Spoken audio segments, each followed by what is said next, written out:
In the dimly lit corridors of 30s New York City, where secrets whispered in the shadows could spell your doom, there lived a man who epitomized the dark allure of organized crime.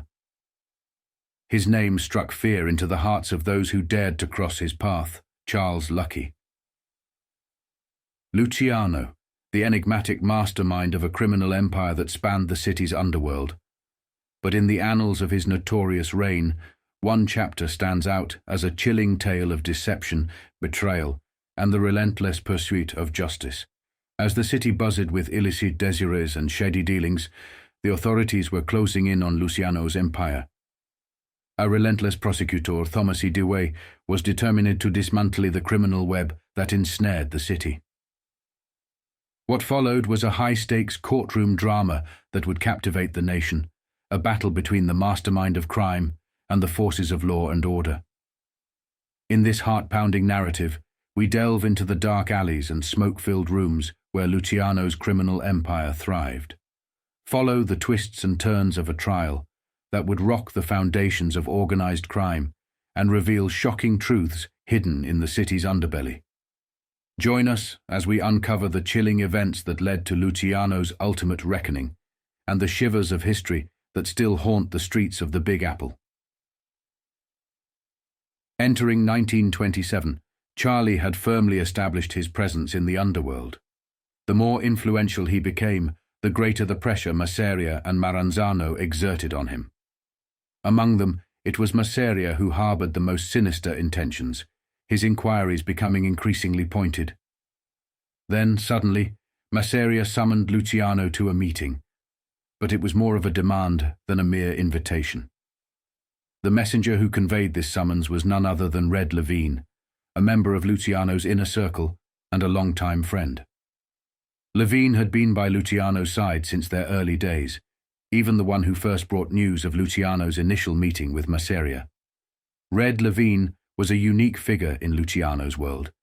A Jewish mobster, he held a special place in Luciano and Costello's inner circle, serving as their personal driver. While Lansky was entrusted with Luciano's finances, Red Lavine was entrusted with his very life. He was a renowned contract killer, known to both the Italian and Jewish Mafia, and had been a part of the Bug and Meyer gang. After the gang disbanded, Lavine pursued his own path and had remarkable connections within the Maseria organization, a rarity for someone of Jewish descent. Lavine was a discreet but dangerous figure, a known assassin. He was instrumental in training the Jewish killers to kill Maranzano and played a pivotal role in Maranzano's demise. Red Lavine was a paradoxical figure, deeply committed to his faith and equally committed to his life as a killer. At home, he always wore a yarmulke, and on the Sabbath, he would don the talith over his shoulders to pray. Those close to Charlie attested to the trust he placed in Red, entrusting him with his life, while Meyer managed his financial affairs. Lavine was also a member of Costello's circle, a formidable force in his own right, rising alongside Luciano and other associates. Red Lavine was also close to Lansky. In the early 40s, Meyer Lansky, Mo Dalitz, Red Lavine, and other key members of the Jewish Mafia convened for a crucial meeting, observing the shifting world around them. In this dynamic group, Meyer served as the mastermind, Mo managed the financial aspects, and Red embodied the muscle. These individuals had cultivated connections with American intelligence agencies, including naval intelligence. In the 40s, a unique opportunity arose when they established a relationship with the emerging nation of Israel. This fledgling nation sought not only political and financial support, but also arms to defend itself. However, the United States had to navigate a delicate balance, appeasing both Arab nations and Israel while dealing with lingering fascism and anti-Semitism. Deep-seated prejudices, particularly in the southern establishment, persisted against Jews. This is where Meyer, Red Lavine, and Mo played a pivotal role. Israel reached out to them for the necessary support, and Meyer recognized the need for a formidable presence. He enlisted Red Lavine's assistance, given Red's extensive influence within the Italian Mafia and beyond. As Luciano's trusted confidant, Red played a crucial role, handling messages, funds, and even visiting Charlie in Italy, although he could not divulge details about Vito.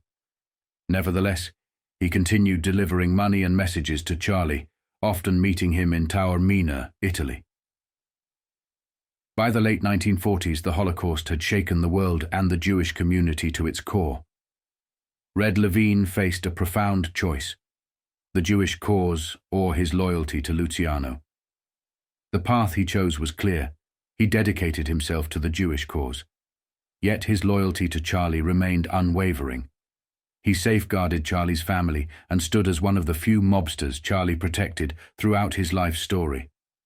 Red never skimmed money, never engaged in theft, and remained a steadfast friend to Charlie Luciano. Beyond business, women, or money, Red Lavine was Charlie's true friend.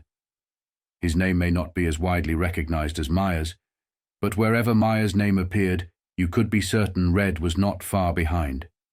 He was a dangerous, professional, and unforgiving killer. Red Lavine's life remained shrouded in secrecy, requiring extensive research to uncover.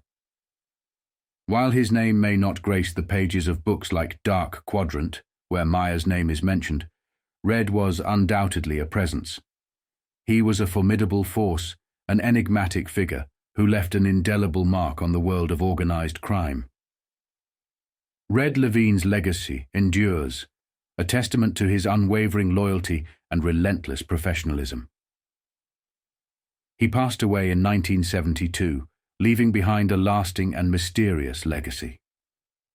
Charlie goes on to recount the events that transpired. Then in 1927, Red Lavine, he was the best driver and hitman I had, told me Masseria sent a message he wanted to see me and a couple of my guys right away, that we were to come to a hotel room at the Hotel Manger on 7th Avenue at 4 o'clock in the afternoon. The tone of the message was unmistakably a demand rather than a mere invitation. In response, Luciano swiftly convened a meeting with his closest confidants, including Lansky, Costello, Adonis, Siegel, and Genovese. Frank Scalise had also been urgently summoned from Brooklyn. Luciano referred to these men as his board of directors, and they gathered discreetly at the rear of Mo Ducour's drugstore on 7th Avenue, a place in which Luciano held a financial stake. This establishment had become a favored meeting spot, conveniently situated just across the street from the Manger. While Charlie tasked Nick Gentile and Red Lavine with covertly scouting the hotel, he engaged in discussions with his inner circle. What surprised Luciano during this meeting was the fact that Lansky, who typically remained reserved and allowed others to speak, took the initiative to commence the proceedings. Lansky keenly understood the gravity of the situation. It was now or never. A showdown between Maseria and Charlie. He had a strong suspicion about the reason behind Maseria's summons, and with this understanding he began to address the group. Let us not sit here jerking off. This is the showdown. It's got to be yes or no. Either Charlie goes with Joe the boss, or there's going to be a lot of blood spilled. Charlie and his men argue over the meeting, while they were waiting in a room opposite the Hotel Manger. Siegel jumps up and screams, "Maseria's a fat old bastard, and we don't need him. If Charlie throws in with him, he knows we'll stick with Charlie, and so he'll get Meyer and me, and then he'll have enough guns to steal every goddamn thing we've building. Charlie, I say we ought to pile through that door at 4 o'clock and knock him right off." Say what you will about Siegel, but in that moment he astutely predicted the future, the very course of events that would soon unfold, with Bugsy himself as the designated hitman. A smile crept across Charlie's face, recognizing that as Siegel matured, he increasingly mirrored a younger, fierier version of himself. Then Vito Genovese chimed in, urging the assembled crew to cease their discussions, emphasizing that Charlie would be the one to make the final decision. Charlie did not take kindly to Vito's proclamation. He felt that Genovese's words were more about blowing smoke to conceal his own missteps than offering genuine guidance. That was typical Vito. That little prick used to kiss my ass every time he had the chance. He was always trying to show his loyalty. Anyway, I did make the decision, and everybody went along with it. This was the day for me to join us up with Joe Maseria. I had already made up my mind that I could not go with Maranzano. I could not get over the feeling that used to stick in my throat that Don Salvatore was my enemy. He was always trying to prove that he was my superior, that nobody could be his equal. I did not want to put myself in a position where I had to kiss his ring at 9 o'clock every morning. As far as Maseria was concerned, I thought he was a big fat bundle of shit. I figured I could manage him and work out a deal to join him without having to give up all our whiskey business, which was fantastic at that time. Charlie's decision to align with Maseria stemmed from a strategic assessment of their respective territories and operations. Maseria's sphere of influence encompassed Midtown Manhattan and Upper Manhattan, offering valuable geographical advantages. In contrast, Maranzano's operations were concentrated downtown and in Wall Street, a less favorable position.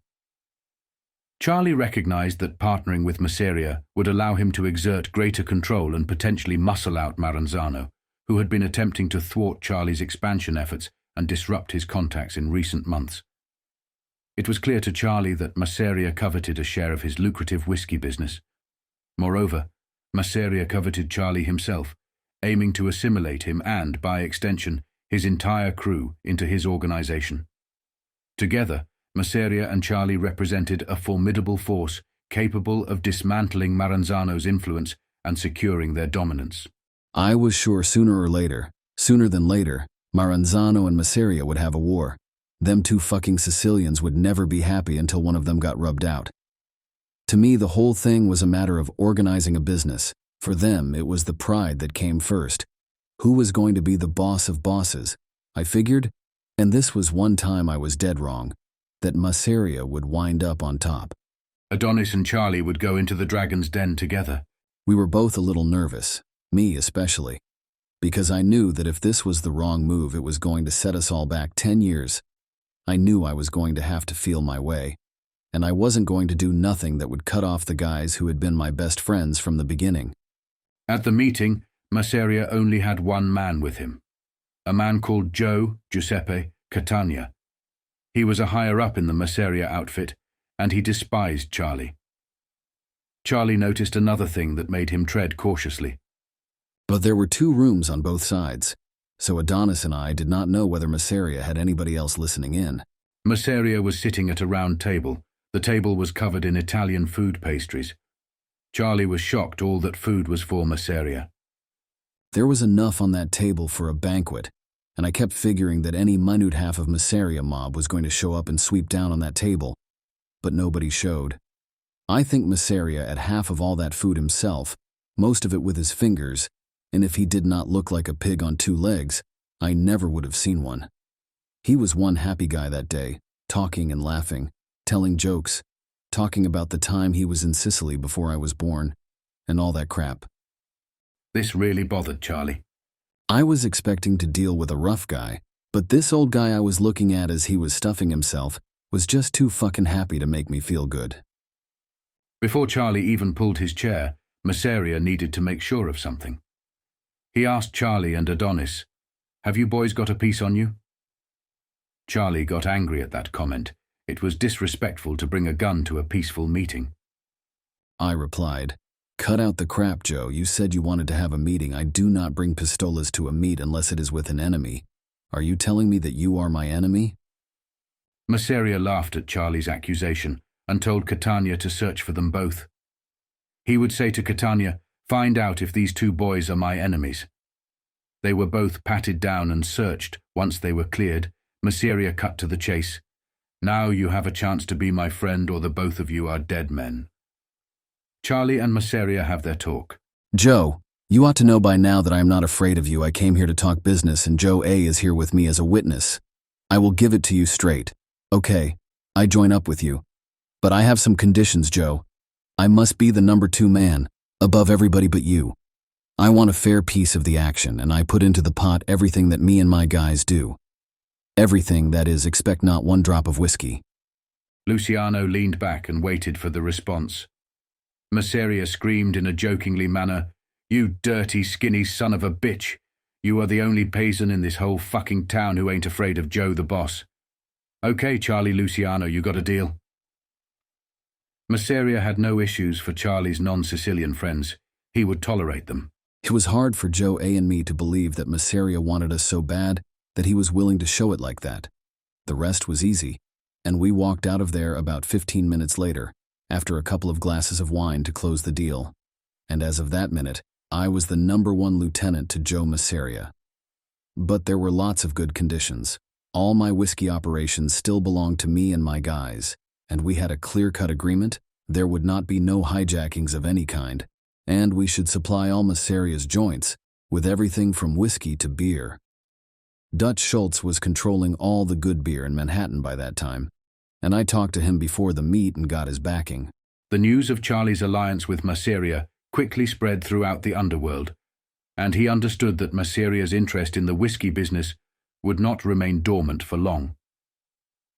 Nevertheless, Charlie orchestrated his dealings with Maseria in a way that benefited the latter without denting his own empire significantly.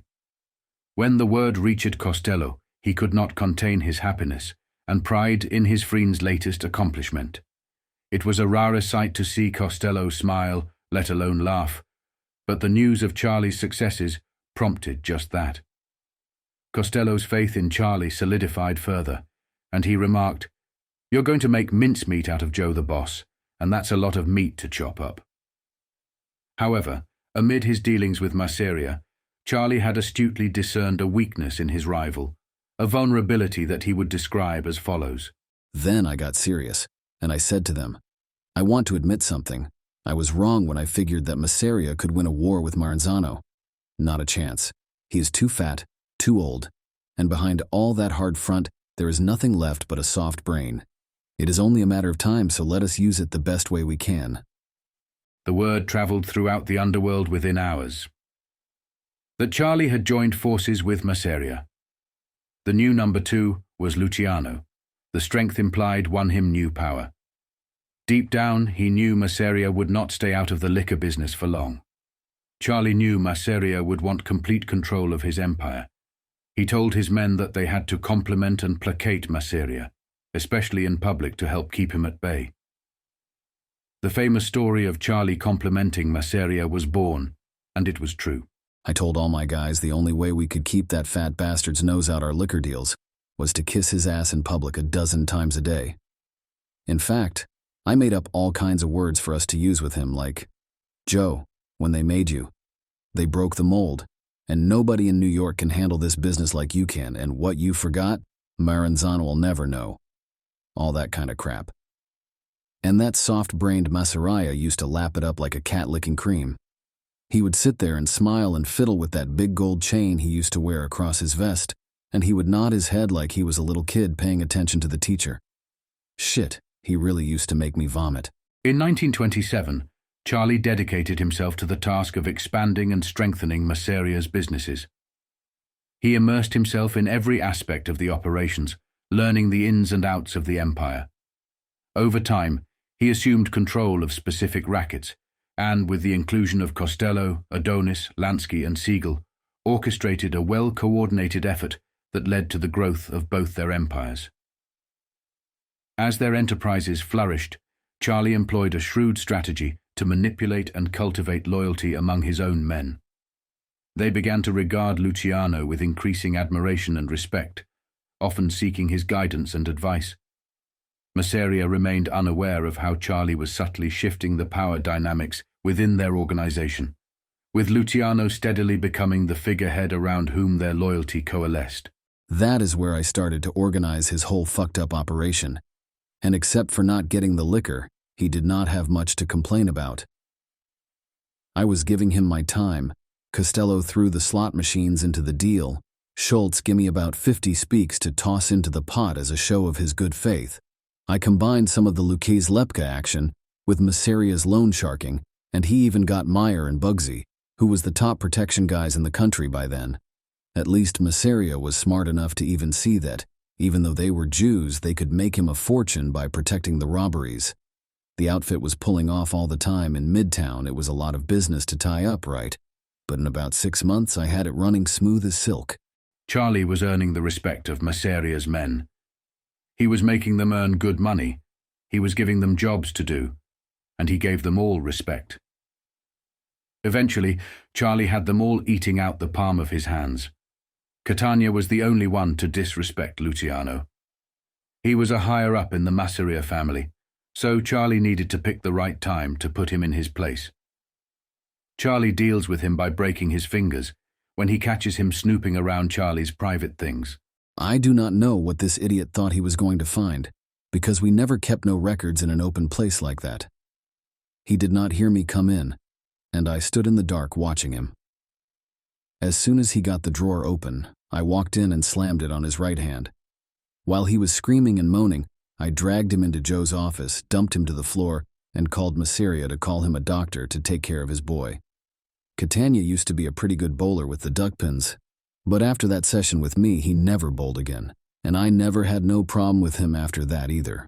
In 1927, Charlie devoted himself to strengthening Maseria's businesses, gaining intimate knowledge of their operations. He gradually assumed control of various rackets, and with the involvement of Costello, Adonis, Lansky, and Siegel, orchestrated a coordinated effort that led to the growth of both their empires.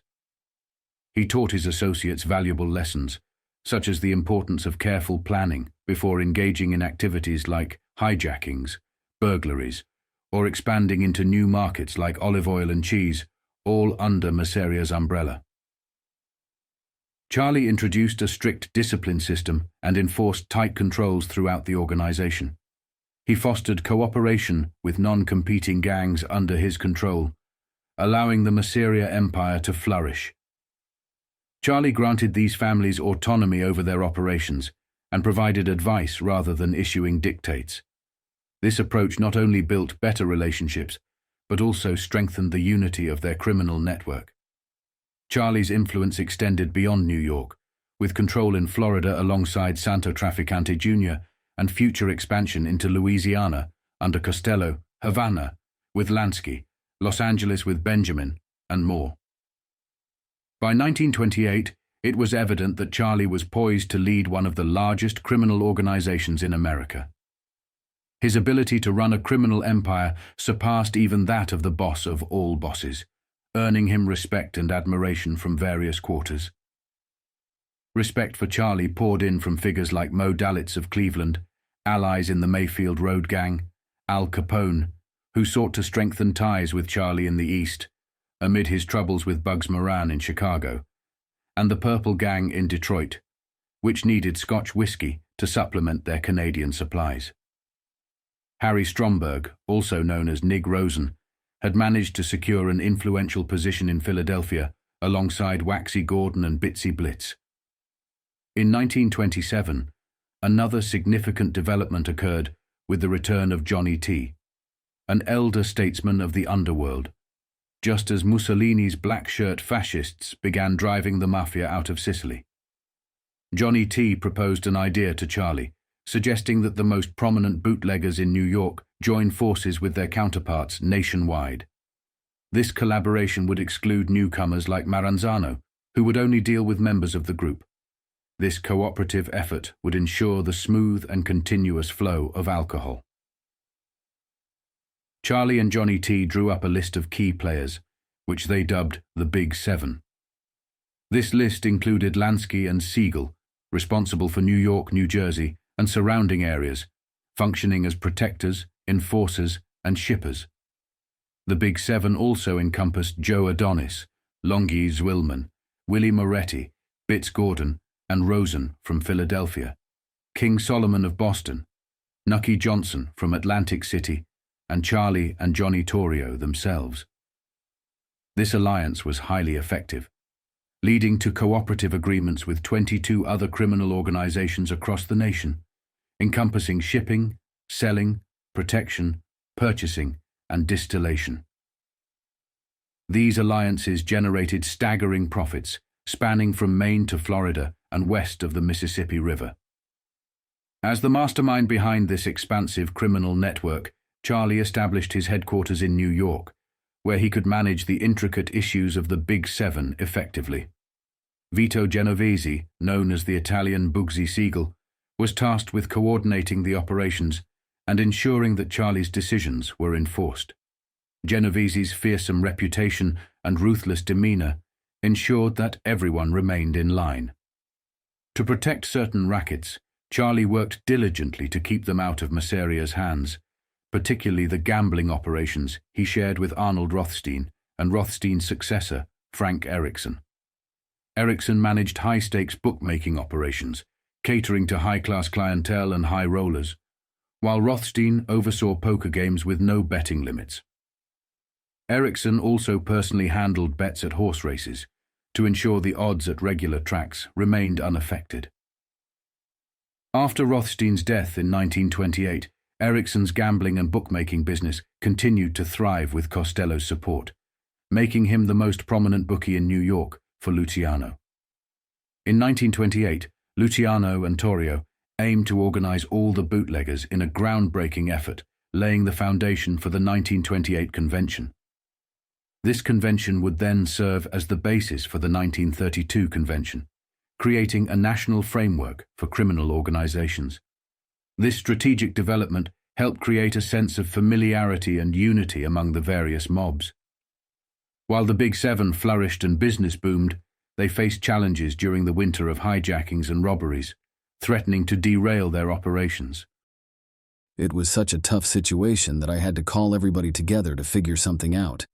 Adonis went down to Philly to see if he could get some extra quota from Waxy or Nig Rosen, or even cut some of our stuff a little thinner to tide us over. But that would only be a drop in the bucket. We had deals with Detroit, Cleveland, Connecticut, and a lot of other places for scotch that we suddenly did not have, and I did not look like had no place to get it. I even had a private meeting with Tommy Lucchese, hoping we could work out a way to trade off some stuff with some of the guys in Maranzano's outfit, where he was still friendly. But no soap. It looked like a crummy spot for me to be in. Within the team, an unknown mole had infiltrated their ranks, possessing detailed knowledge of their shipment schedules. The identity of this traitor remained shrouded in mystery, leaving everyone in the dark. To uncover the truth, Vito Genovese was dispatched, a relentless investigator in Luciano's employ. Vito had an uncanny ability to swiftly gather information when he set his sights on a target. Whether through intimidation or persuasion, he had a knack for extracting the truth, making him Luciano's invaluable asset. In his pursuit of the mole's identity, Vito's investigation led him to a surprising revelation. Sam Bloom was the culprit. It turned out that Sam, who had once been a respected figure, had fallen into a desperate situation. He had placed a massive $100,000 bet and lost it all. Instead of fulfilling his financial obligation, Sam resorted to pilfering from the Big Seven, compromising their operations. Initially, Sam Bloom had built a substantial fortune by selling medicinal alcohol, particularly to Al Capone and other prominent figures. However, one day, while gambling with an Englishman, the Englishman suffered heavy losses. Sam, displaying sympathy, offered to recover the money on his behalf. To Sam's shock, the Englishman declined, revealing that he could comfortably absorb the losses as a part owner of the King's Ransom Scotch, a highly sought-after whiskey among bootleggers due to its unique smoky flavor, making it ideal for dilution without sacrificing taste. Subsequently, boatloads of King's Ransom Scotch were imported from Scotland to designated landing zones in Atlantic City, seamlessly flowing through the Big Seven's distribution network. The operation ran smoothly until 1928, when a series of hijackings began to plague their shipments. Vito unraveled the truth, discovering that Sam Bloom was indebted to certain bookmakers and had resorted to stealing from the liquor loads. Charlie was compelled to reach out to Al Capone to address the issue, a move that initially caused tension.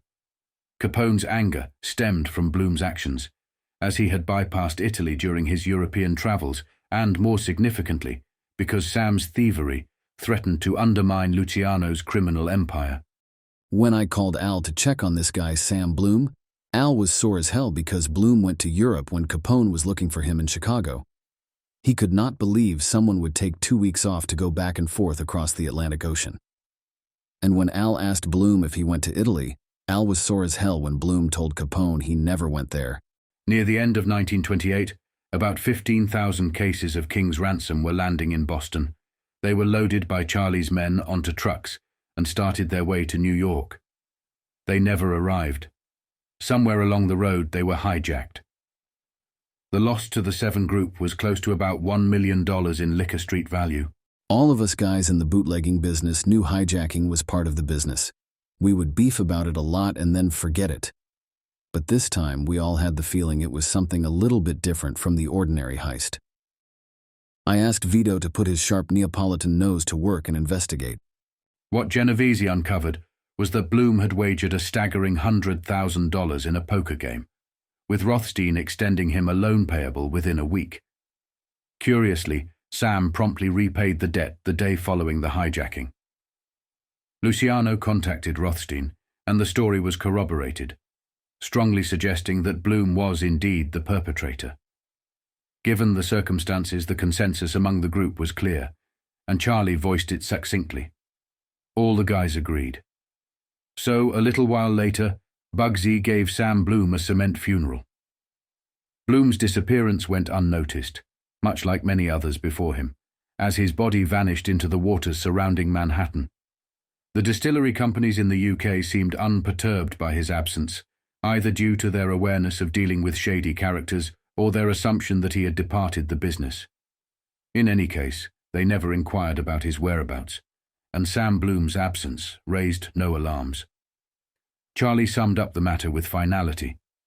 It seemed to be open and shut that Bloom had fangled the hijacking. There was no absolute proof, but with things like that, you did not take a guy to court. You pronounced your own sentence. By the end of 1928, discussions regarding the possible repeal of the Volstead Act, which marked the end of Prohibition, began to gain momentum in America. The Big Seven, cognizant of these developments, started making plans to transition into legitimate businesses or explore alternative ventures. Certain politicians began voicing their concerns about the Volstead Act, arguing that law-abiding citizens were being pushed into criminality, resulting in deaths from alcohol poisoning. They pointed out that Prohibition had inadvertently given rise to a powerful criminal syndicate, leading to rampant violence, shootouts, and gang conflicts. Violent acts were committed on the streets to maintain control over specific districts for organized crime groups. Establishments and individuals not dealing in Prohibition liquor purchased from these syndicates faced threats, bombings, or other forms of violent retaliation. What had initially been a peaceful and organized business had transformed into a billion-dollar racket, orchestrated by some of the most notorious gangsters in America. The immense wealth generated was channeled into various new areas of organized crime, as the mobsters diversified their illicit activities. None of this would have been possible without the tacit approval and financial windfall provided by the Volstead Act. This billion-dollar business was Prohibition, and figures like Al Smith and his associates were beginning to advocate for its end, recognizing the social and criminal turmoil it had unleashed. Costello eventually sought out Charlie for a drive, setting the stage for further developments in their criminal enterprises. One day in the early part of 1928, Costello picked me up and took me to a private estate. I think it was in Westchester, and it belonged to a millionaire named John J. Raskob. He had a lot to do with putting up the Empire State Building, and he was a big backer of Governor Al Smith. Al Smith came to see Costello and Charlie. Charlie fainted when he met Governor Al Smith in a private library. I almost fell over when I walked and saw Smith standing there in person in Raskob's library. I had met a lot of big shots by then, but that was the first time I even knew Costello had made contacts as high up as Al Smith. The governor was a tall guy with a husky voice, something like Costello, and it had the streets in it, just like ours. He shook hands with me and said, "Hello, Charlie. It's a pleasure to meet you." I looked at him and started to laugh. "What are you doing, Governor? You are trying to put me out of business." He sorts of smiled and said, "No, I am not. I brought you up here to do a favor. Naturally, being a politician, I expect to get a favor in return. Why do not you sit down and listen to what I have to tell you?" So we all sat down and Raskob poured me some drinks, and I was too dumb to shut my mouth. I said, "Governor, you are trying to repeal Prohibition, and that is going to throw us all out of business." Governor Al Smith did not even flinch when Charlie mentioned the fact that he was involved in Prohibition. He simply got straight to business, which is something that Charlie Luciano always liked and respected in people. Charlie states, "Smith brushed that aside and told me, 'My boy, in a couple of years there will not be any prohibition at all.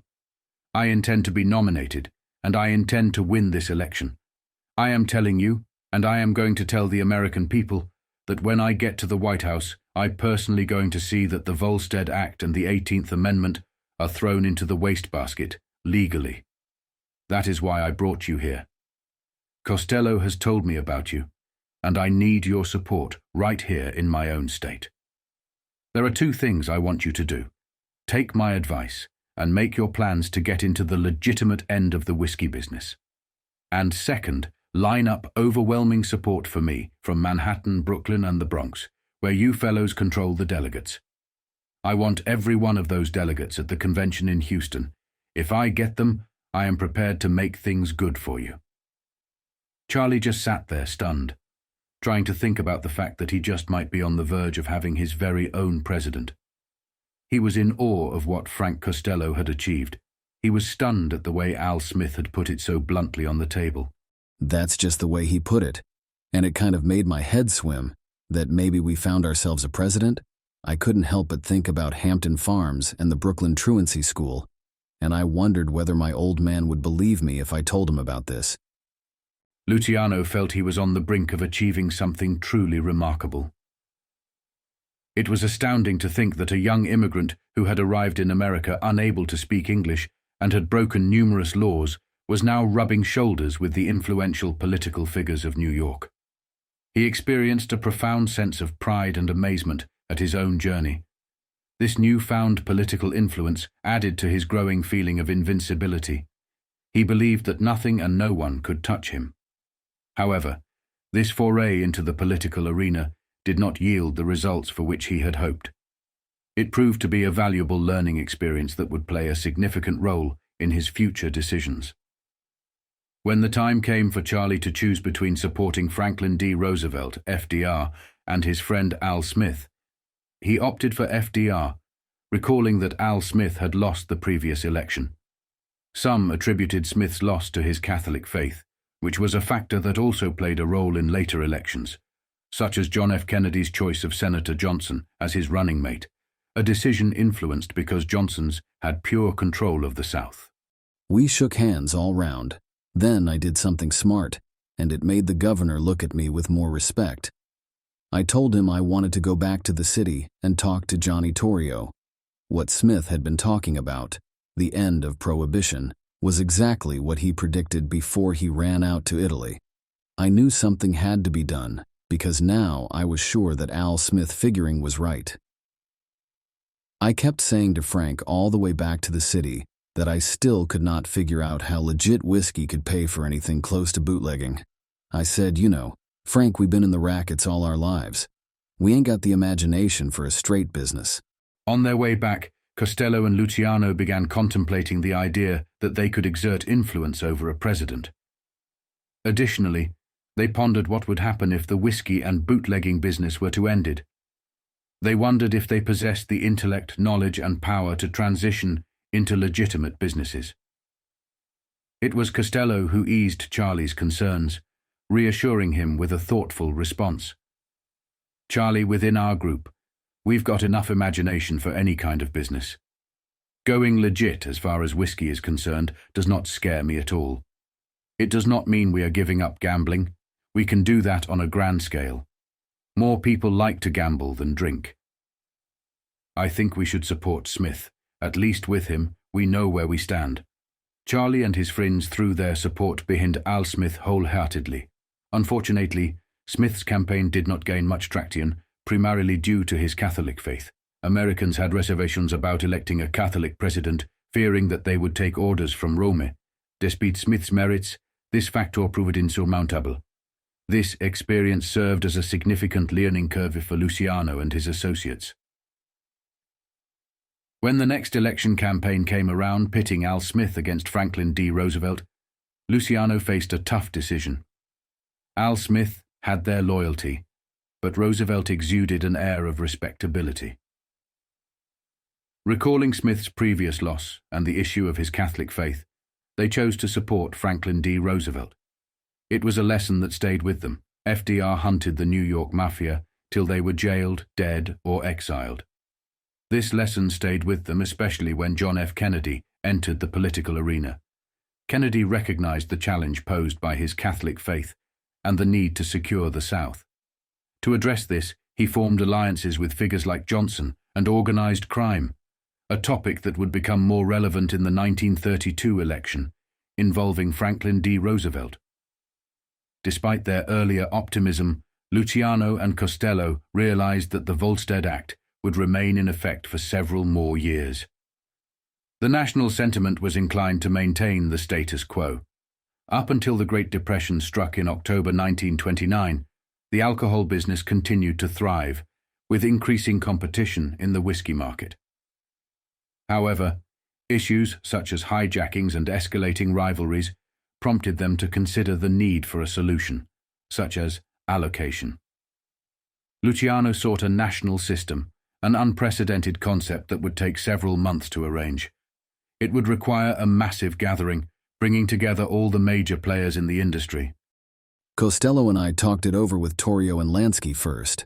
I asked Meyer to put out a few feelers around the country to see if the top guys would be willing to hold a meeting, you might say, like a national convention of our own. Luciano's brilliance went beyond personal gain. He aimed to connect the dots and bring together various criminal factions so they could collectively share their expertise. His vision had been taking shape in his mind for over a decade, and around 1928 it began to crystallize. Luciano aspired to unite communities from every state, creating a collaborative network for their billion-dollar business, which at that time was bootlegging. This vision would eventually evolve into one of the most influential criminal organizations in American history, one that wielded major influence over various industries, politics, legal systems, and much more. However, organizing this monumental meeting had to be conducted in secret. Luciano found himself continually dealing with Maseria and his persistent inquiries about his whereabouts and activities, making it more challenging to execute his plans covertly. Maseria kept on my ass every 2 minutes. He was forever calling me up to find out why I was not with him, or why I was sleeping late, why I didn't go on a job the night before. That son of a bitch was always trying to turn me into a chambermaid. There was another issue as well. Maranzano, the old Don, would not let go of his campaign for complete control of the underworld. He was becoming increasingly intense with the conflict, bringing in more and more sides from various parts of the country. Most of the families would side with Maseria. Luciano was stunned watching all these fellow Italians kill each other over what seemed to him futile beefs. They come from opposite sides of Sicily, and both brought the whole idea of vendetta with them when they came to America. I never saw nothing like it. It was like in the hills of Kentucky, with families knocking each other off for some fucked up reason that maybe goes back 100 years, nobody ever remembers why no more. Maranzano and Maseria continued their bitter feud, with both sides escalating the conflict.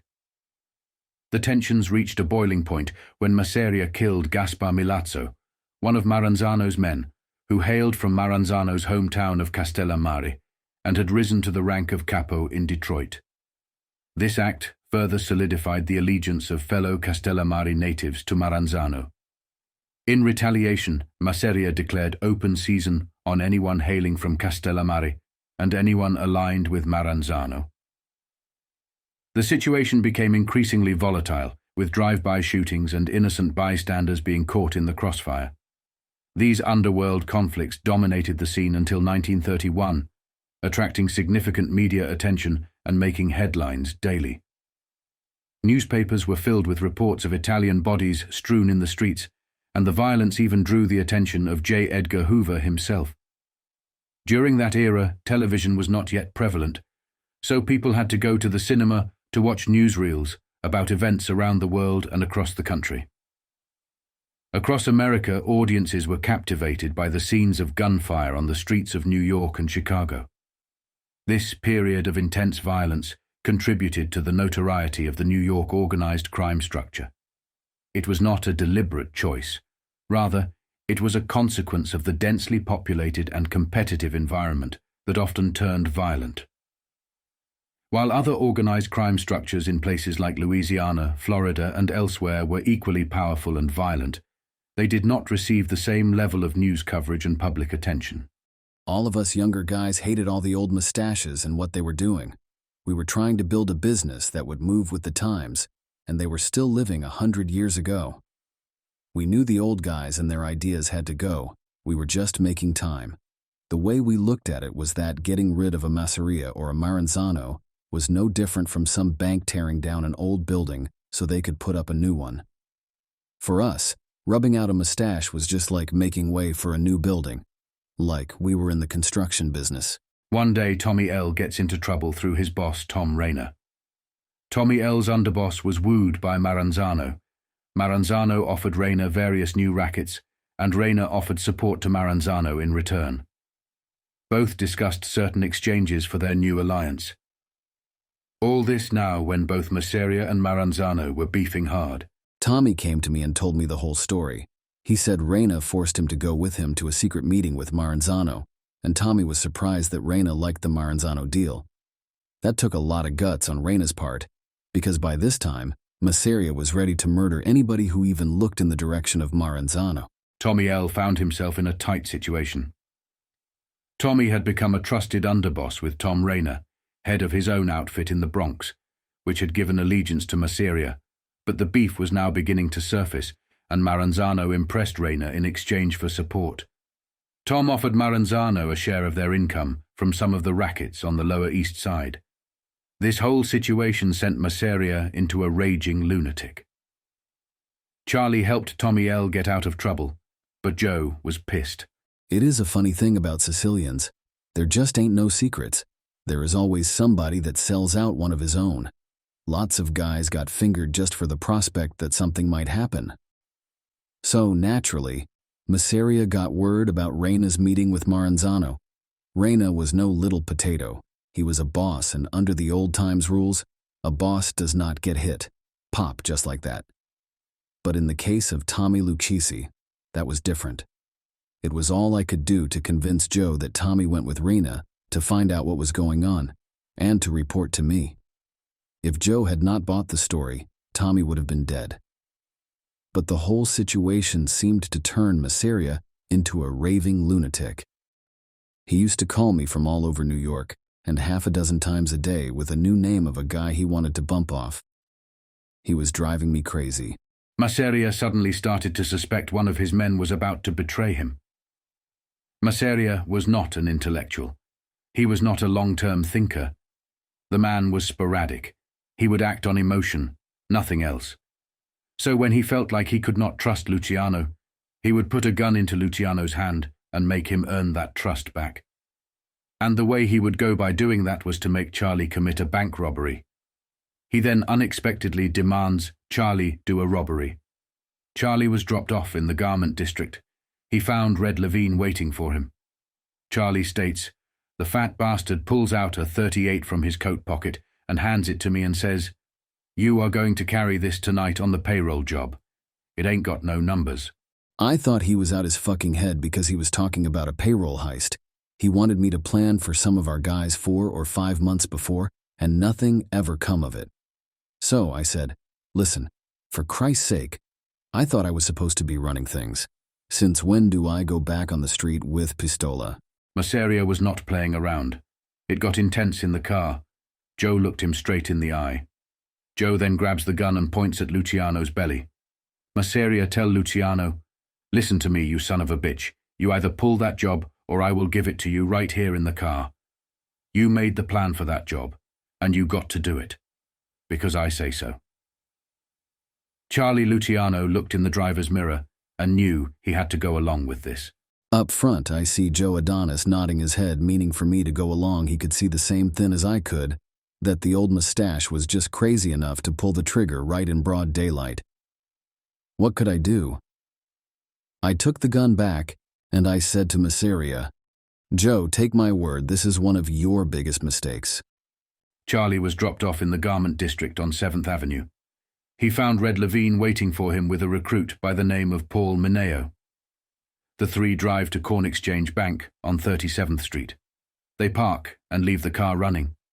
It was banking closing time, and the payroll messenger for a large textile company was just leaving with the payroll in a canvas. Paul was the one who jumped out the car and knocked the old man down and grabbed the bag. One of the guards who was locking the door sees what is happening.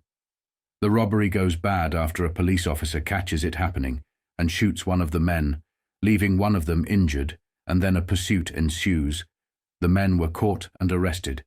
Charlie is arrested with $8,000. For a while after that, Maseria eased the pressure. Costello stepped in to rescue his friend, but it would take a hell of a lot of muscle and a hell of a lot of cash, especially now that people knew Luciano was loaded with it. It took every bit of political muscle that Costello and I had to get the thing squared away. Costello managed to get the charges squashed and the record fixed up, so it was listed as an error. But we had to go to the police commissioner's office to squash things, and that error cost a hell of a lot more than $8,000. The failed heist served as a valuable lesson for Luciano. Despite his position at the top and his ranking as number 2 in a powerful organization, he realized that unexpected events could go awry at any moment. Initially, Charlie saw the heist's failure as an opportunity to assert his authority over Maseria temporarily. However, it also taught him a crucial lesson. He vowed never to allow himself to be compromised in such a manner again. This experience prompted Luciano to shift his focus toward the upcoming Underworld Conference. The response from around the country to the conference was favorable, thanks to Lansky spreading the word. The convention was scheduled to take place in Atlantic City, where Nucky Johnson held sway. Atlantic City was an ideal choice because delegates could come and go without arousing suspicion. Johnson ensured that everything was arranged with pleasure and good taste, and it was decided that Lansky's upcoming wedding in May 1929 would serve as a pretext for the gathering. This choice was not only for the sake of pleasure, but also because Atlantic City was one of the most corrupt places in America, under Nucky Johnson's control. Johnson used the city's police force as a protective shield for organized crime. This was a common tactic that had been used for many years, employing a front, such as a wedding or honeymoon, to conduct discreet business behind closed doors. In October 1928, Lansky became an American citizen. Lansky's desire then, as it would be in the future, was to remain inconspicuous and fade into the background. However, his friend showed up to support him at the courthouse. In May 1929, Lansky married Anna Citron in a large ceremony attended by Jewish and Italian friends and family. Charlie reflected on the event. The smell of garlic could have knocked you over, on account of at least half the would-be citizens were Italian, and they were dressed to kill, some of them wearing tuxedos to show they had made a few bucks. Frank, Benny, Joe, Vito, and I spotted Lansky standing in the back, trying to look nonchalant and superior, wearing a blue serge suit and trying to make out like he is a banker from Moscow, and he stood out like a sore thumb among all those weird costumes and fancy clothes. We sneaked up behind Meyer, and Benny Siegel whispers in his ear, "Hey Lansky, I can fix you with that broad, the blonde over there. I hear her old man owns half of Delancey Street," and he points out this blonde girl standing over near the window with her father and mother. She was about 18, but she weighed about 300 pounds, which is about 3 times as much as Meyer weighed soaking wet. Meyer flipped at this joke. He was already nervous as hell and did not want anyone busting his balls at his own wedding. Charlie states this was the angriest he had ever seen Meyer. I have seen Lansky mad in my lifetime, but even when he was knocking a guy off, he was never sore as that minute. With just one move, he kicked Bugsy right in the balls and then grabbed his mouth so he would not yell and make too much noise. A couple of minutes later, Meyer was holding his naturalization papers in his hands and Bugsy was holding his balls. Meyer married an old-fashioned Jewish girl whose father was moderately successful, working as a produce dealer in Hoboken, New Jersey. As a wedding present, Maya was put on the payroll by his father-in-law, providing Maya with a legitimate front that he would later use to his advantage. In the second week of May, they embarked on their honeymoon. Unbeknownst to Maya's wife, in the background, the elite figures of organized crime were also in attendance for their very first national conference. The list of people in attendance included Al Capone, who arrived from Chicago, with Jake Greasy Thumb Guzik, King Solomon, who came down from Boston, Boo Boo Hoff, Waxy Gordon, and Nig Rosen, who traveled up from Philadelphia. From Cleveland, Mo Dalitz and his allies Lou Rothkopf and Charles Palissy, real name Leo Berkowitz, adopted son of the Mafia-affiliated Palissy family. A delegation from the Purple Gang in Detroit, doing the bidding of their leader, Abe Bernstein. Boss Tom Pendergast of Kansas City sent a surrogate, John Lazier. Longji Zwillman and Willie Moretti represented New York's Nassau County and northern New Jersey. The largest contingent was from New York, including Lucky, Vito, Maya, Torrio, Costello, Lepke, Adonis, and Frank Erickson, who was still in mourning for the loss of Arnold Rothstein, Dutch Schultz from Brooklyn, Albert Anastasia, Vince Mangano, and Frank Scalise. Notably absent were the old dons Maseria and Maranzano, who were not invited. Additionally, some others were not present, including Profaci and Joe Bonanno, as well as Tommy L. This was due to Tommy L's own issues at the time, and Profaci and Joe Bonanno were not considered trusted allies at that moment, though they would become so later. Furthermore, Profaci and Joe Bonanno were not as significant to Luciano's empire at that time, so they were not extended invitations. Johnson had arranged suites at the Breakers, a place exclusively for Protestants. Johnson had provided the attendees with Anglo-Saxon aliases, but their appearances gave them away, resulting in the refusal of rooms. This incident embarrassed Johnson, who received a hurried call to inform him of the situation. Upon Nucky's arrival, Capone confronted Johnson directly, and both men engaged in a heated exchange of four-letter words, with Nucky being known for inventing his own colorful language. Nucky and Al had it out right there in the open. Johnson was about a foot taller than Capone, and both had voices like foghorns. I think you could have heard them in Philadelphia, and there was not a decent word passed between them. Johnson had a rep for four-letter words that was not even invented, and Capone is screaming at me, Luciano, that I have made bad arrangements. So Nucky picks up Al under one arm and throws him into his car and yells out, "All you fuckers follow me." After the initial chaos was sorted out, Capone and the other guests were taken to the Ritz, which was situated behind Johnson's own mansion and the ambassador next door. Capone, still seething with anger, stormed into the small, quiet lobby of the Ritz, tore pictures off the wall, and hurled them at Johnson. Once everyone had calmed down and refocused on keeping Capone under control, the 1929 convention officially began. Over the next few days, a continuous series of parties ensued, featuring abundant liquor, food, and girls. For Lansky and Mrs. Lansky, they received presents from Johnson and were accommodated in the presidential suite at the Ritz, complete with a steady supply of French champagne. I do not know where Johnson got all that bubbly, because he son of a bitch did not get it from my outfit, on account of we never handled it. Meyer and Anna were really living it up. But during the next few days I could see that some of our friends from out of town made her a little nervous. Each morning, the delegates would assemble for breakfast in their suits, and then proceed to the boardwalk. They would settle into the canopied promenade roller chairs, designed to accommodate 2 passengers, and be gently pushed along by the attendants. However, their conversations were restricted to discussing the weather. Charlie remarked, "How the hell could we talk about anything else with them people breathing down our necks?" They couldn't discuss anything of significance due to the numerous onlookers. Near the end of the boardwalk, where Atlantic City merged with the suburb of Chelsea, the men would disembark from the chairs. They would kick off their shoes and socks, roll up their pant legs to their knees, step onto the sandy beach, and then walk along the water's edge. It was here that they could discuss their business in complete privacy. All the critical decisions were made in this quiet corner of Chelsea. They agreed to cease the cutthroat bidding for liquor abroad and instead opt for allocations and cooperation, ensuring that nobody would be left disappointed. Prices were expected to drop, benefiting organized crime. It marked the beginning of an organization where not one man held all the power, but rather a coalition of organizations operating collectively with decisions made by equals at the top. Charlie believed that he and his men possessed superior knowledge of the liquor trade compared to those who had previously operated it legally.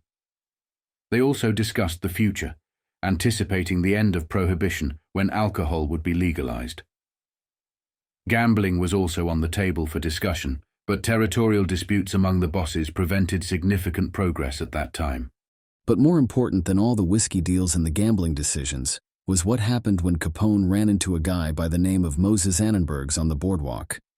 Annenberg was also from Chicago, and he controlled the mob that enforced distribution of William Randolph Hearst's newspapers in Chicago, which was no easy job because Chicago was a rough town, with plenty of competition for the best corners, and it took plenty of Annenberg's muscle to keep Hearst on top.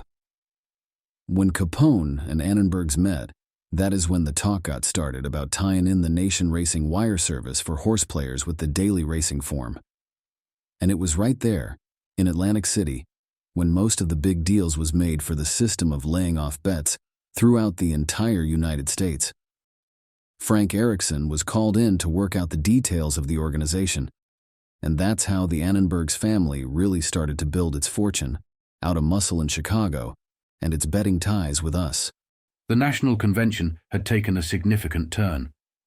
Originally convened to discuss the organization of bootlegging, this meeting ended up altering the course of history by delving into the national racing wire. They decided to establish a connection with an established telephone wire, a move that would enable them to control gambling.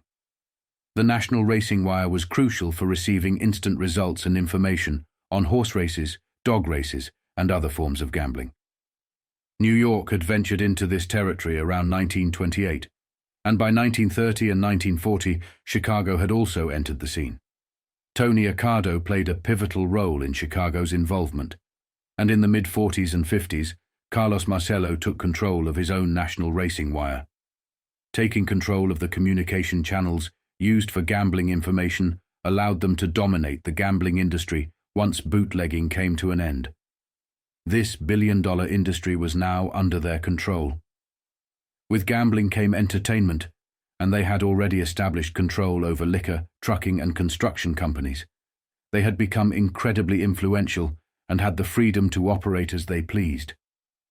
However, the violence associated with bootlegging in Chicago had led to a public outcry and increased pressure on the underworld nationwide. They needed a scapegoat, someone to hand over to the authorities who could be held partly responsible for the violence.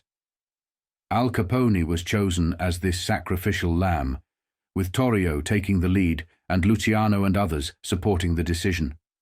Capone was convinced, for the greater good of the criminal organization and the underworld, to turn himself in. He was charged with gun possession in Philadelphia to divert attention away from the ongoing violence.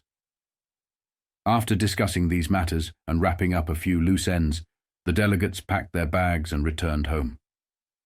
It had been a highly successful few days, with new deals and lines of business generating more revenue. The delegates left with a newfound respect for Luciano, recognizing him as the future leader. However, Meyer Lansky did not have the best time during the convention. His wife disapproved of his gangster friends and urged him to abandon them and join her father's legitimate business.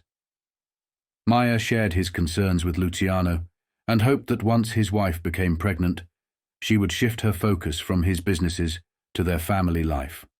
Meyer did not realize it, but I could read right into his head. He always thought he could wear a mask that nobody could see through. But I knew just what was going on. He was looking forward to the day when he could be his own number one guy. One thing that always set Charlie Luciano apart from Lansky was his ability to read his old friend. Despite the unsettling situation with Lansky's wife, Charlie looked back at the convention with a sense of great accomplishment.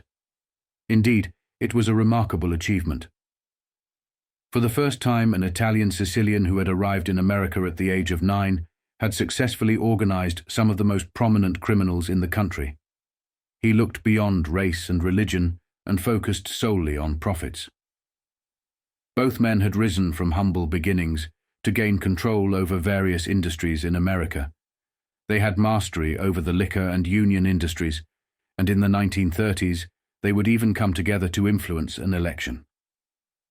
This meeting marked the birth of one of the most powerful criminal syndicates in history, encompassing not only the Italian-American Mafia, but also the Jewish Mafia, Irish Mafia, and other groups capable of participating in peaceful discussions.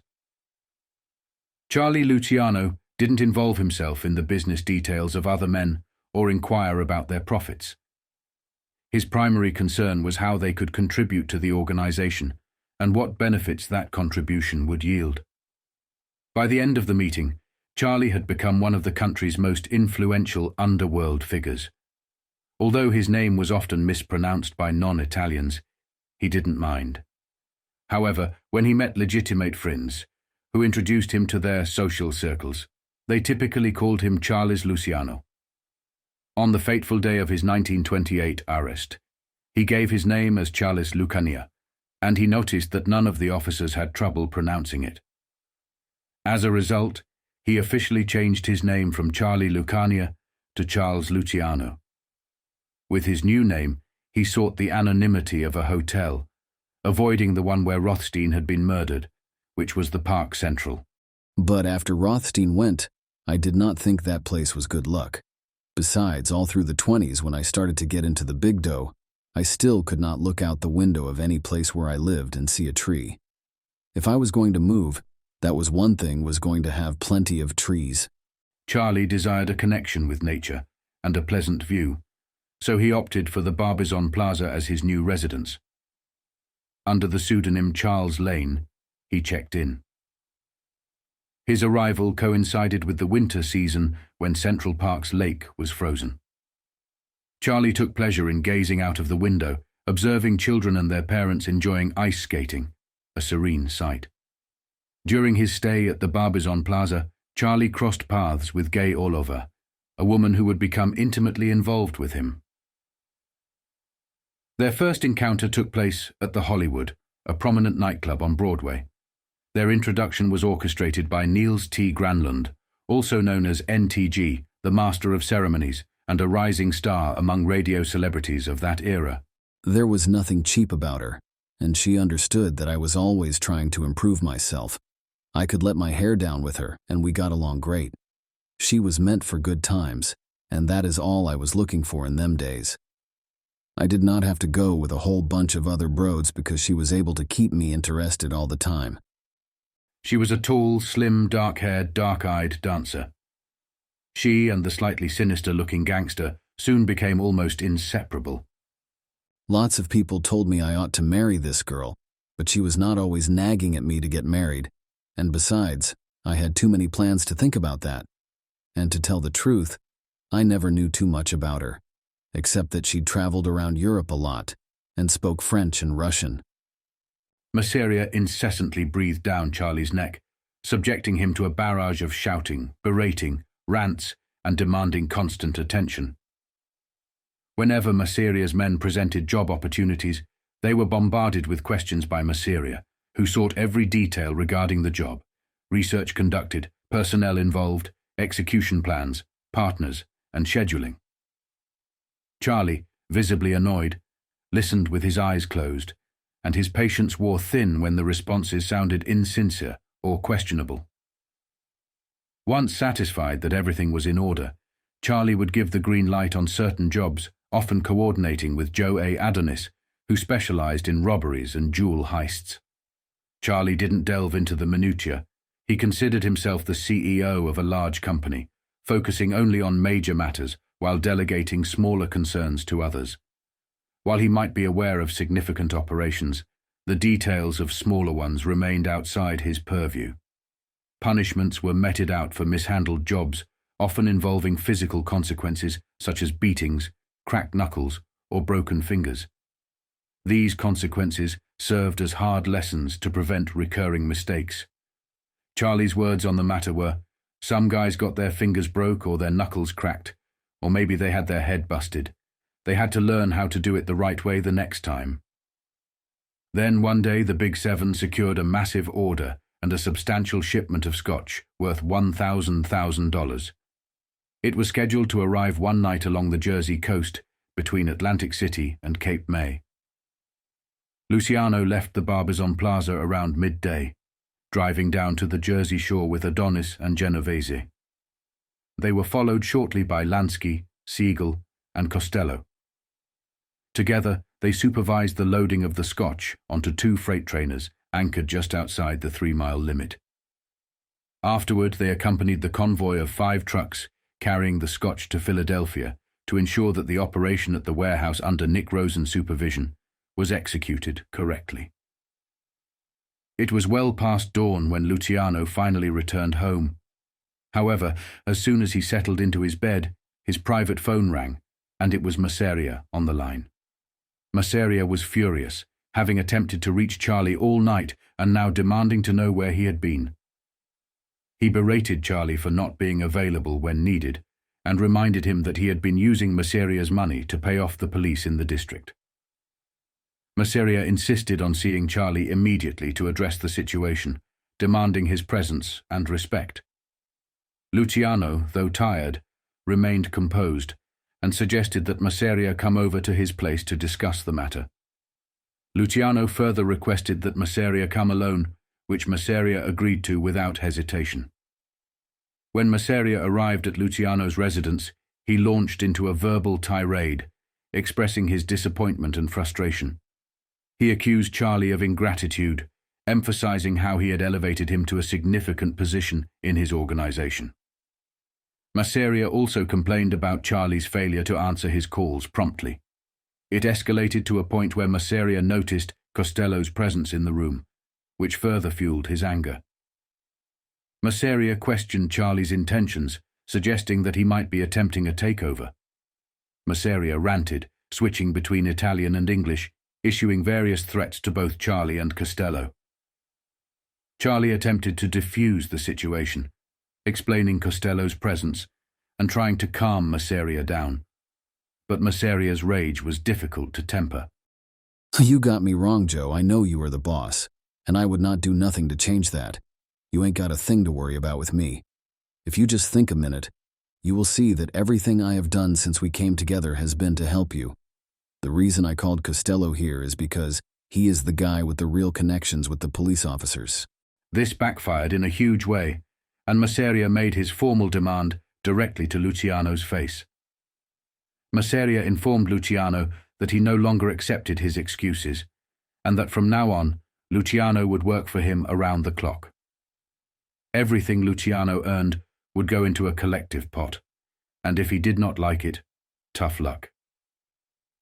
Luciano saw this as a direct threat to his own criminal empire, prompting him to desperately plead with Maseria. He reminded Maseria of the business deal they had sealed with a handshake, emphasizing that it went against Italian culture to break such agreements. Luciano even tried to invoke the old Sicilian tradition that a man never breaks a deal sealed with a handshake. However, this too backfired significantly, as Maseria remained unmoved by Luciano's appeals. Maseria simply informed Luciano that he now owned the whiskey business and could break the deal whenever he pleased. Maseria raised his voice, turned toward the door, and just before leaving, formally declared the handshake broken. Now, alone with Costello, Luciano called for an immediate meeting.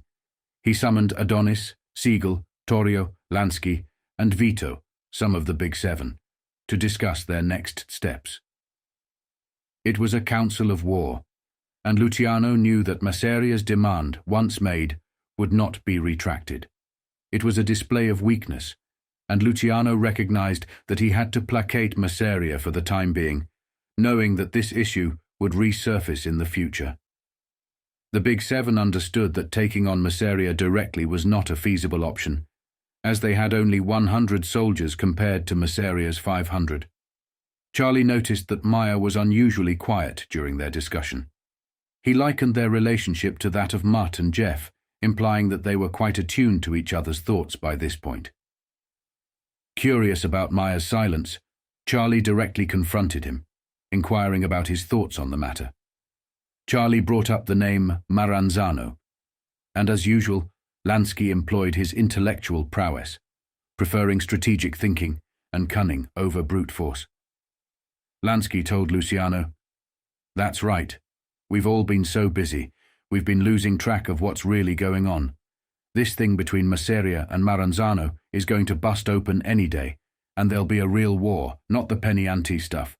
Charlie, we must pick the winner now and then go with him." This comment provoked an interesting reaction from Siegel, who erupted with anger at Maya and Charlie, exclaiming, "There you go again, always trying to beat the odds. What the fuck do you think you are, some guys with a crystal ball? Between Maseria and Maranzano, it's not even 6-5. Go ahead, wise guy, you pick the winner." Maya promptly retorted, "Benjamin, I picked the winner a long time ago, and it's Charlie Luciano. All we must do is eliminate the 2 roadblocks, and from then on, Charlie sits on top. That's what we want, isn't it?" Charlie and his men were convinced that they had time to navigate the situation.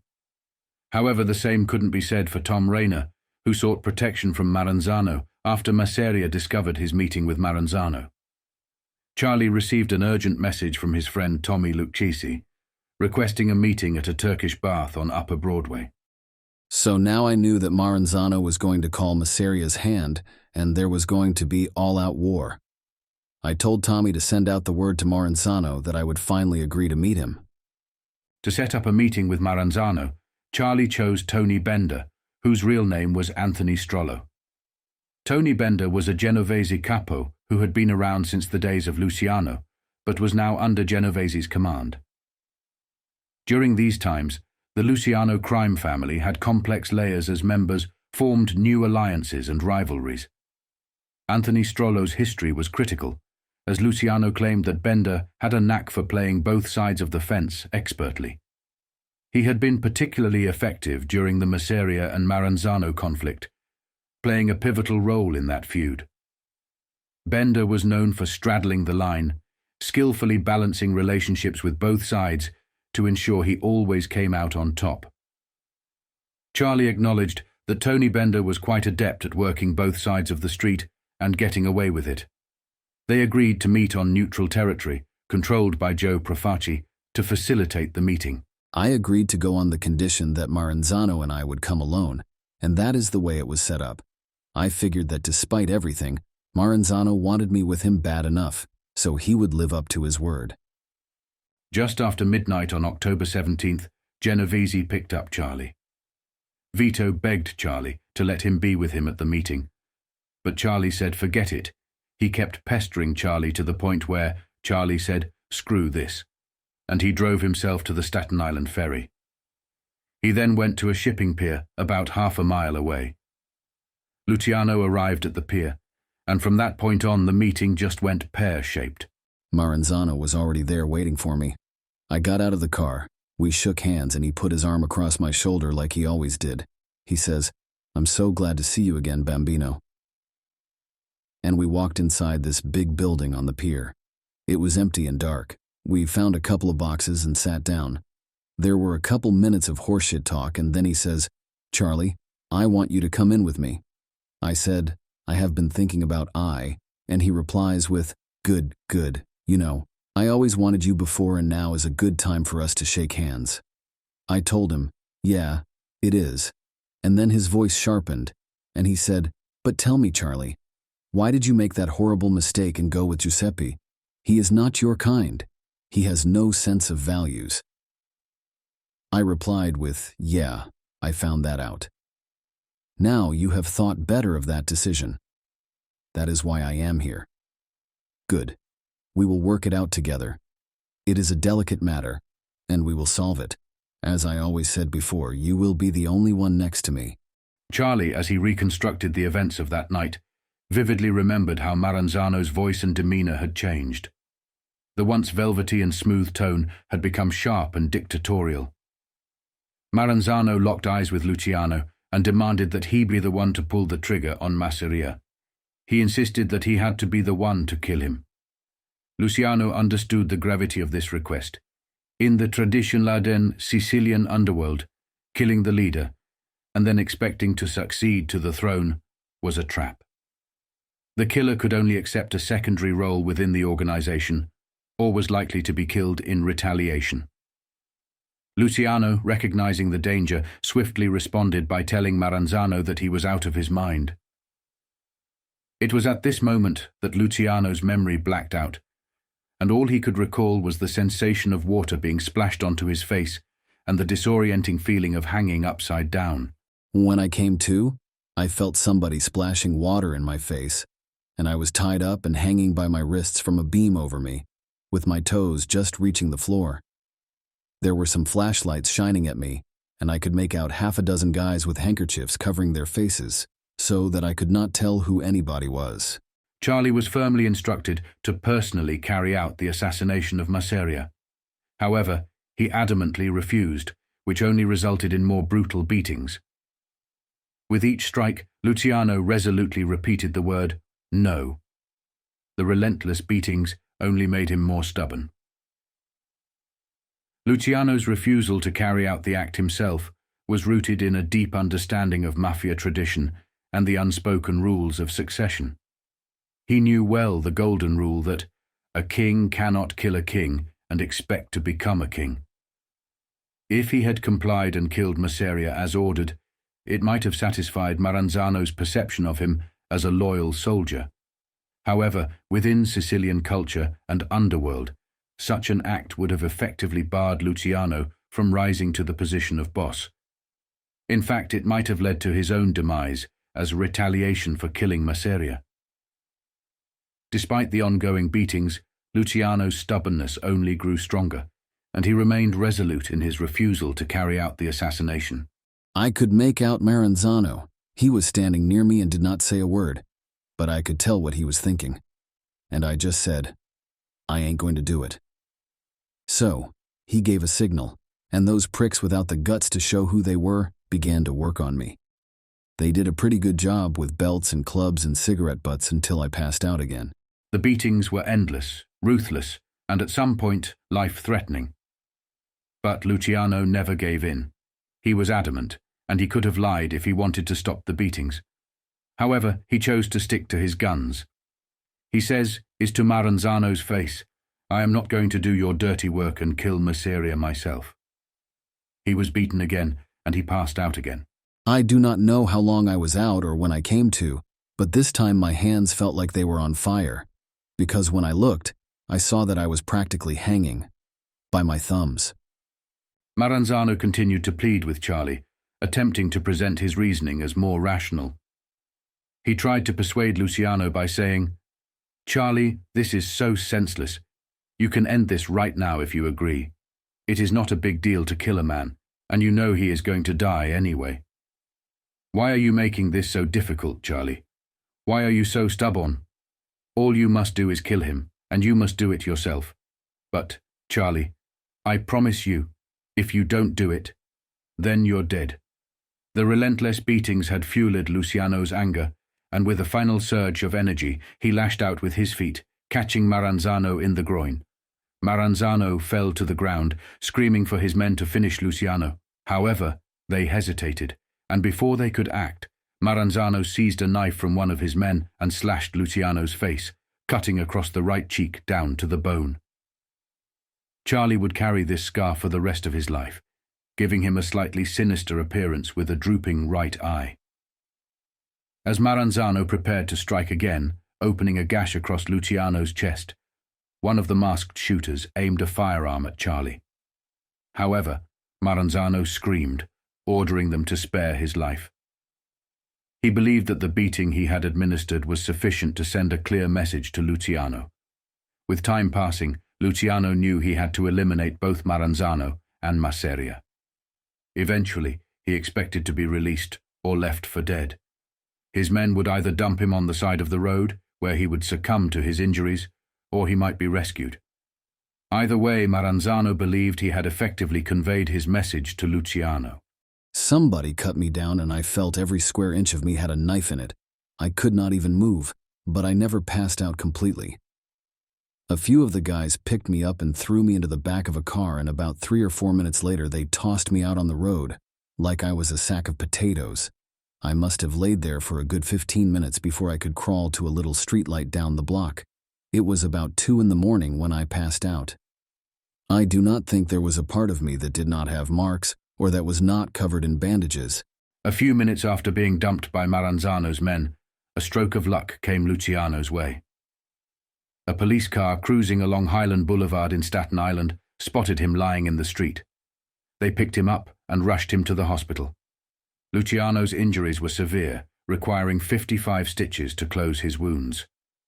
Adding to his humiliation, the Staten Island police initially booked him on a grand larceny charge, suspecting him of stealing a car. Luciano refused to explain his circumstances, and the charge was later dismissed. When the police eventually questioned Luciano about the events of that night, he delivered a line that would become famous and go down in history, later being used against him in court. He simply said, "I was taken for a ride." When asked how he intended to handle the matter, he responded that he would handle it in his own way. These 2 lines would be immortalized in movies and repeated by future gangsters. Some gangsters, while in the hospital, would use similar phrases when questioned by police, indicating they would handle their business their own way and simply stating they were taken for a ride. The story of Luciano's beating and being left on the side of the street after a brutal attack remained mysterious for years. It was not until 1961 that he would provide a full account of the incident. Various rumors circulated about what had happened that night and how he ended up in that condition. One story suggested a rival gang at the corner of Broadway, and Fifth Saint had beaten him as a warning to stay out of their territory, and then left him on Staten Island. Another tale claimed Maranzano's men had abducted him on Broadway and rescued him at the Staten Island ferry, finding him badly battered, and then left him on Staten Island to create a mystery. Yet another rumor suggested he had been assaulted by federal agents who had discovered him waiting for narcotics and whiskey. There were stories about a police officer beating him severely, and even the father of a girl he had impregnated being involved. The speculations and tales about Luciano's beating and the events of that night persisted, with people from all walks of life continuing to gossip about them. It was during this time that the nickname Lucky Luciano began to stick, bestowed upon him by the press and the public.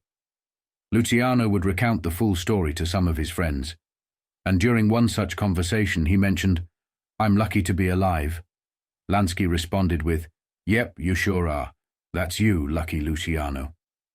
For Luciano, there was nothing fortunate about lying in bed, badly beaten, with a severe facial wound that required approximately 50 painful stitches. As he lay there, he contemplated how close he had come to death. Gradually, Luciano began to wonder why Maranzano had spared his life. It occurred to him that one of the strengths in Maseria's camp was the difficulty of getting close to him. He was well guarded. Maranzano needed Luciano to carry out the hit because it was the only way it would get done. Someone close to Maseria had to be the one to eliminate him. Lying in bed, I had a little time to think over what happened. For a couple of days, I could not understand why the fucking bastard went to all that trouble and then let me live. Finally, I figured it out. Maseria was guarded like the Philadelphia Mint. Nobody could get close to him unless you were part of the outfit. Maranzano knew that because he tried a couple of times and came up empty. That meant he had to have somebody close to Joe.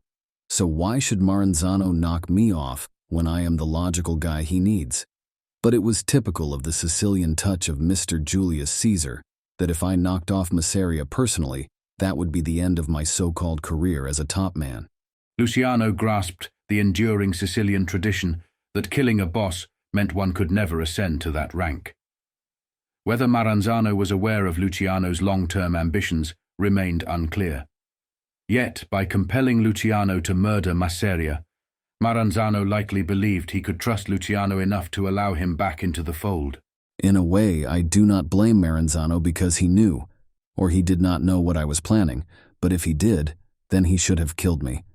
For 3 days, every time I even moved my pinky, it hurt so bad I could hardly stand it.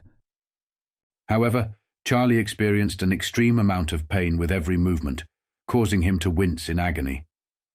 He attributed this pain to only one man, the man he would eventually eliminate.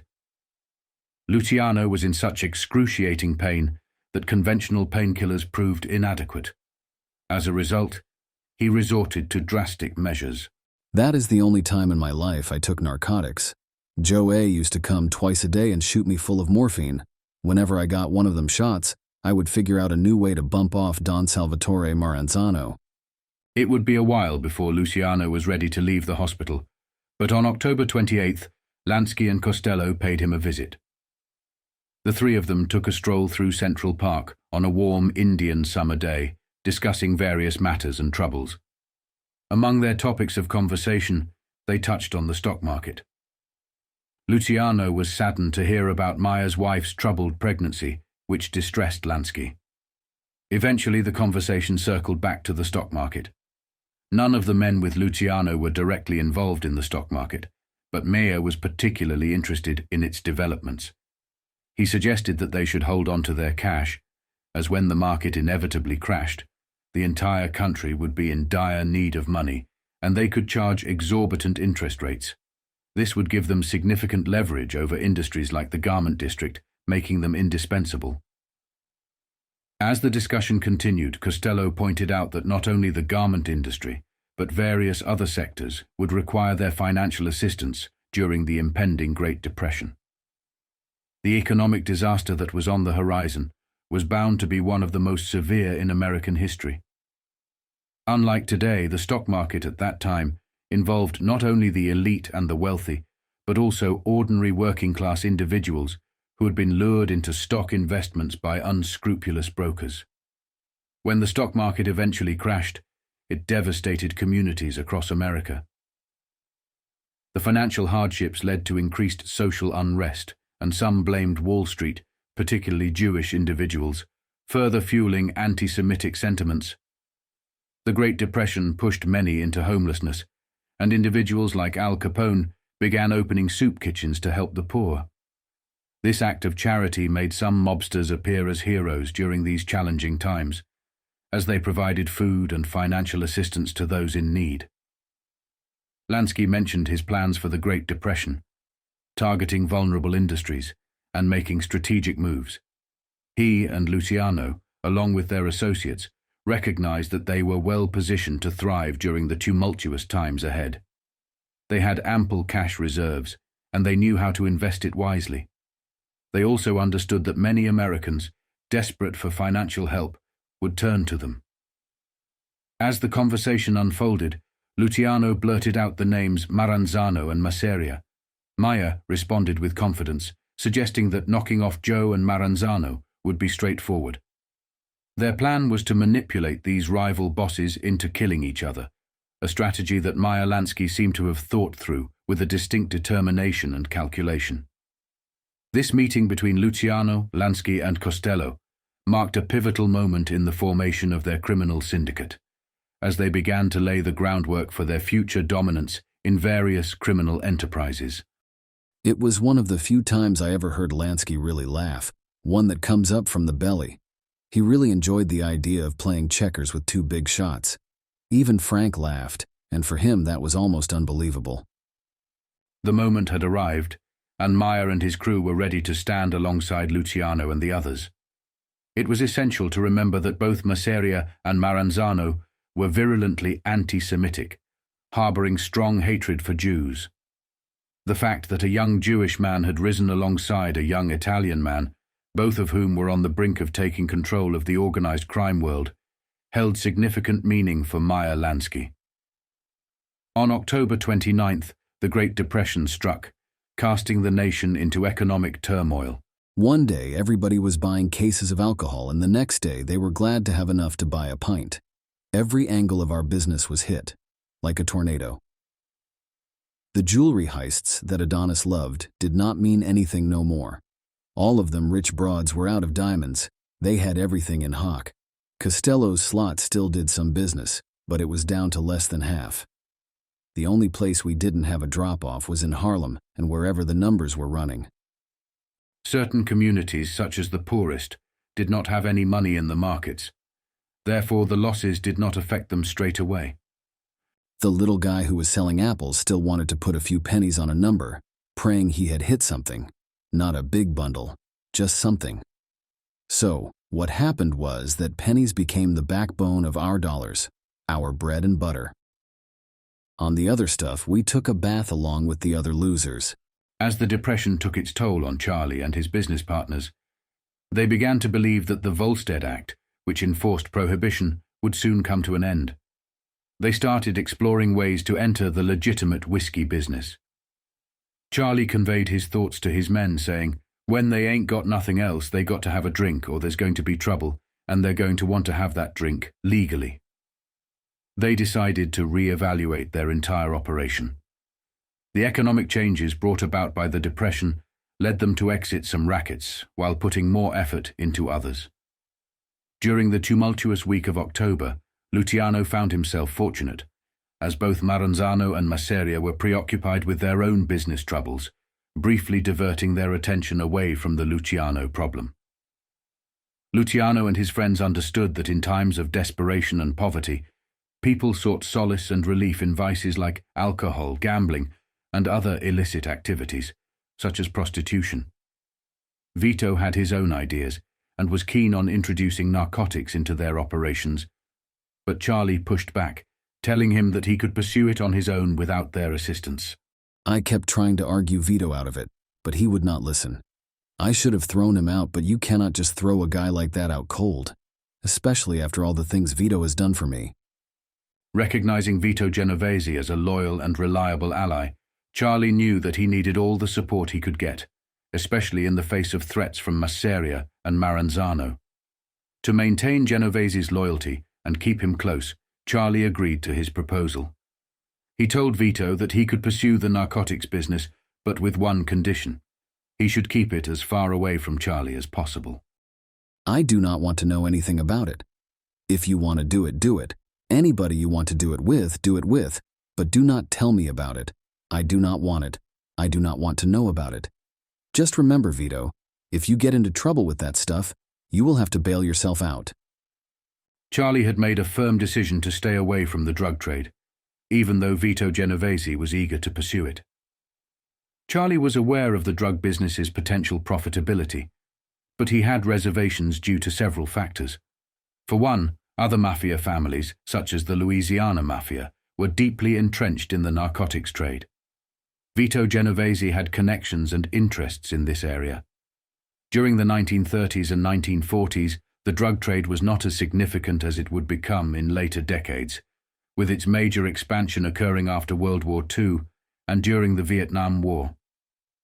Additionally, the French Corsican Mafia was a formidable force in the drug trafficking world, making it a risky venture for the Italian-American mob to enter direct conflict with such powerful players. Luciano recognized that while small-scale involvement in narcotics might be manageable, attempting to challenge established drug trafficking groups could lead to serious trouble. So, instead of drugs, Luciano focused on usury.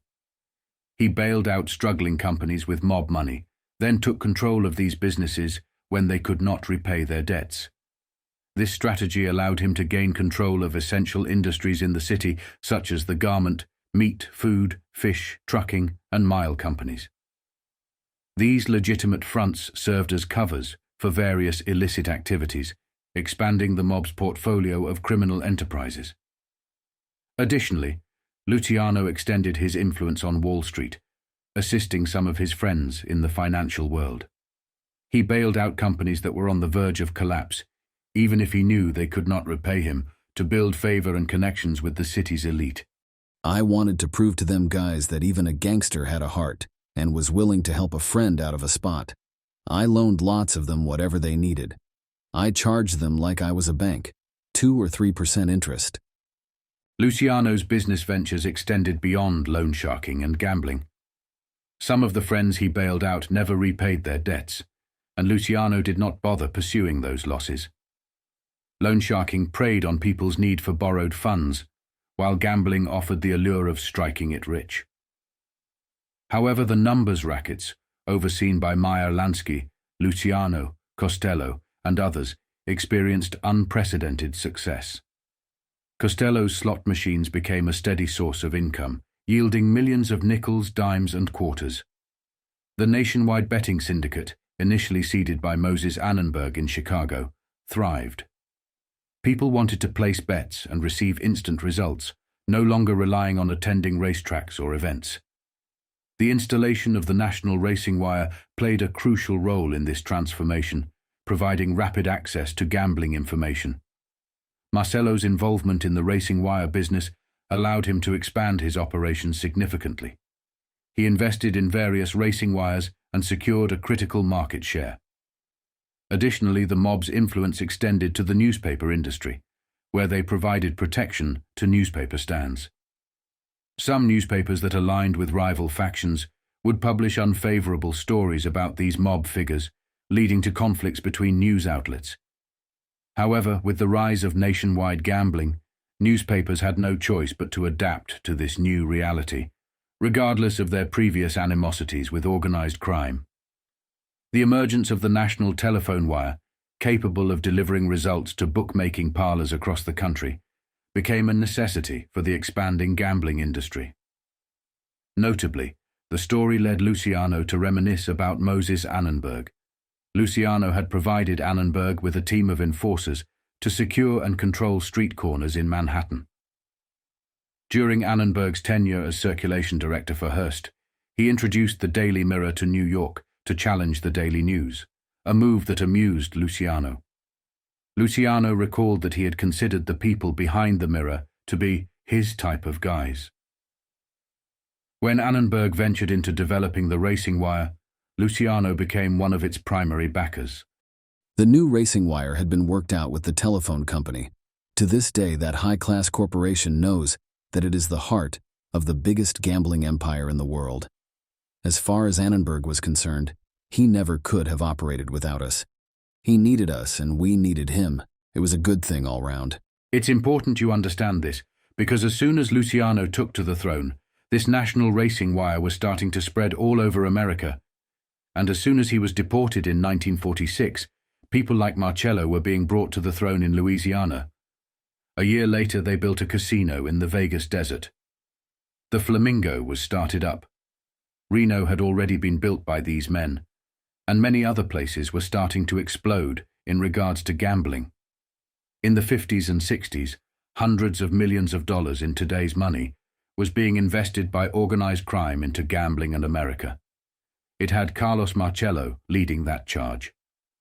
So, when he started to move into his national racing wire, he made $2 billion a year from it. He took over everything, and Luciano is giving that history right here, right now in 1928, is when they started to make that move.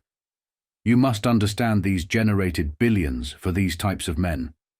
It took them all the way to Havana, Cuba. They started to take gambling into Europe, London, South America, Bahamas. People like Santo Trafficante, Mayor Lansky, and others, especially Jimmy Blue Eyes and Russell Bufalino, started to become international gangsters because of this. Mayor Lansky was money laundering on a huge national scale. It was not a smooth operation, but it was run swiftly because these men had the killers to carry out whatever they needed. So when other groups started to look for people to carry out some of their work, they knew that Italians were ready to do it for them, especially money laundering. That is one of the reasons why the Italians grew to be big. So at this moment in time, America was shifting. Its industries needed bailing out, its trucking industries needed helping. Other major people needed help, such as the elites who were running out of cash, and therefore they looked to organize crime for help. They turned to people like Luciano, but there were countless other people that they would turn to. Costello had his people, and he had to help them out. Maya had his people, and he helped him out. Joe Adonis had his people, and he helped them out. So they were becoming one big bank, giving out money and looking for favors in return. And these types of men were putting on a crazy amount of interest onto it. Longy Zwilman would come onto this operation, and he would turn into one of the biggest loan shark operators. So, they were not just bailing out industries. They started to own huge shares in them. And it was because of the Great Depression that they were able to do it, and at the same time they were creating the future regarding gambling and entertainment. As the world around Luciano sank deeper and deeper into depression, Luciano's world simply kept getting better and better, as well as the fact that his father and family had now come to terms with his activities. My old man never really changed. I must be honest. Sometimes he knew me better than I knew myself. But he got tired of trying to tell my mother that I would always be in the rackets.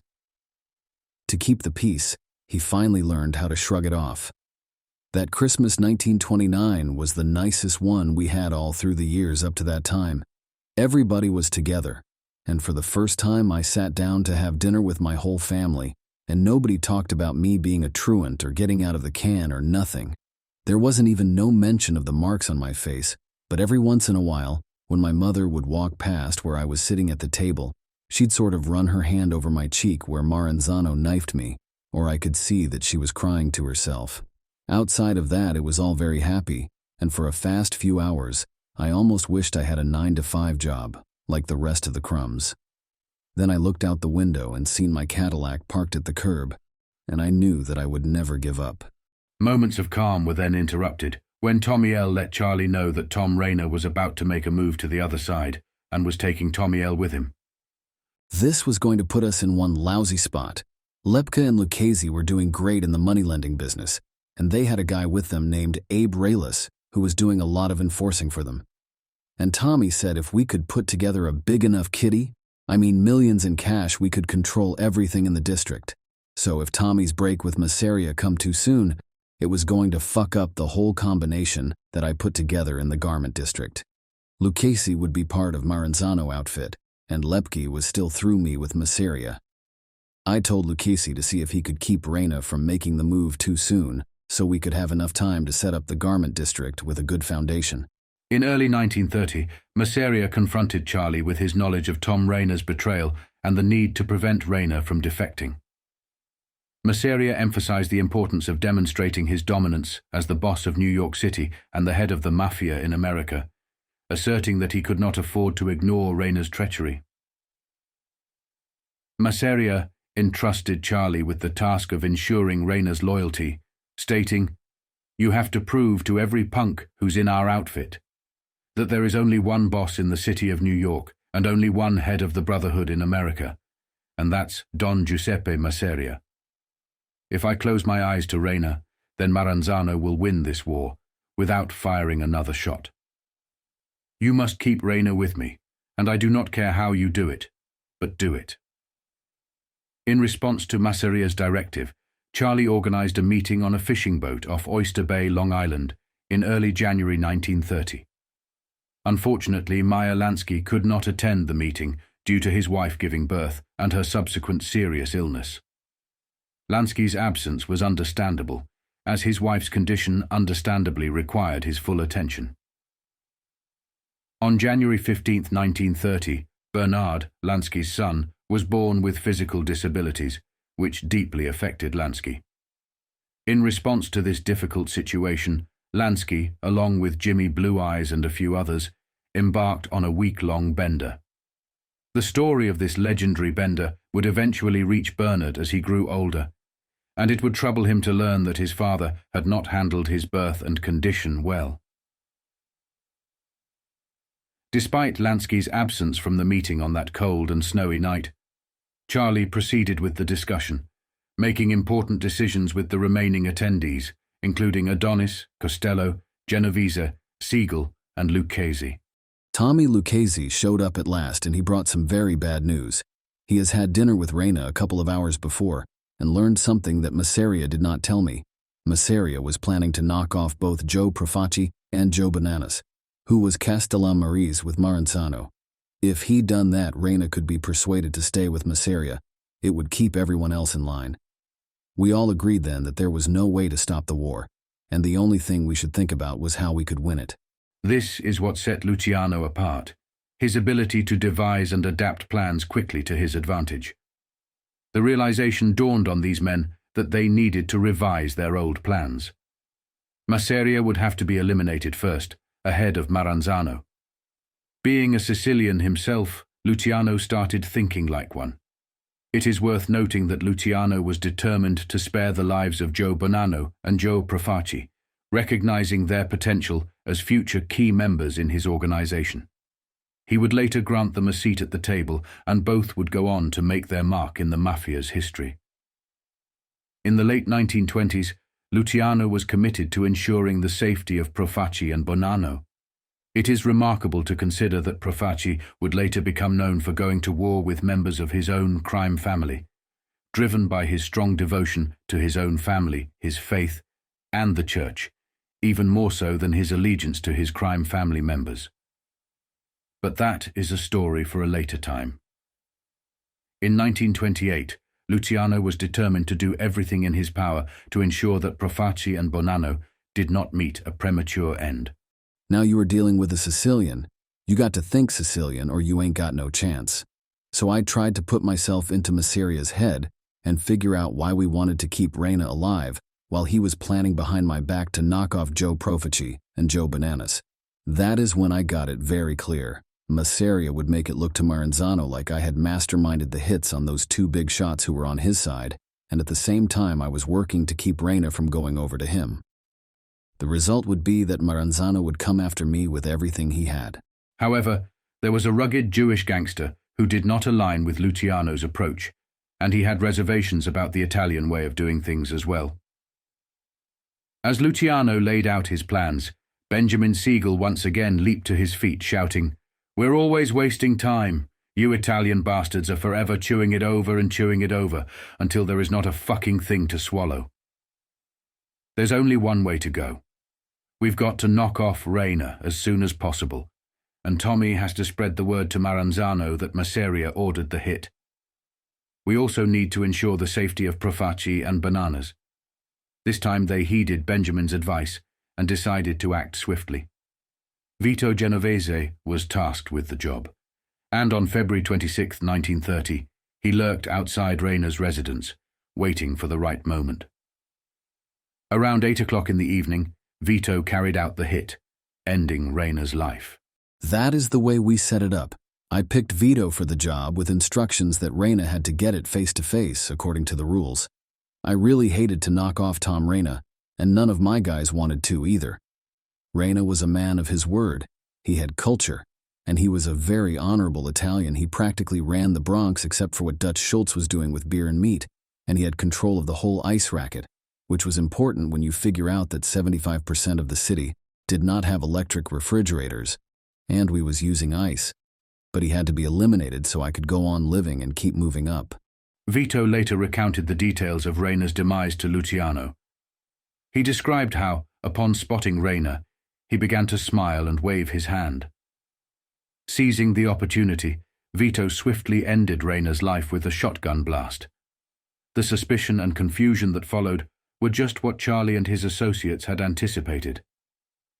Maranzano believed that Maseria had orchestrated the killing, utilizing his hitman Joe Catania for the job. Maseria added to the mounting suspicions by summoning Reina's top lieutenants, Gaetano Tom Gagliano, Tommy L., and Dominic the Gap Petrilli, while appointing Joseph Pinzola as the new boss of the Reina family.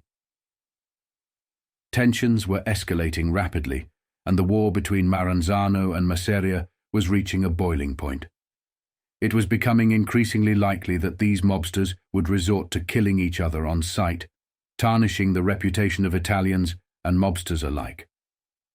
Chicago was already experiencing its own wave of violence, and Luciano recognized that public sentiment was beginning to turn against these gangsters, once hailed as heroes. Drive-by shootings were becoming commonplace, and innocent bystanders were getting caught in the crossfire. It was a grim situation, where the deaths of a few mobsters often meant the loss of innocent lives as well.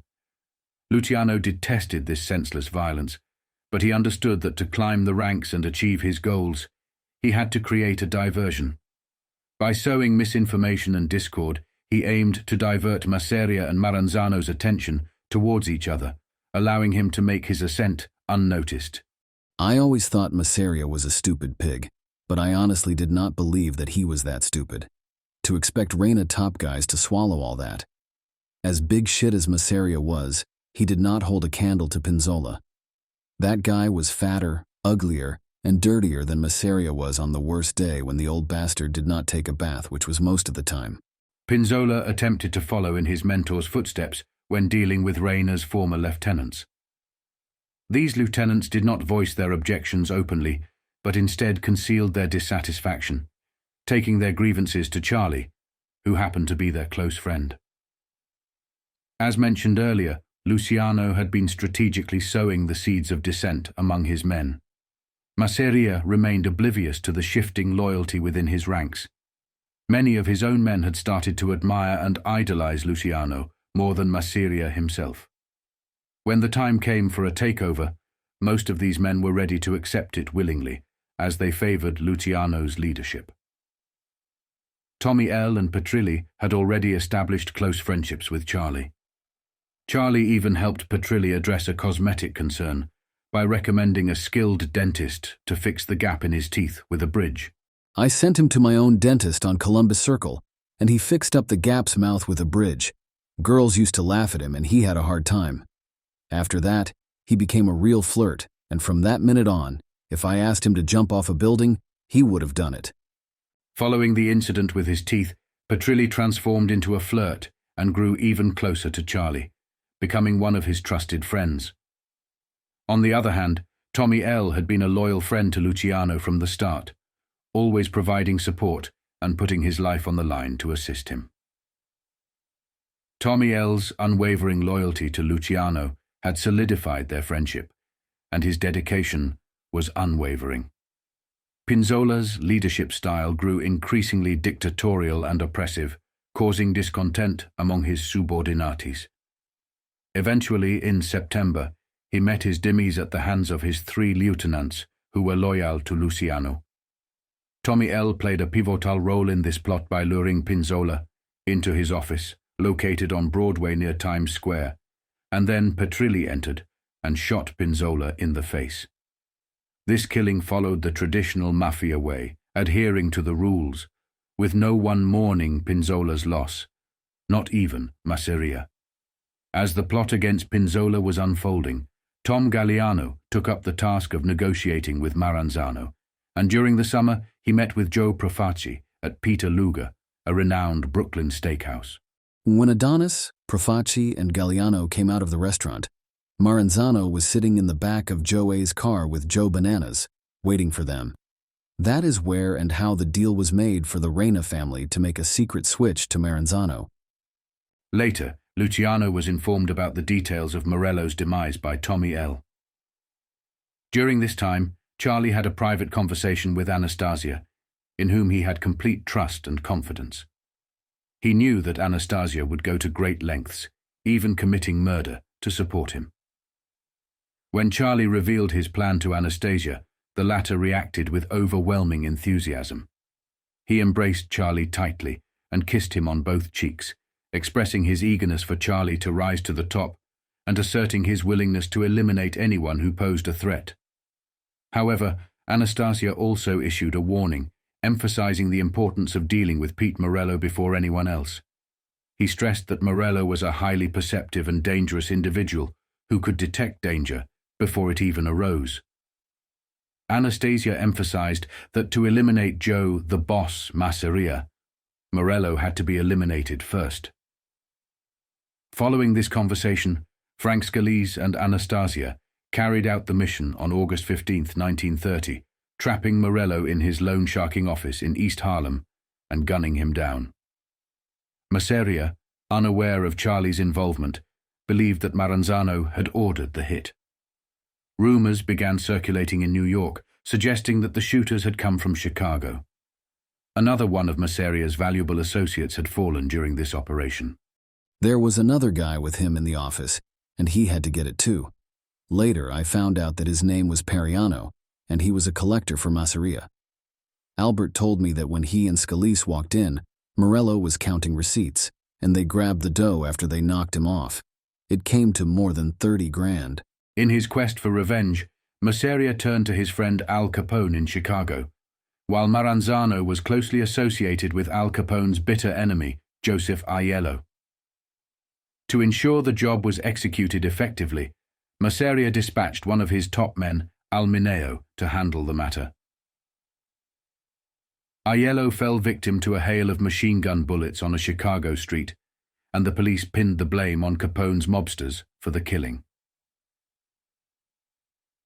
On November 5, 1930, Maranzano retaliated by positioning his men in an apartment in the Bronx, surveilling the residences of Maseria's top aides in hopes of catching him in a crossfire.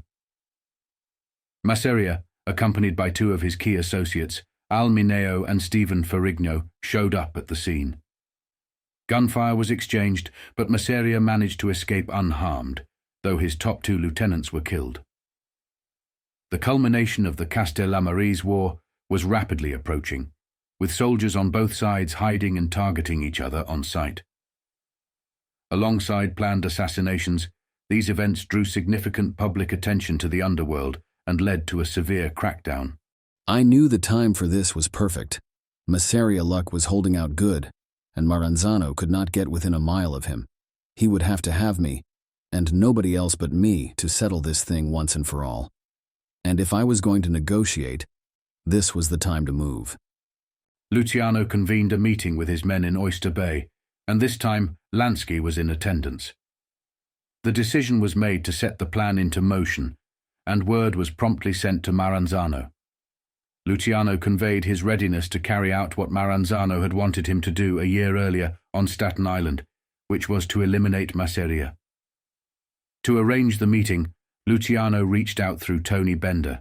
Maranzano knew goddamn well, after what happened on the pier, I was not going to give him the right time when it came to picking the place. They finally arranged their meeting at the Bronx Zoo. Charlie had Tommy Lucchese, Joe A. and Bugsy Siegel with him.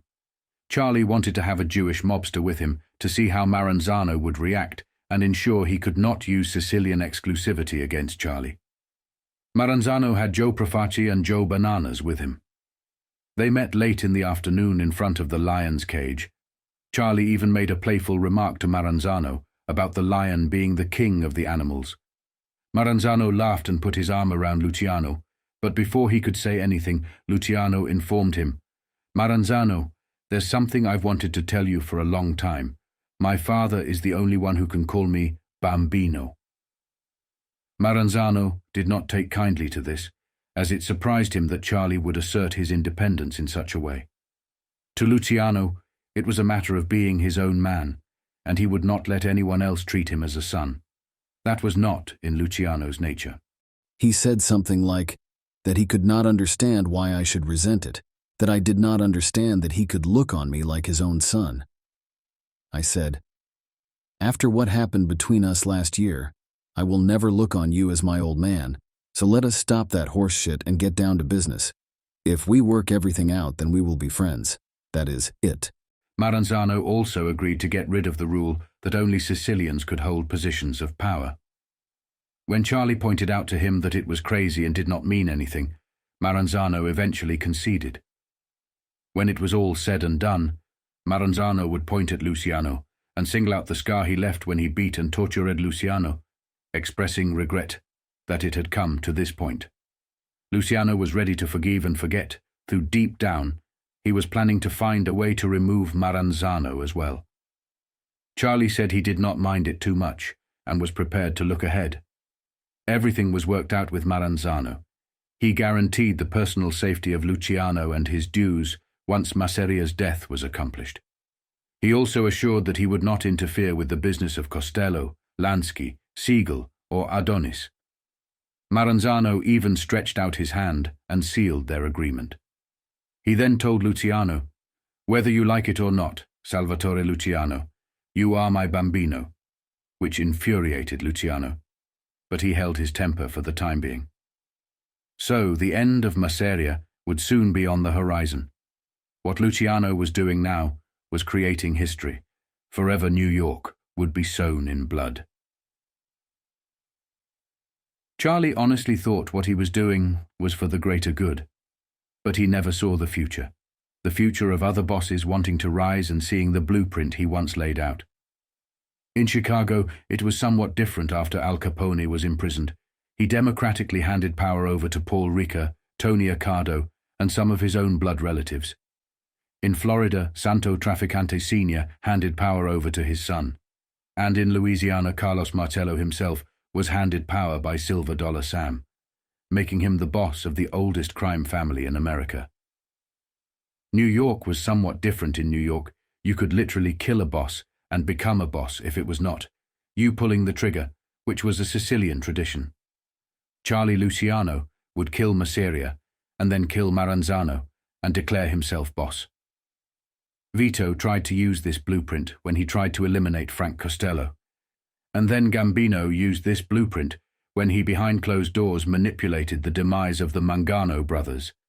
Then Albert Anastasia was killed, allowing Gambino to become boss. A few other mob bosses would use this method also. Another famous example would be the killing in the 80s, would be of Paul Castellano, who was murdered in New York, and giving way to John Gotti, who then became the new boss of the Gambino crime family. It would be on April 15, 1931, a beautiful, warm and sunny day around 9 o'clock, when Charlie would create this blueprint setting in motion decades of violence. Luciano and Masseria were both sitting alone at one of Joe the Boss's headquarters on Lower 2nd Avenue in downtown Manhattan. Maseria leaned back and listened as Luciano outlined a blueprint for mass murders and a plan to eliminate Maranzano's lieutenants. I must have talked for a couple of hours, and old Joe was beaming and laughing like he could just taste Maranzano blood out of a gold cup. Finally, he leaps out of his leather chair about twice as big as he was, and he starts to do a dance in the middle of the office.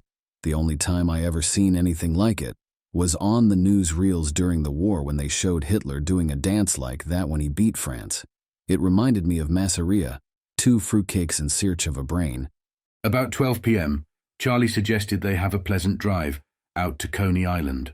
I could see Maseria eyes start to shine the minute I mentioned this great food, and when I was making the arrangements over the phone, I swear I could see the spit drooling out of his mouth because I ordered enough food to stuff a horse. They arrived at the Nuova Villa Tamaro in Coney Island shortly after noon. Gerardo Scarpato showed them to a table, the atmosphere brimming with an air of anticipation. Luciano was never a big eater, and he ate slowly, lost in thought. He sipped his wine sparingly, as if he knew the gravity of what was about to transpire. On the other hand, Maseria was a stark contrast, indulging himself in a feast of antipasto, spaghetti with red clam sauce, lobster, and whatever culinary delight was placed in front of him.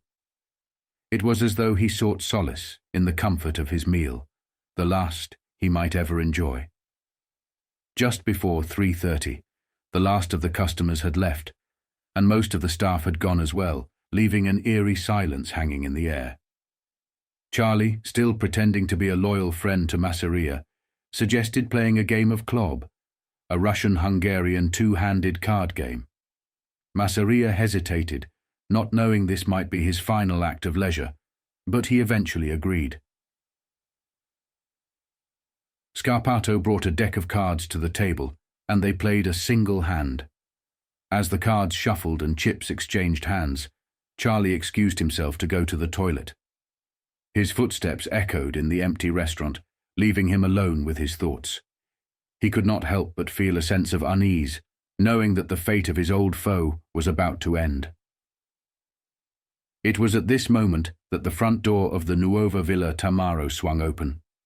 The car that Luciano had driven was followed by a sleek black limousine driven by Kiro Terranova, carrying a group of cold, professional-looking killers. Vito Genovese, Joe Adonis, Albert Anastasia, and Bugsy Siegel emerged from the limousine, dressed impeccably in sharp suits. The air around them seemed to crackle with tension as they entered the dimly lit restaurant. Their eyes bore the unmistakable intent of hitmen, and they moved with a lethal grace, each step calculated and precise. Bugsy Siegel, the one who would pull the trigger, carried an air of eerie calmness, like a predator stalking its prey. The room's silence was broken only by the soft rustling of their suits and the muffled clinking of their shoes on the tiled floor. In an instant, the atmosphere shifted from one of anticipation to impending doom. The four men, their cold gazes never wavering, pulled out their pistols and began firing at Joe the boss. More than 20 shots echoed through the room, a cacophony of deadly intent. 6 of those shots found their mark, striking Maseria, who slumped over the table, his reign of power meeting a brutal end. With ruthless efficiency, the 4 hitmen exited the restaurant, making their way to a waiting getaway car. Ciro Terranova, shaken to his core, was pushed aside by Siegel, who took the wheel with an unflinching determination. The entire killing took less than a minute, and there were no witnesses to testify to the abrupt and violent end of Joe Maseria's reign. When the police officers came naturally, they wanted to know whether I had seen what happened. I said no, I did not, and I did not have no idea why somebody would want to kill Joe. They asked me where I was when it happened, and every newspaper printed that I said, as soon as I finished drying my hands, I walked out to see what it was all about. That is an absolute lie. I said to them, I was in the can taking a leak. I always take a long leak. Maseria received a funeral that matched his status. His body lay in state for several days, and a long procession of cars filled with flowers and mourners followed him to the cemetery. The expenses for the funeral were covered by Maranzano, and Luciano himself attended the service. After it was all over, Luciano pulled Vito aside and inquired about how the hit had gone. Vito replied that it had been executed face-to-face, just as Maseria always demanded. It's how Joe the boss then met his end. With Maseria out of the picture, the crown of power had now shifted to Maranzano, but Luciano knew that this arrangement would not last for long. Maranzano had it all now. He did not waste a single day in starting to make plans. He was going to have the biggest inauguration that ever took place in the United States of America. In a few weeks after Maseria stopped being a pig and became a corpse, all Maranzano could think about was the day he was going to be crowned king. Charlie remained equally determined to build his own empire. He adopted a patient approach, biding his time while waiting for Maranzano to make a misstep. The decision made by Charlie and his crew was to exercise patience, as they believed that Maranzano's assumption of uncontested rule would not hold for long. Maranzano decided to hold his own formal induction ceremony, sending out invitations to 500 mobsters. They would assemble along the Grand Concourse in the Bronx, with each mobster taking a seat in a predetermined order based on their rank. The whole joint was practically covered with crosses, religious pictures and statues of the Virgin and saints I never heard of. Maranzano was the biggest cross nut in the world. He wore a cross around his neck. He had them in his pockets. Wherever he was, there were crosses all over the place. He was an absolute maniac on religion. In fact, he used to call us guys in and bawl the shit out of them for not going to church. I remember one time, it was a little later, when Mike Miranda told me that Maranzano gave it to him about the church, and Mike said to him, "How can I go to church when I just knocked off a guy?" He said Maranzano told him, "That has nothing to do with it. Religion is only concerned with a man's soul." On the dais, a throne-like chair was placed, which Maranzano had rented from a theatrical prop warehouse specifically for this occasion. He seated his princes and lords, the heads of various gangs and units, with Charlie positioned at his right hand as the designated crown prince. When Maranzano rose to speak, there was an eerie silence. He delivered his speech in Italian, often lapsing into the Sicilian dialect and embellishing his words with Latin quotes. Maranzano expressed his anger over certain individuals in Chicago who had attempted to disrupt the meeting and sabotage the peace. Al Capone had discouraged some families from attending, such as the Louisiana crime family, which chose not to participate. Throughout his speech, Maranzano employed various oratorical techniques, adjusting his tone to emphasize points, and lowering his voice to force the audience to lean in closer. He gestured emphatically, raising a clenched fist to declare himself the supreme ruler, the boss of all bosses. Maranzano announced his intention to consolidate all criminal activities into a single organization under his leadership, outlining mergers and realignments that would result in 5 major families in New York. Each family would have non-competing territories or spheres of operation, and members would belong to one of these families. Maranzano declared a strict code of discipline, emphasizing rigid adherence to the organization's rules. No member could discuss the organization or their family, even within their own homes under penalty of death. Every member must unquestioningly obey orders from superiors.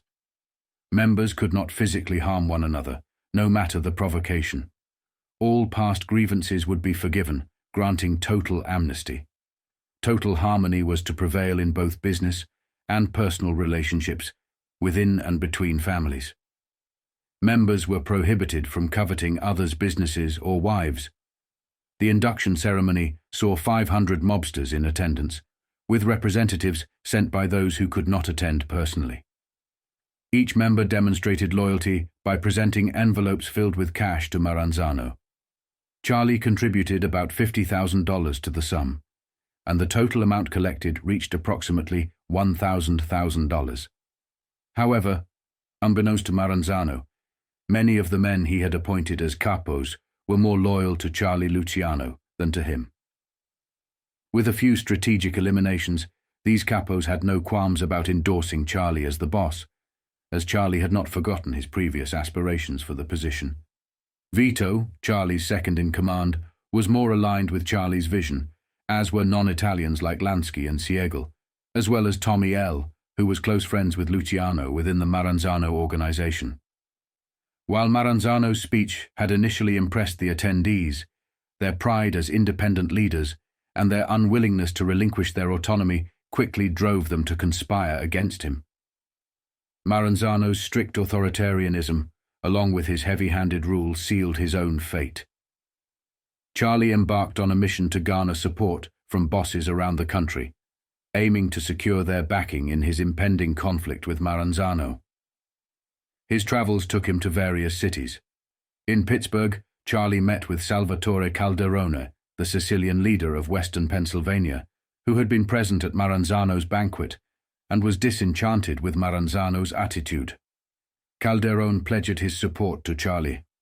In Cleveland, Charlie conferred with John Scalise, Moedalitz, and Frankie Milano, the Mafia leader in Ohio, who had also attended Maranzano's coronation. Milano expressed his willingness to assist Charlie in any way needed.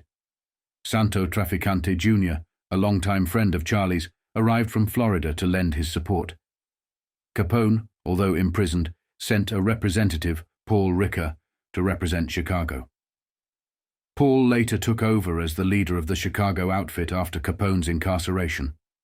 The bosses coordinated their efforts and devised a plan to eliminate Maranzano and his staunch allies, taking over their operations when Charlie gave the order.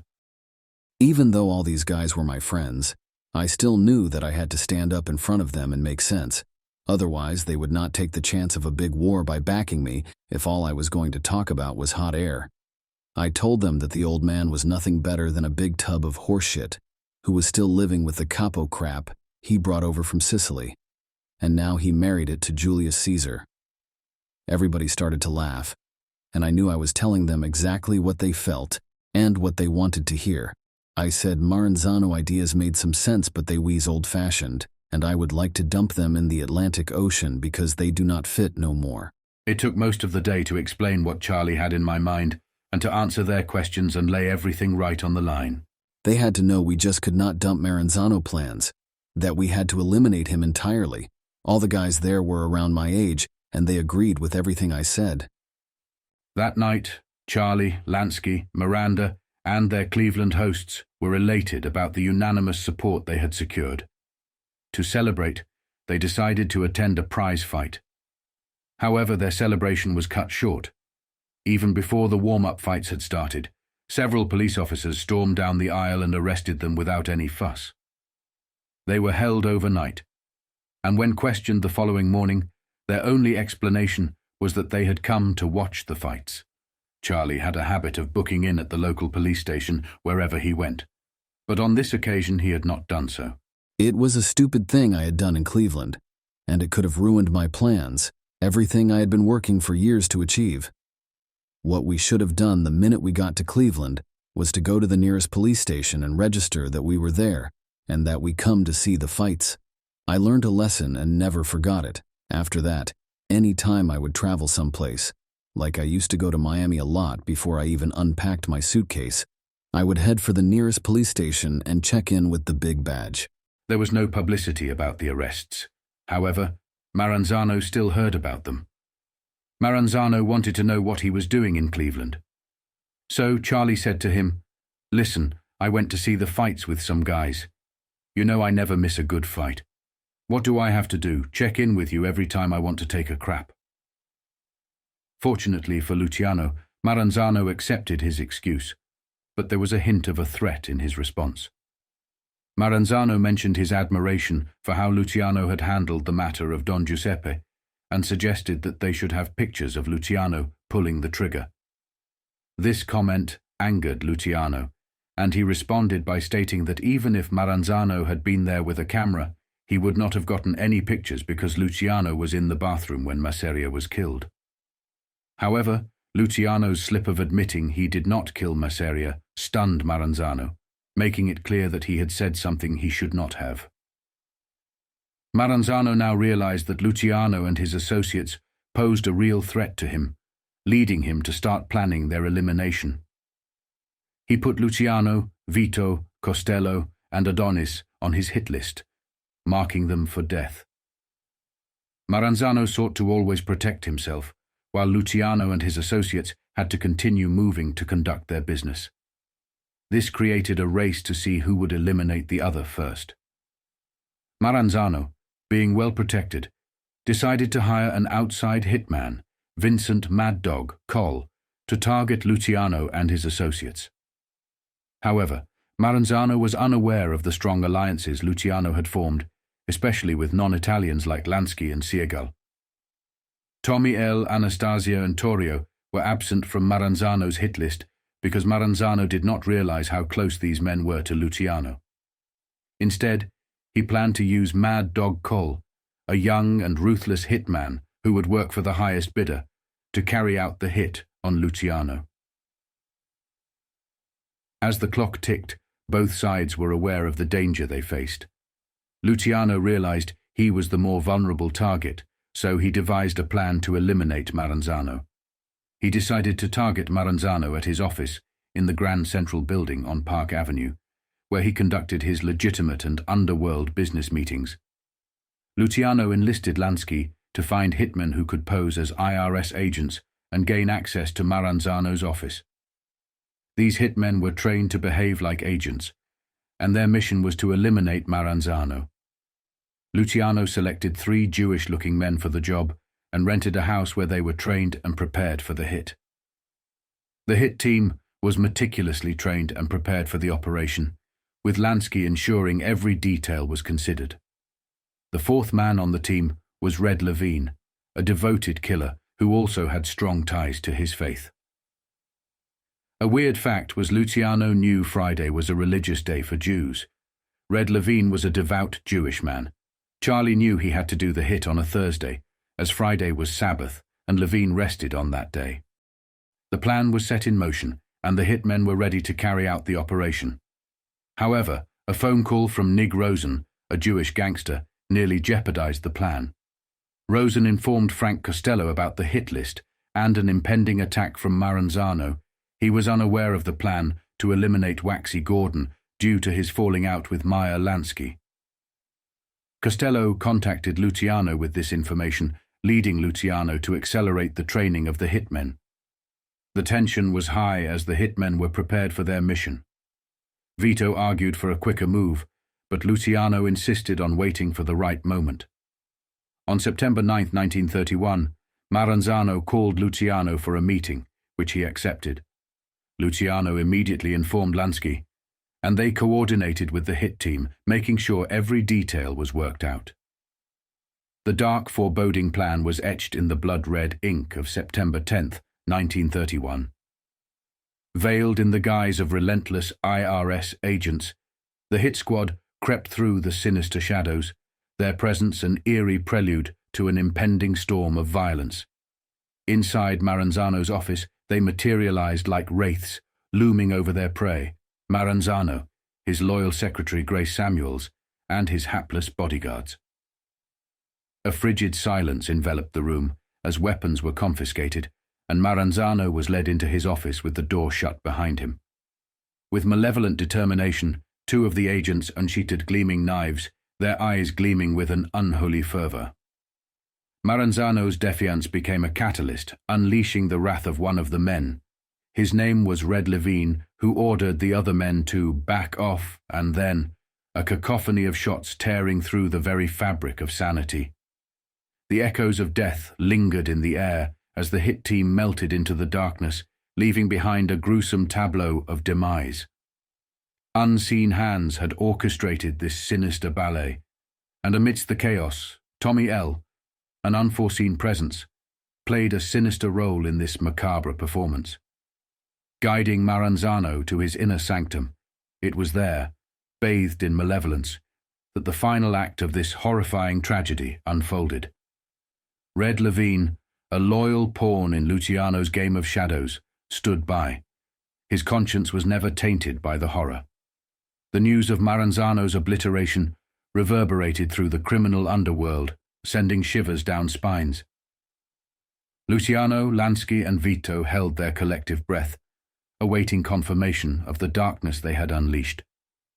And when the message arrived, it was a chilling testament to their ruthlessness. Luciano's voice, like a whisper from the abyss, carried the news to their allies, signaling the successful execution of Maranzano's doom. On that fateful day, other souls too met their end, their stories whispered only in hushed tones, a ghastly symphony that Luciano dared not reveal in its entirety, lest the world tremble in fear. Plenty of people got eliminated the day Maranzano got his, and it was all done as part of the plan. But all that stuff the writers always printed about what they called the Night of the Sicilian Vespers was mostly pure imagination.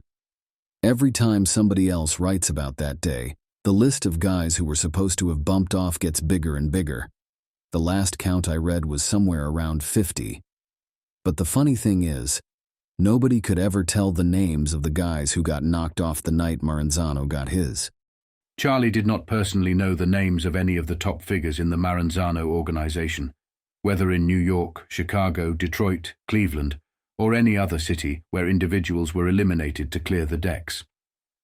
Charlie believed that knowing their names was unnecessary, because when he had initially discussed the plans with the men across the country, there was unanimous agreement. Everyone was on board with the plan. So, when Maranzano was assassinated, everyone naturally fell in line. It seemed inevitable. The only murder Charlie was aware of in connection with Maranzano's death was that of Gerardo Scarpato, the owner of the Nuova Villa Tamaro in Coney Island, who was killed on the night Maranzano was eliminated.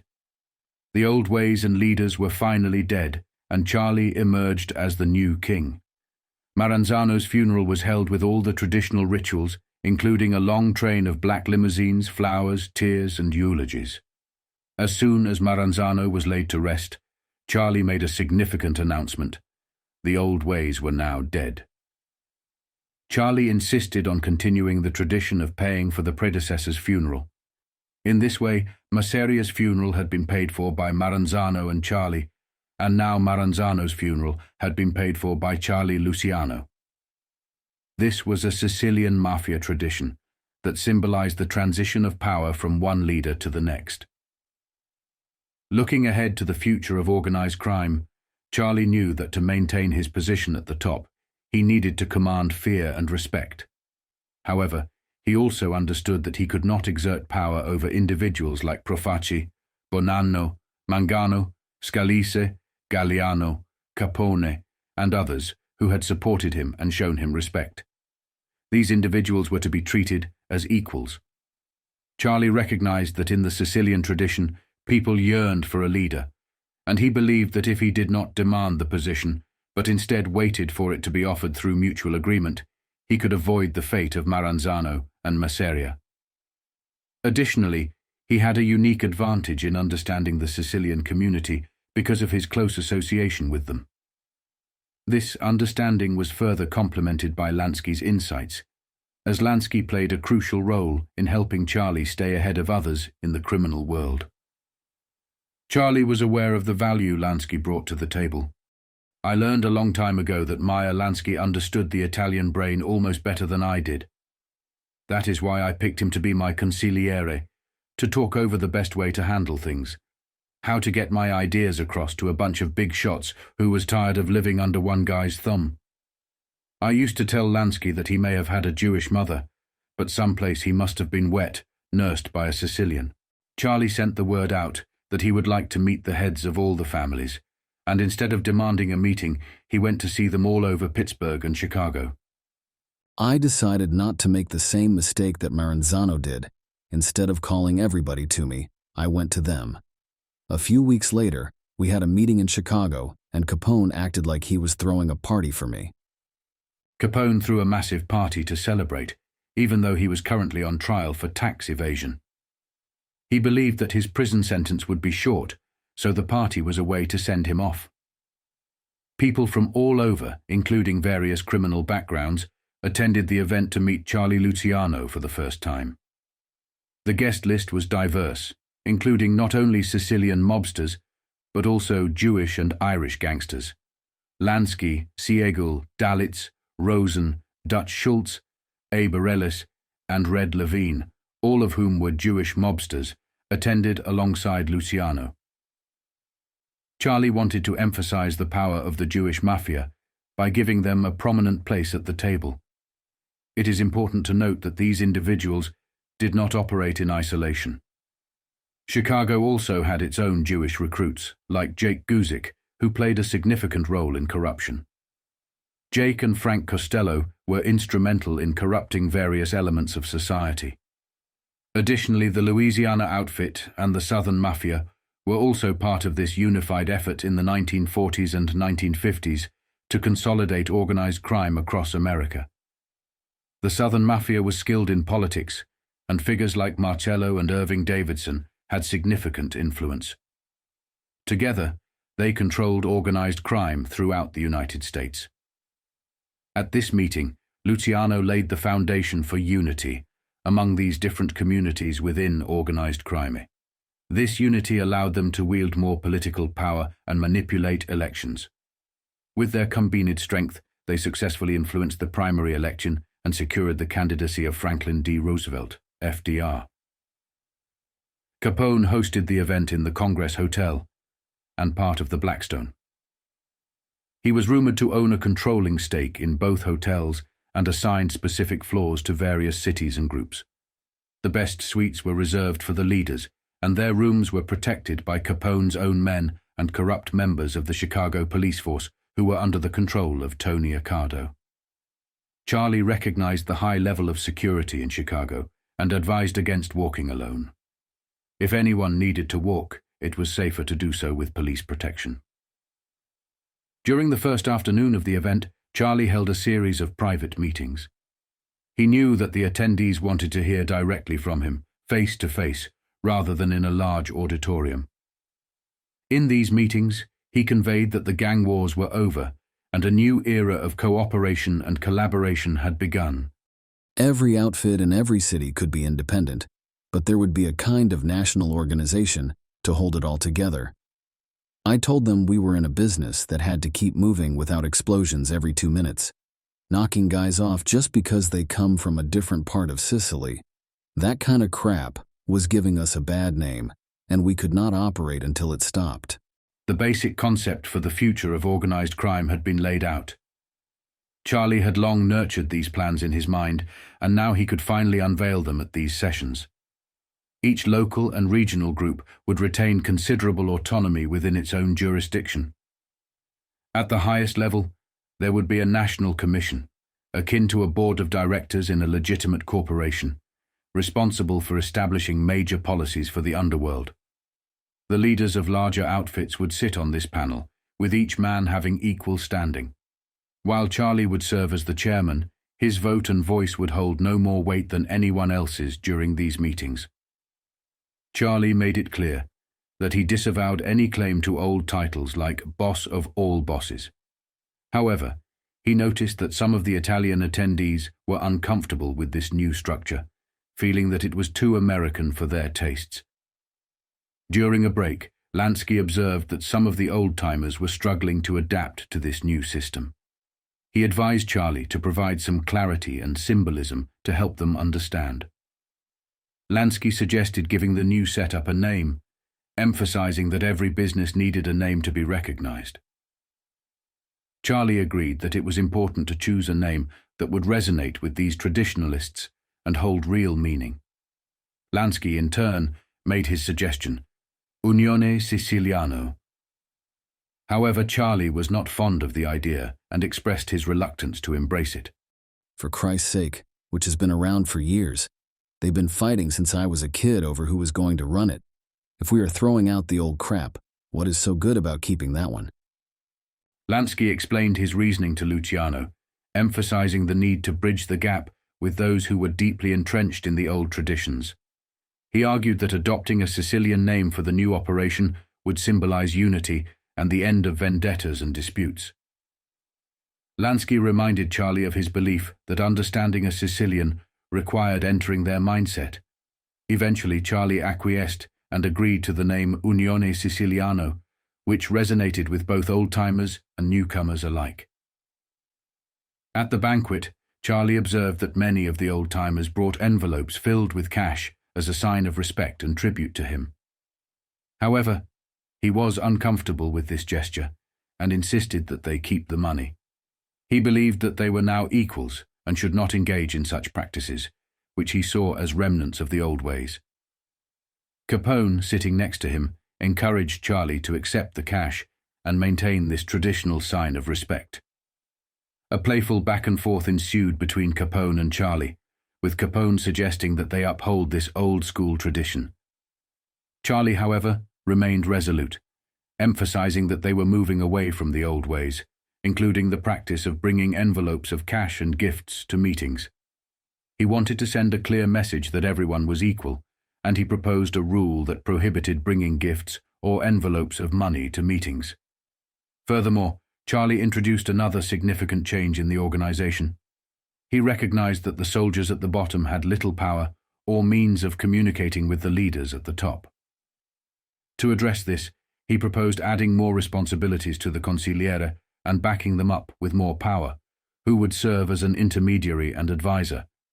The consigliere would not only represent the soldiers' concerns, but also provide advice to the leaders without fear of reprisal. With these changes, Charlie had reshaped organized crime according to his vision. He was now recognized as the boss by both the media and his underlings, even though he emphasized that he was only the boss of his own outfit, not others. After the Chicago Convention, Charlie's influence and reputation had reached new heights, and his name alone had the power to get things done and strike fear into people. However, as Charlie sought a new place to stay, his choice of the St. Moritz Hotel was met with resistance from Walter Winchell, a columnist for the Daily Mirror. Winchell, who received free accommodation in exchange for mentions in his newspaper column, began writing negative articles about the hotel, portraying it as a hoodlum hangout when he learned of Charlie's potential move. Despite this, Charlie, now standing at the pinnacle of his power, was confident in his choices. I moved into a beautiful apartment way up in the Waldorf Towers. I missed watching the people skating on the park and the ducks swimming on the lake. But the Towers were the best class address in New York. And then Frank Costello was living in the hotel part of the Waldorf Astoria for a long time. The Waldorf Towers was Costello's home away from home, and it served as his preferred place to hold court, replacing his apartment on Central Park Avenue. Each morning, Costello would enjoy a share, a massage, and a manicure, all while engaging in conversations with some of his legitimate friends who quickly visited while he received these services. They give Costello a face like a baby's ass. How can anybody get a manicure 6 days a week and all the rest of that junk? Frank was nuts. I would not let a barber get a razor that close to my face. After leaving the barbershop, Costello would typically head to Peacock Alley, located just off the main lobby of the Waldorf Towers, for lunch. This spot became his regular office, where he would meet with politicians, business associates, and hold discreet discussions out in the open to avoid attracting attention. Costello appreciated the convenience of the towers, explaining, "The towers were part of the Waldorf setup, and my being there made it easy for Frank to get to me. But the towers were separated from the hotel, and it was higher." Meanwhile, at the Waldorf Towers, Luciano adopted the alias Mr. Charles Ross. He had leased a suite that included a bedroom, kitchen, living room, dining room, master bath, and powder room. Luciano paid his rent up front for the entire year, totaling $800, and he did not make specific demands about the furnishings, leaving it to the hotel management with one condition: it had to be classy. The Waldorf Towers was an ideal choice for Luciano due to its discreet entrance and foyer on 5th Street, just east of Park Avenue, providing a level of privacy that other grander hotels lacked with their more conspicuous entrances. Additionally, Luciano had access to his private garage for parking and a dedicated elevator serving only the towers, ensuring that guests were screened and their names announced before being allowed access. I did not have any trouble with them until some idiot in my outfit came to see me one day. He did not know what number my apartment was, so he asked the desk clerk. But he did not ask for Mr. Ross, he asked for Charlie Lucky. The clerk came up to see me later in the afternoon. He said they were getting all kind of complaints from other people in the building about a notorious gangster living there. Well, I knew the Towers was not going to throw me out. I was paying my rent regularly, which was more than they could say about some of their blue blood that was freeloading there. So I figured it was payoff time. I did not even ask the clerk how much he wanted. I just reached into my pocket and peeled off 2 C notes. And from then on, I gave him $200 every month just for himself. I did not have no trouble after that, and a couple of years later the guy did me a hell of a favor. By this time, Charlie had settled into a nightlife routine. He rarely rose before noon, and after having breakfast, his first business associates would begin to drop in. Adonis was a frequent visitor, and others from his inner circle, including Genovese, Costello, Lansky, Torrio, and Lucchese, now that Maranzano was out of the picture, openly displayed their friendship. Tony Bender, known for his paranoia and love of secrecy, would also visit. He had a unique way of maintaining privacy by taking the elevator up to the wrong floor and then walking down the stairs to reach Charlie's apartment. Zwilman was another regular visitor.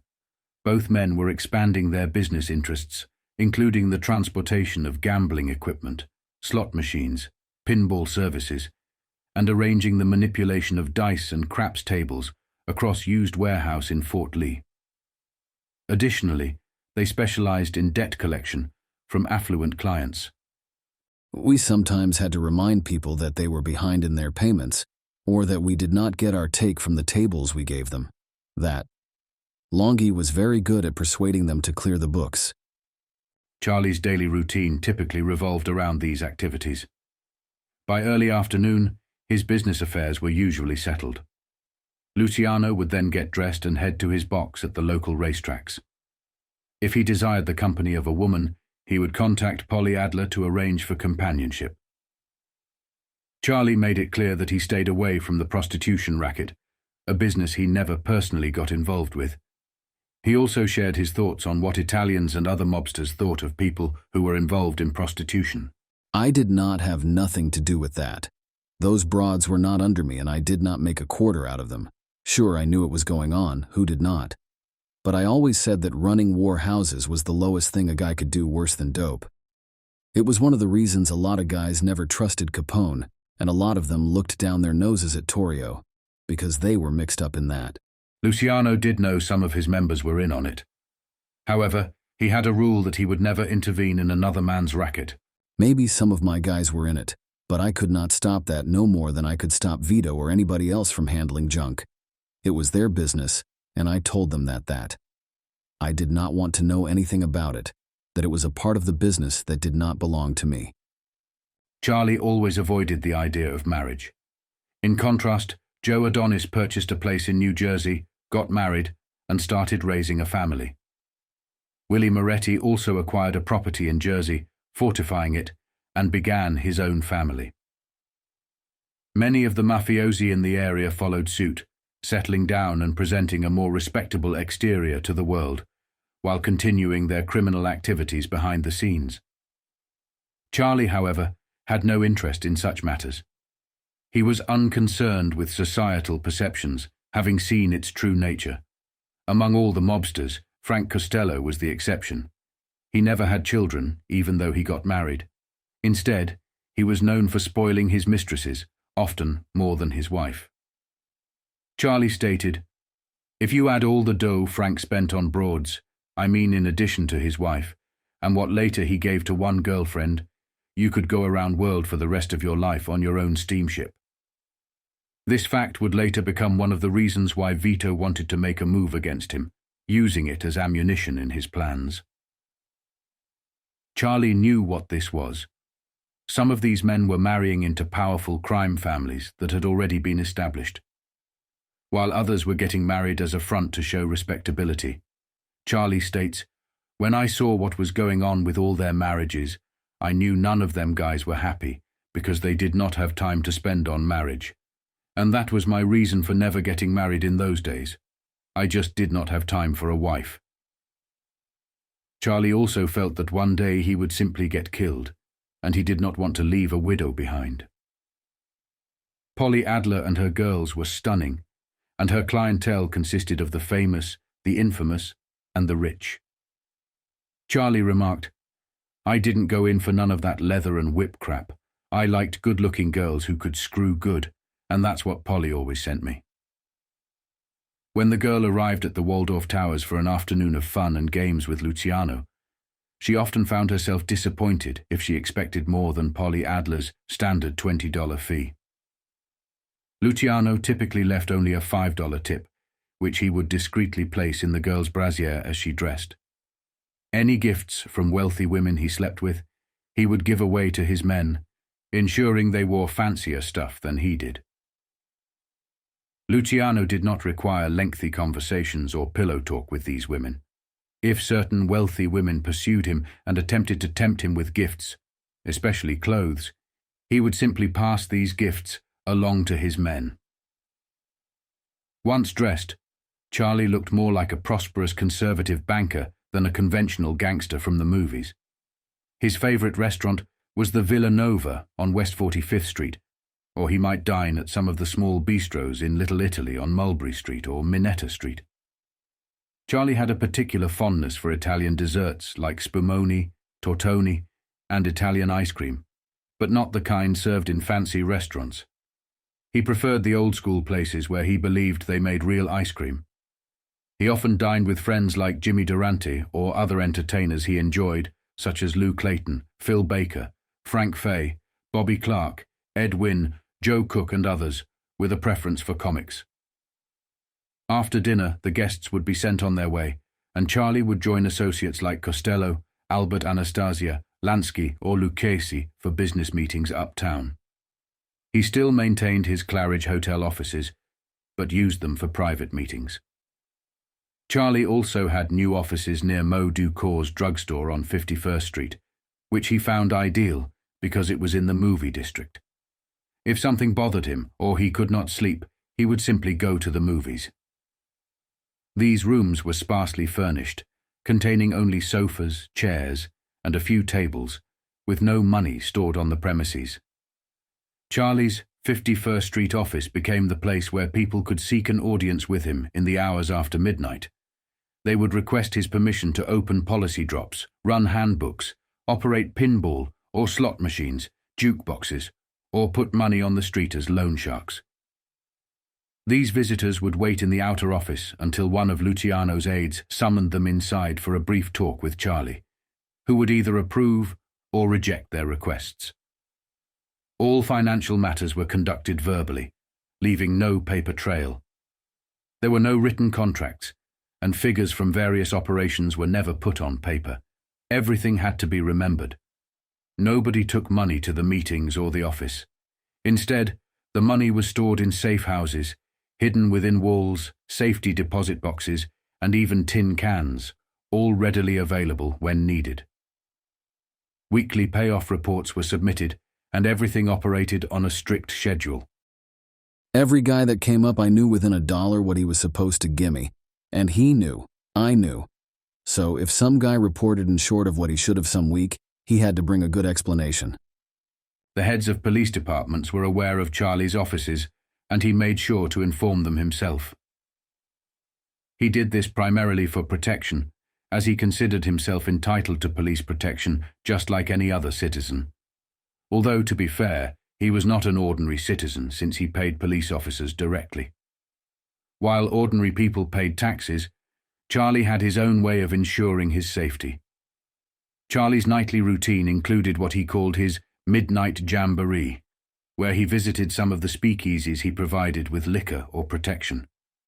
His final stop was often Dave's Blue Room, where he would have a snack with a close friend, often Tommy Lucchese. There they would discuss the progress and problems of the loan sharking racket. Dave's Blue Room was a place where Charlie could relax, as it attracted celebrities, society figures, the underworld, and curious tourists alike. At the end of the day, Charlie would sometimes meet Gay Oliver, visit her or his apartment, and eventually go to bed. He would lie down in bed, open the newspapers, and read until he had finished everything that interested him. As the sun came up over Manhattan Island, he reflected on the empire he was now certain he controlled. In the first months of 1932, the country was still in a state of depression caused by the 1929 Wall Street crash, which had shattered people's faith in the American system. The nation was hungry for change, and the Republican Party had nominated Herbert Clark Hoover for a second term in the White House, though it was clear even to his supporters that he was going to lose. This was the moment when organized crime, under Luciano's leadership, would unite to rig a presidential campaign and election. At the Claridge Hotel in 1932, Charlie, Costello, Lansky, and other underworld figures gathered to discuss the upcoming campaign, its potential impact on their businesses, and how best to leverage their influence on the incoming administration. They had spent months buying local elections and delegates, particularly in New York, the home state of FDR. In the Democratic campaign, 3 candidates had strong chances: John Nance Garner of Texas, Al Smith of New York, and Governor Franklin Delano Roosevelt of New York. Luciano and his associates knew little about Garner, but they were certain that the race would come down to Roosevelt and Al Smith. They believed that their support could sway the convention in favor of Smith, a trusted figure in their eyes. Smith's major drawback was his Catholicism, which had contributed to his defeat in 1928, but they hoped the changing political climate would work in his favor. Despite their preference for Smith, Charlie and his men were not ruling out Roosevelt just yet. Roosevelt had some public recognition from his previous roles, and he was a skilled politician who knew how to play the game. However, Charlie and Costello knew that they had New York under their control, which gave them a significant advantage. They would bide their time and wait for FDR and his team to come seeking their support. There was not a chance for Roosevelt to get the delegates from the city without making a deal with Tammany, and in 1932, the guys who ran Tammany Hall was run by me and Frank Costello. That is what we were waiting for, because I had a funny feeling about Roosevelt. Charlie knew something about FDR, and he liked it, he would say. Roosevelt would have the edge. I respected him because he came from that group of society guys I got to know well down in Palm Beach and up in Saratoga, and they were educated people. But there was something in my bones that told me not to trust Roosevelt. I told this to Costello and Lansky, and they laughed at me. Costello responded in his husky voice, saying, "Charlie, you don't know what the hell you're talking about. I live with these politicians day in and day out much more than you do. Let me tell you right now, Mr. Roosevelt wants to be president so badly that he'd do anything, even kiss your ass in Macy's window if it would help him." Charlie was correct in his assessment that Roosevelt needed Luciano and would go to great lengths to gain his support. However, he also recognized that once Roosevelt no longer needed him, he would discard him. That was the nature of Franklin D. Roosevelt. He used people if they were useful and discarded them when they were no longer needed. Luciano and his associates would soon learn this the hard way. Throughout 1932, Roosevelt's agents began canvassing the country in search of backers and supporters as the convention approached. Under the existing rules, he needed 2/3 of the delegates' votes to secure the nomination, and the last few votes would be crucial. Gaining those votes would not be an easy task. Roosevelt required solid support in his home state of New York, not only in upstate New York, where he already had commitments, but also in New York City, where Tammany Hall held significant influence, and where Al Smith's support remained strong. Charlie realized that Roosevelt would need to engage with Tammany Hall and negotiate with Al Smith's financial backers, including Costello. He understood the terms they would demand. However, a new adversary emerged on the scene, Judge Seabury. Seabury was investigating the widespread corruption that Charlie and his associates were involved in. His investigations were causing significant damage to Charlie and his men, creating a growing threat to their operations. Every goddamn fucking move we made was getting into the newspapers, and that bastard Seabury was really digging deep. He was looking into our deals with the judges, and he was trying to prove that me and Costello and Dutch Schultz, Lepke, and lots of political big shots like Jimmy Walker and Jimmy Hines of Tammany, that the whole bunch of us was all tied up together. It was like you could not pick up the newspapers in 31 and the beginning of 32 without reading some new scandal Seabury dug up about Walker or the police officers or the courts. The heat was on and getting hotter. What these men never knew was Seabury was doing this too, back Charlie and his men into a corner. So FDR would have something Charlie needed, therefore evening the odds at the negotiation table. Politics 101 for Luciano. He never saw the betrayal coming. If something was not done to stop Seabury from cleaning up the town, it was going to hurt our business badly. Besides, some of our guys, like Schultz and Vito and a few others including me and Frank, could take a rap. Charlie understood certain parts of his empire were vulnerable to attack, especially considering that not all his associates operated as shrewdly as he did. So, when Franklin D. Roosevelt and his team approached them, they understood the political landscape and what they wanted in return for their support. The rampant corruption in New York City had garnered significant attention and could no longer be swept under the rug. Judge J. Samuel, a respected Democrat who had previously lost his party's gubernatorial nomination due to Tammany Hall's opposition, had been appointed to investigate civic corruption. His findings were making headlines, and the pressure was mounting on Charlie and his associates to address the issue. Desperate to protect their interests, Charlie and his men attempted various tactics, including trying to buy off Seabury. The first thing we did was put together a bundle of over $2 million in cash to buy off Seabury, to let him take a vacation and let things cool down. The bastard not only turned us down cold, but he gave the story to the New York Times, and there we were on the front page again. Only one man that could handle Seabury, which was FDR. The only guy who could control Seabury was Roosevelt, and we figured that is where we had our ace. We had most of the city delegates to the convention in our pockets, so we could stop the governor from winning the state of New York. That cost him the nomination. If a guy could not carry his own state, he looked like a bum. But there was not much we could do but wait. The waiting would pay off. A middleman for FDR would reach out to Costello one day. Then, about the middle of May, a guy stops by Frank's table in Peacock Alley for no more than a minute, making it look like an accident. He was a big lawyer who lived up near Roosevelt, someplace around Tuxedo Park, and he never had nothing to do with us before or after. All the guys said to Frank was he would very much like to talk with him and me at my place that afternoon at 3 o'clock. Frank just nodded at the guy who walked away. The meeting was arranged. Both Charlie, Costello, and the gentleman attended. We had the meet, and it was just like three businessmen talking, with everybody knowing what the other wants without having to say it out aloud. This fellow's blood was so blue you could have used your favorite pen. He says to Frank, "You know the governor is running for the presidential nomination." Frank says, "Yeah, I know. I read about it in the papers every day." So, I said, "It costs a lot of money to run for president. If your guy wins the nomination, which is going to be very tough, he's going to need a lot of dough for advertisements, billboards, and stuff like that." The groundwork carried out by members of organized crime in New York, Louisiana, and Chicago played a crucial role in supporting the political campaign. They engaged in activities such as voter intimidation, the destruction of billboards, and vandalism of campaign materials. Additionally, they leveraged trucking unions to shut down newspapers that were sympathetic to the campaign, thereby controlling the flow of both positive and negative publicity. During this time, the political fixer presented a strategic approach to Charlie.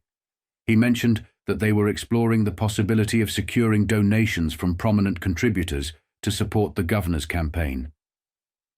One notable contributor mentioned was Joseph Kennedy, who would go on to play a significant role in the FDR administration.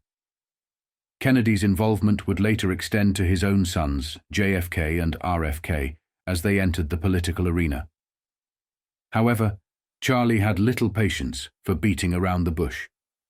He preferred direct and straightforward communication, making it clear that he appreciated a straightforward approach to the matter at hand. Let us get something straight. Roosevelt has a guy by the name of Seabury who is making things tough for some people around the city. So let us stop kidding around. If we deliver, and you know what I mean, then you must deliver, and you know what I mean. But I want to see some sign of it right away. Luciano's direct approach proved effective, and the gentlemen they approached agreed to support their cause. Charlie appreciated the straightforward deal, and as they shook hands, he felt optimistic about the outcome. Frank Costello could not help but laugh and compliment Charlie's political skills, suggesting that if he had not gone to jail, he could have become governor. Costello acknowledged the perfect timing of their actions, supporting both horses in a two-horse race which, in his view, seemed like a surefire way to win. However, little did they know that within 4 years, their circumstances would change dramatically. Charlie would be in jail, Costello would operate in the South, Meyer would be in Havana, Vito would be on the run in Italy, and Dutch and Lepke would be killed. But during the 1930s, these men wielded immense influence over America and its politics. Tammany Hall, the political machine, was now divided into factions. Figures like Jimmy Hines aligned themselves with Roosevelt, while Albert C. Marinelli supported Al Smith. Roosevelt, from Albany, released a statement denouncing civic crime, corruption, and graft.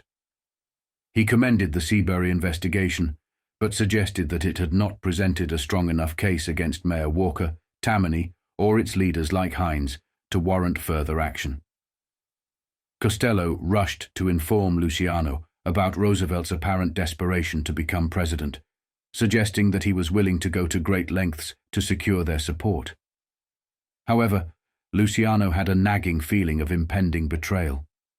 Despite Costello's excitement, Luciano could not trust Franklin D. Roosevelt deep down. His intuition, which had guided him through countless challenges and conflicts in the criminal underworld, warned him not to put too much faith in FDR. Costello could not understand Luciano's lack of enthusiasm and questioned him. Luciano explained that he had a gut feeling that the society elites backing Roosevelt did not truly like him or where he came from. He felt that despite their support, they would never be fully accepted by the very people they were helping, and this uncertainty left him wary of Roosevelt's intentions. I do not know, Frank. I just got a feeling, and I do not know how to explain it. You see, a guy like Al Smith, he is a sweet Rosie O'Grady kind of guy, like the guys we grew up with. When you shake hands with him, you know you do not need a lawyer. But Roosevelt, let me put it this way. All of them society guys we play golf with up in Connecticut and around Westchester, what do you feel when you are around them? Frank, I mean, don't you always feel that behind your back, they think you are no better than shit? Tell me the truth. No matter how rich, powerful, or intelligent Luciano became, people would always judge him behind his back. This fact would remain a constant in his life. Questions would always surround the source of his wealth, and he would never truly be accepted into elite circles. Costello and the other Italians were considered necessary, but behind their backs, they were often despised by the rest of the social elites. The very world they worked so hard to enter never fully embraced them. Costello agreed with Luciano's sentiment, acknowledging that he too harbored resentment toward those born into privilege without having earned it. However, he emphasized that their personal feelings were irrelevant. What truly mattered was their ability to secure influence and power. Costello explained that he would align with Hines, while Luciano should support Marinelli to ensure their interests prevailed in the upcoming election. Lansky recognized a potential issue in the upcoming election and discussed it with Luciano. He raised concerns that if both candidates cancelled each other out, a compromise candidate could emerge and secure the nomination. Luciano, Costello, and Maya traveled to Chicago with the New York delegates, keeping a close eye on the situation at the Drake Hotel. Maya emphasized the need to strategize and act at the right time to prevent an undesirable candidate from winning. Luciano concurred, stressing that timing and strategy were crucial. They decided not to support any candidate until the very last minute, when their votes could tip the scales in favor of one of the candidates. This approach would maximize their influence and control over the outcome. In Chicago, Luciano took a 6-room suite with his close friend and Tammany Hall leader, Al Marinelli, who supported Al Smith. Meanwhile, Costello secured an equally luxurious suite for himself and his companion, Jimmy Hines, the Tammany leader, who backed Roosevelt. Lansky, mediating between the two factions, also had a suite to entertain and engage with influential figures in the city. Longy Swillman, splitting his time between hotel rooms and floors, managed delegates under his control from New York, Nassau County, and the northern tier of New Jersey. Liquor flowed freely, celebrating an anticipated victory before the candidate was selected.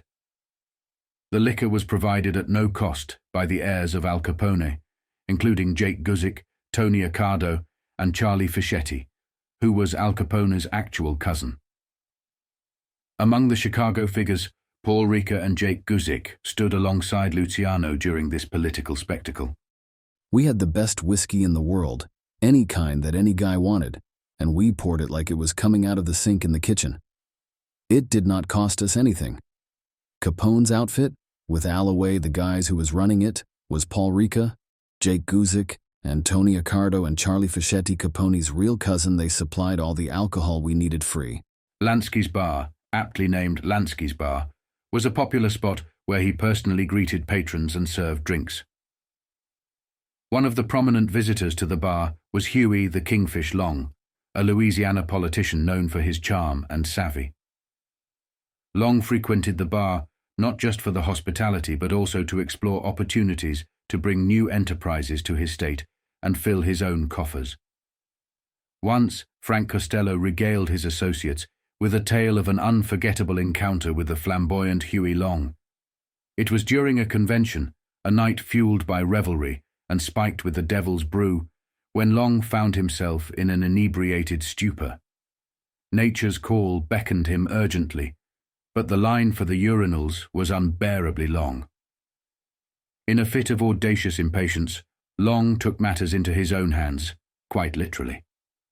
He unleashed a reckless stream of urine right between the legs of one of Frank's formidable bodyguards, whose finely tailored trousers bore the brunt of Long's misguided aim.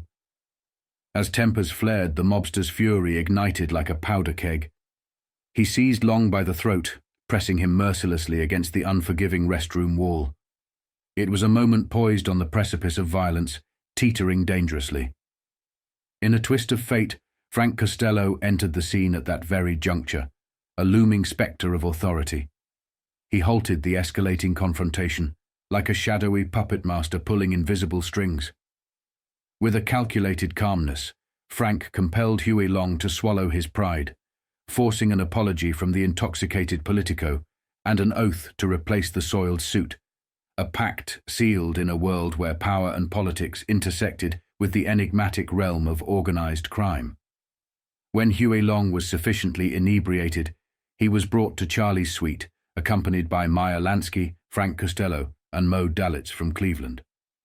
In this meeting, they discussed a plan to open Louisiana and the parishes around New Orleans to the organization's activities. This plan involved introducing gambling casinos for high rollers, as well as slot machines and other small-scale games for the public, including those with limited means.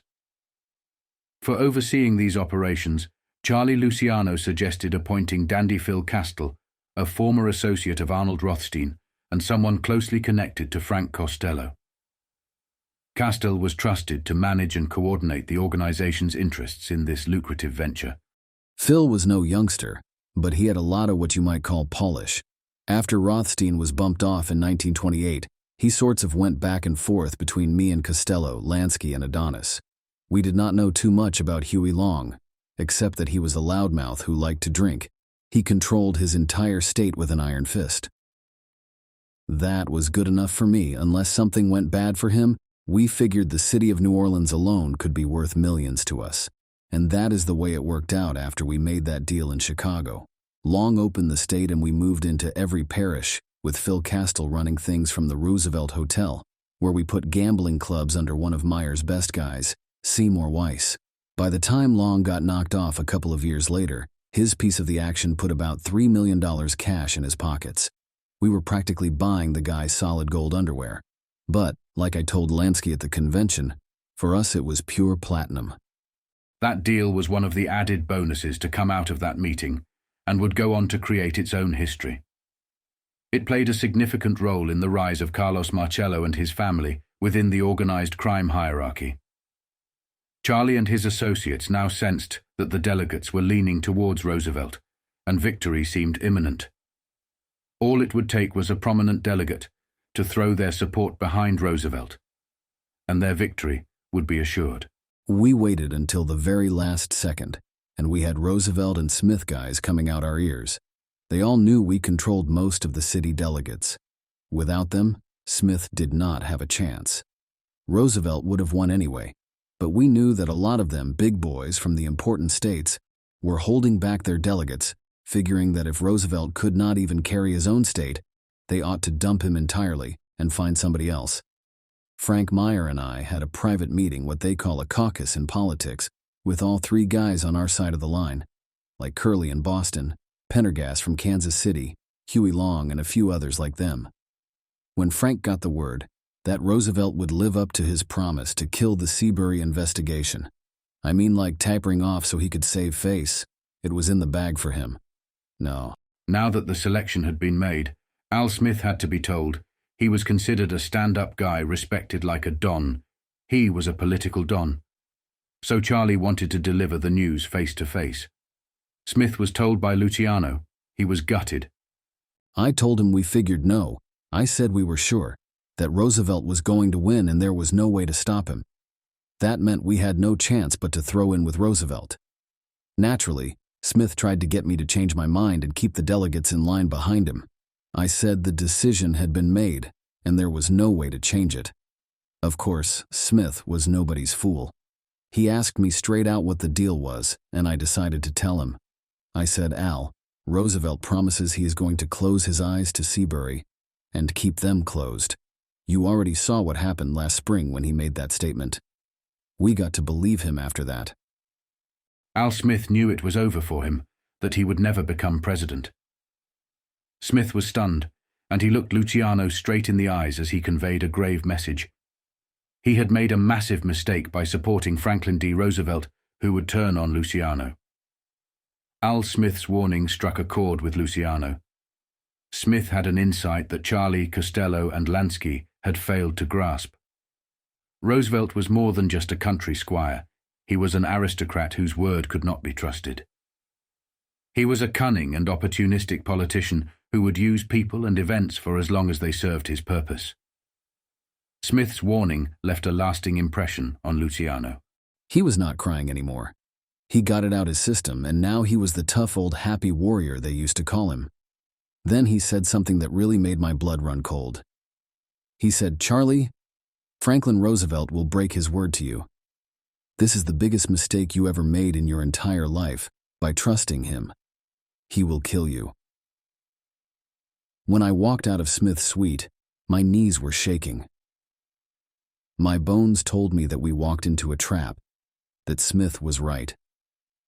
With the entire country rallying behind him as the Democratic presidential nominee, Roosevelt unleashed Judge Seabury to crack down on the most notorious gangsters of the time, including Dutch Schultz, Al Capone, Lepke, and Luciano. Roosevelt was known to follow popular sentiment and cater to the desires of the people. In this instance, the public wanted action against these infamous figures who were wreaking havoc in New York and Chicago. Moreover, these gangsters had also ventured into the world of political fixers, which posed a direct threat to other established power players, particularly those in Roosevelt's social class. For Luciano and his associates, this marked a significant turning point and a valuable lesson in the realm of organized crime. They realized that their activities needed to be more discreet and operate behind closed doors.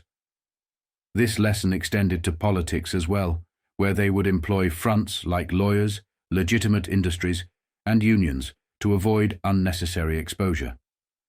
It became clear that conducting business openly left them vulnerable to attacks from law enforcement and politicians. Understanding Roosevelt's betrayal of Luciano is crucial because it set a precedent for how the government would handle organized crime in the future.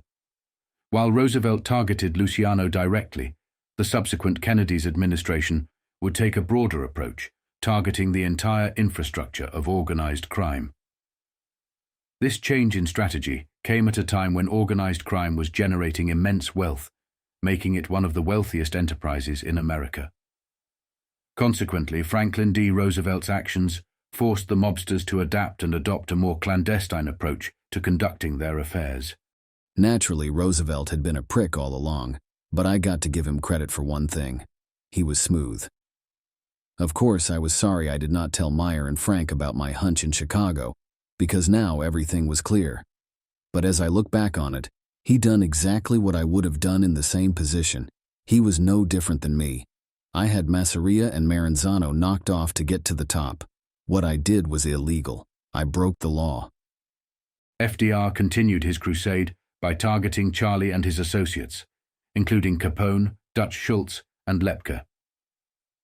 After Dutch Schultz was eliminated, the focus shifted to Luciano, and later they would pursue Lepke, Vito Genovese, and Frank Costello. In hindsight, Luciano had no choice but to acknowledge and respect FDR's actions. Looking back on these events years later, Luciano recognized that FDR had employed a strategy like what Charlie had once done, albeit with distinct methods. Both men had pursued their objectives ruthlessly, but whereas Charlie had relied on force and violence, FDR had wielded the power of the pen and the legal system. Despite the differing approaches, the results were the same. One man had controlled New York, while the other was on the verge of occupying the White House. Roosevelt had us and other guys like Hines and Walker sent to the can or squashed.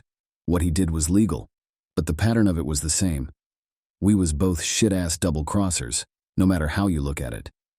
Now, I do not say we elected Roosevelt, but we gave him a pretty good push. Luciano felt he was right about politicians, that they could never be trusted. He was now about to go to war with one of the most famous and legendary ones, FDR. It would take some time for the war to get started, but by 1936, he would be in prison. I always knew that politicians were crooked, that you could buy them any time you wanted, and you could not trust them around the corner. I never knew his words were no better than a lot of racket guys. But I guess nobody should become president of the United States on the back of a gangster. With the adulation of the country behind Franklin D. Roosevelt as the Democratic presidential nominee, Roosevelt unleashed Judge Seabury to investigate corruption in New York City. Despite previous reluctance to act against Charlie and his associates, Roosevelt was now free of Tammany Hall's influence, making him more willing to address the issue. Responding to mounting public pressure and the efforts of Congressman Fiorello H. LaGuardia, Roosevelt issued a statement affirming Seabury's assertion that those holding public trust must remain above suspicion. He granted Judge Seabury the authority to question and subpoena politicians and office holders suspected of underworld connections or the possession of large sums of money obtained illicitly. Those who failed to provide satisfactory answers faced removal from the office. As Seabury questioned various Democrats, including Mayor Jimmy Walker, the city government officials grew increasingly anxious. Walker, after 7 hours of grilling, resigned and fled to Paris with showgirl Betty Compton, shocking the city's political establishment. Seabury continued to interrogate Walker's aides and other influential figures within Tammany Hall. Jimmy Hines later found himself in Sing Sing prison, and the city was primed for reform as the era of corrupt governance came to an end. 3 weeks before Christmas, the Volstead Act, which had enforced prohibition, came to an end. Its 14-year history had led to widespread corruption, moral decay, and the rise of a new generation of criminals and gangsters, including Luciano, Lansky, Costello, and Dutch Schultz. Although they did not welcome the end of prohibition with joy, they had prepared for it by diversifying their enterprises. They shifted their focus to various gambling activities, from low-stakes games to high-stakes casinos, requiring political influence on police and legitimize their operations. Luciano, Lansky, and their associates also had their sights set on expanding their operations into the Caribbean islands, providing a safe haven close to the United States. They saw the potential for casinos and other ventures in locations like Cuba, creating opportunities to evade law enforcement when necessary. This strategy had been employed by the Trafficante crime family, allowing them to escape heat in the United States before returning to manage their interests. We have to expand someplace, and we need a place to send our dough, where it'll keep making money and get them guys from Washington off our backs. Meyer's been down to Havana, and he has made some good contacts. Within a couple of months, by August or September, he is going back again, and he will make a deal. It could cost us a bundle in front, so everybody better gets ready to put up at least $500,000 each. That did not go down well, and each member of the Union Siciliano reacted very angrily. That type of money in the 30s was a serious amount of cash. It goes to show how much money these men were earning. Chuck Polizzi from Cleveland started screaming, and that kind of made Carly laugh. I told him that we were making so much money out of his place in Covington that plenty of guys were getting rich off it, so how could he complain about taking a piece of income that taxes could never grab to make even more? I laid it on him damn hard, and from then on, there were no complaints. Luciano's leadership skills, characterized by fairness and toughness, were instrumental in his effectiveness. However, in later years, he would make a fateful mistake by investing in certain places, particularly Havana. In the first weeks of September 1933, Meyer Lansky headed to Cuba to begin planning their new investment. Some sources suggest that this planning may have commenced even earlier, around the end of 1929 and the beginning of 1930. We had to put up $3 million in cash, in front for Batista, and Lansky did it by opening an account in Zurich, Switzerland for him. From then on, Batista got a guarantee of $3 million a year, minimum, but it always went way over that on the percentage. Expanding their investments beyond American borders required corrupting a different set of political systems. This endeavor demanded substantial capital, and the mobsters preferred not to risk their own funds. It was a common practice in the Italian mob to invest other people's money rather than their own. Consequently, they sought additional investments from new backers. However, venturing into new territories also meant engaging with different gangsters and organized crime elites who were equally ruthless and perilous as the Italians themselves. Charlie was aware of the need for caution in this new endeavor. That was our first shot at the islands of the Caribbean, and eventually we opened Nassau and places like that, because they needed us. It was my opinion that eventually our guys would be working Europe too. Nobody wanted to start a war with the Corsicans, because those guys were real cannibals compared to us when it came to muscle. But they did not know how to run crap games, and neither did the legal casinos. And the more Americans that went to Europe, the more they would be looking for that kind of play. Gambling was on the rise, with games previously played on street corners now finding their way into major casinos, attracting both the rich and the poor. This expansion opened new avenues and opportunities, especially in Europe, where collaboration with other mafia groups could be explored. Additionally, they considered other lucrative ventures that emerged from the remnants of the bootlegging era, such as trucking. The mob had an extensive fleet of trucks, which were originally used to transport liquor and gambling equipment. Now these trucks have been repurposed for the movement of goods across America. Charlie recognized the potential to leverage the trucking industry for his advantage, using the knowledge gained to infiltrate unions. As the 40s approached, the trucking empire would experience significant growth, driven in part by the onset of World War II. With the war, America ramped up its industrial production, and the mob seized the opportunity by offering their services, financial support, protection, and expertise to major corporations. During the Great Depression of 1929, they had already infiltrated major industries, and now, with this new venture, they aimed to extract even more from them. In some cases, they proved their value, particularly in industries like dairy, where perishable goods were involved. Businesses in these sectors relied on the mob for protection against theft, damage, or delivery delays. Little criminals learned to steer clear of these industries, as they knew it was not worth the trouble to challenge the powerful mob. These businesses became mob-protected enterprises. During Prohibition, we ran the biggest trucking operation in the United States. We knew more about trucks and tight schedules than any company in the country. So we looked over the market and decided to put a little squeeze on here and there with companies that should be happy to have our experience. For example, milk spoils fast and so do bread and fresh vegetables. In no time at all, we had a lock on all 3 or 4 of the biggest fresh food businesses in America, and we took in as much as half a cent a loaf of bread. We bought into the biggest dairies and were still there. Figures like 0.5% or half a cent were the brainchild of Lansky. He devised these strategies behind closed doors, teaching the Mafia how to apply pressure effectively. Their efforts resulted in a substantial cash windfall. Products like bread and milk were often bundled together, allowing them to manipulate prices, raising or lowering them as they saw fit. Squeezing these industries required minimal effort and was quite straightforward. Other gangsters, such as Dutch Schultz and Lepke Buchalter, also played a significant role in infiltrating various sectors, including the meat industry. They were astute operators, targeting goods that were staples in every American household. These markets were not only vital to various ethnic communities like the Italians, Poles, or Irish, but also to the entire nation. By exerting control over these industries, they ensured a steady stream of cash. In the aftermath of the 1929 financial crisis, they had bailed out struggling businesses, effectively gaining ownership stakes.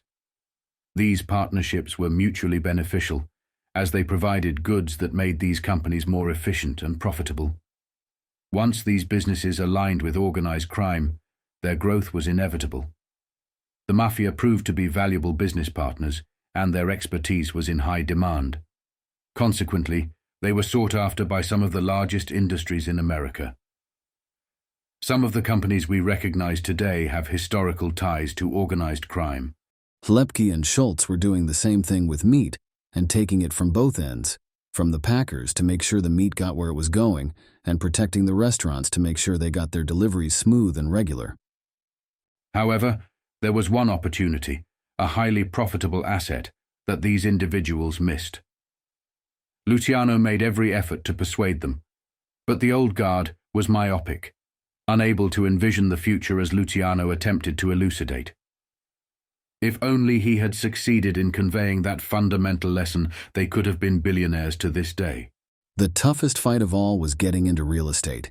In a way, it was crazy that so many guys objected to it. There were no rackets, no shakedowns. It was all out in the open, clean. You had a nice building, which did not pay off like a slot machine, but the money came in regular. Some of the guys only knew things like Rackets and the big score. When Lansky and I talked about buying into real estate, they looked at us like we were nuts. They kept saying to me, "What are we going to do with a building?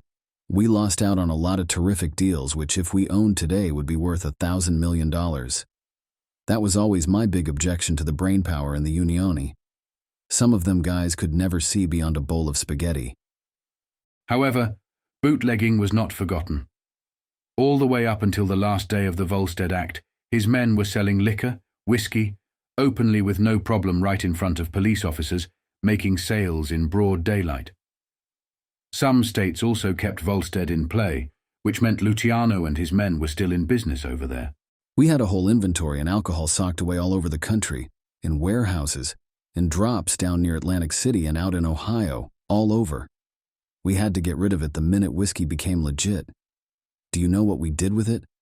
Most of it we gave away to churches and synagogues in New York, Chicago, Philadelphia, everywhere. We made ourselves good guys in the neighborhoods. All over the place they were having rummage sales. The churches' synagogues sold the stuff and kept the money. It was like liquid bingo. Others chose quite peculiar ways to get rid of the alcohol that they no longer wanted. The Dutchman, who was thinking at the time about becoming a Catholic, give all his alcohol to the Catholic churches around where he was operating in New York and Jersey. He became a big man with them, got in good with the priests. That helped him up there later. It did not do him any good down here. Luciano had already laid the groundwork to enter the legitimate liquor business. Behind the scenes, they maintained an interest in the speakeasies, transforming them into nightclubs. They continued to supply these clubs with their whiskey.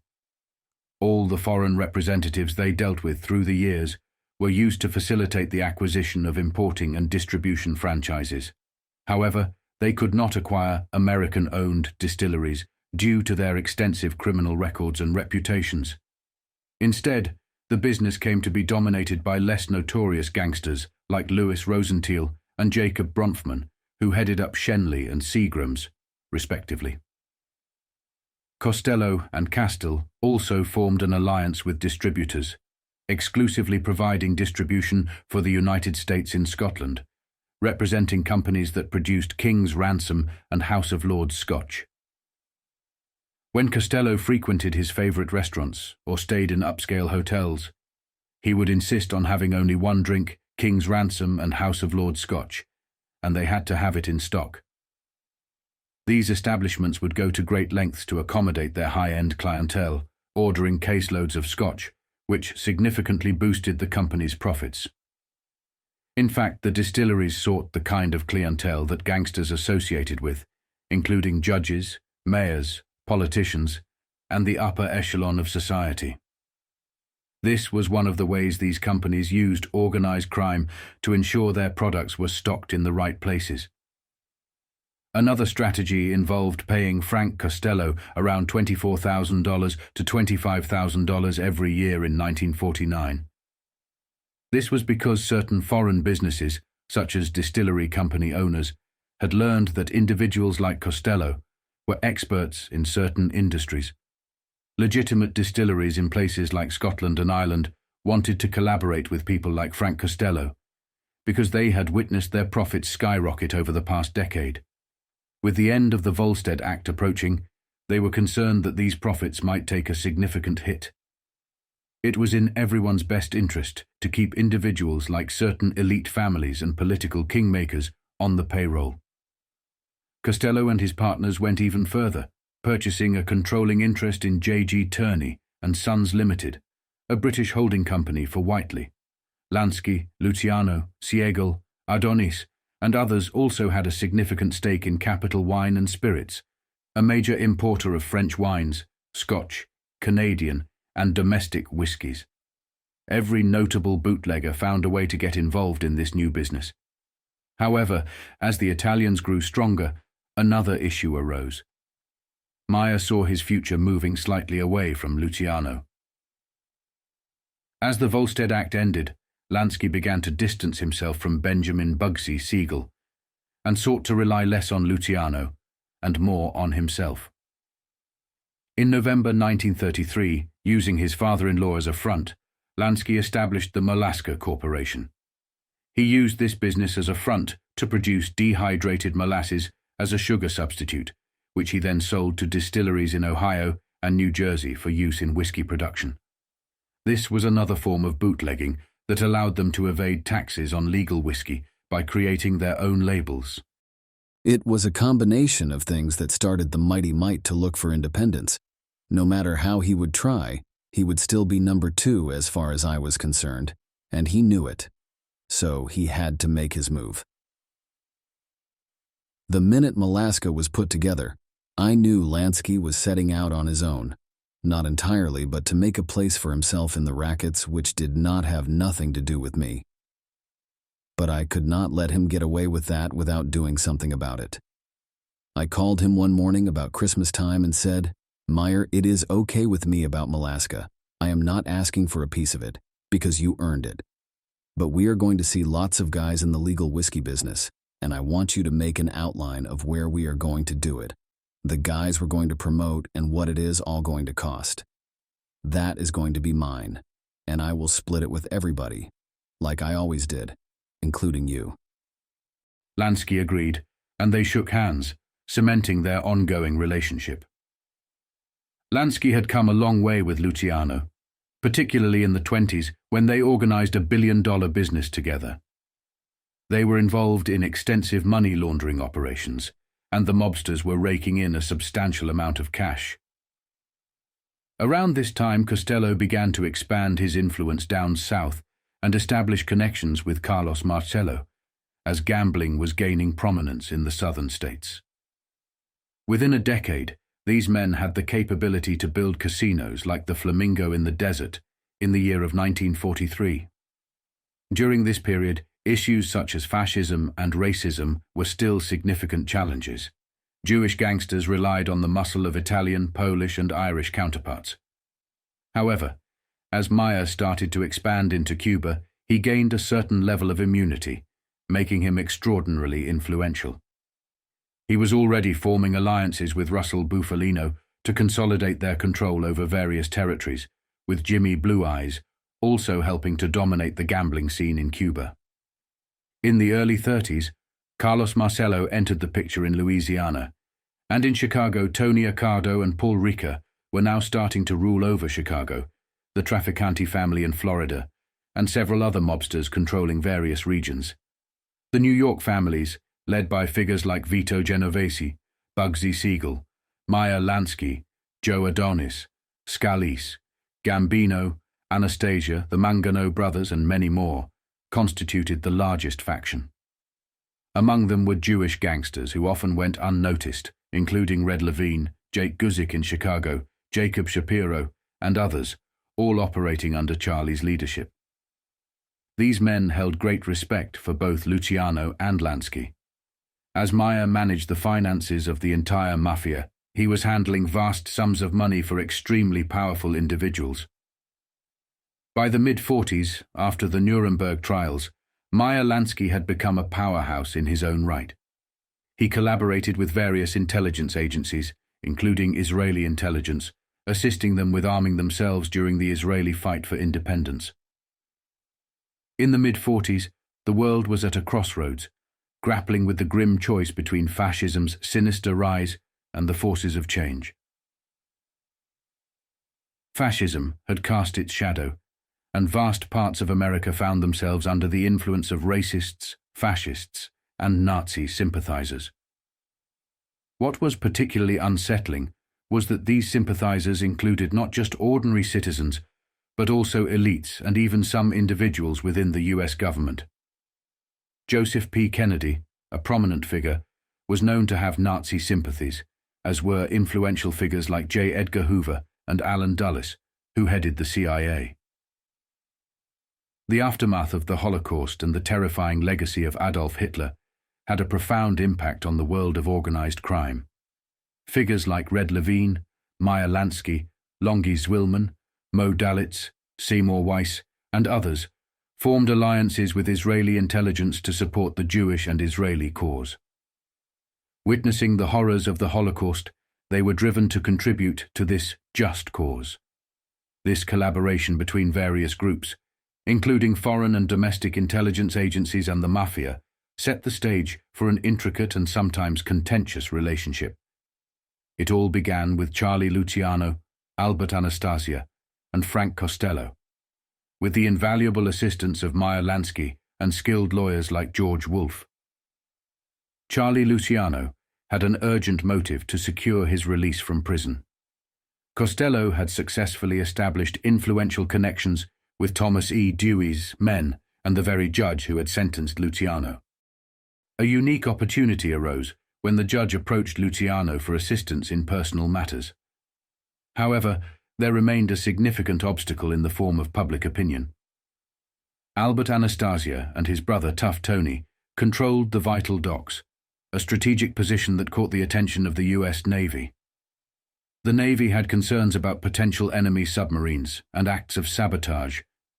Albert recognized the opportunity, sparking an idea that he shared with Luciano. The plan was ingenious. Use this wartime situation to instill fear in both the Navy and the White House. The Mafia's collaboration with the Navy began with an audacious act. A French ship, secretly converted into a warship by the Navy, was deliberately set ablaze. This partnership was forged in the crucible of wartime necessity and a shared interest in maintaining control. The relationship did not end there. It flourished as the CIA and intelligence agencies worldwide continued to rely on organized crime for various covert operations. These collaborations evolved into complex, third-party partnerships.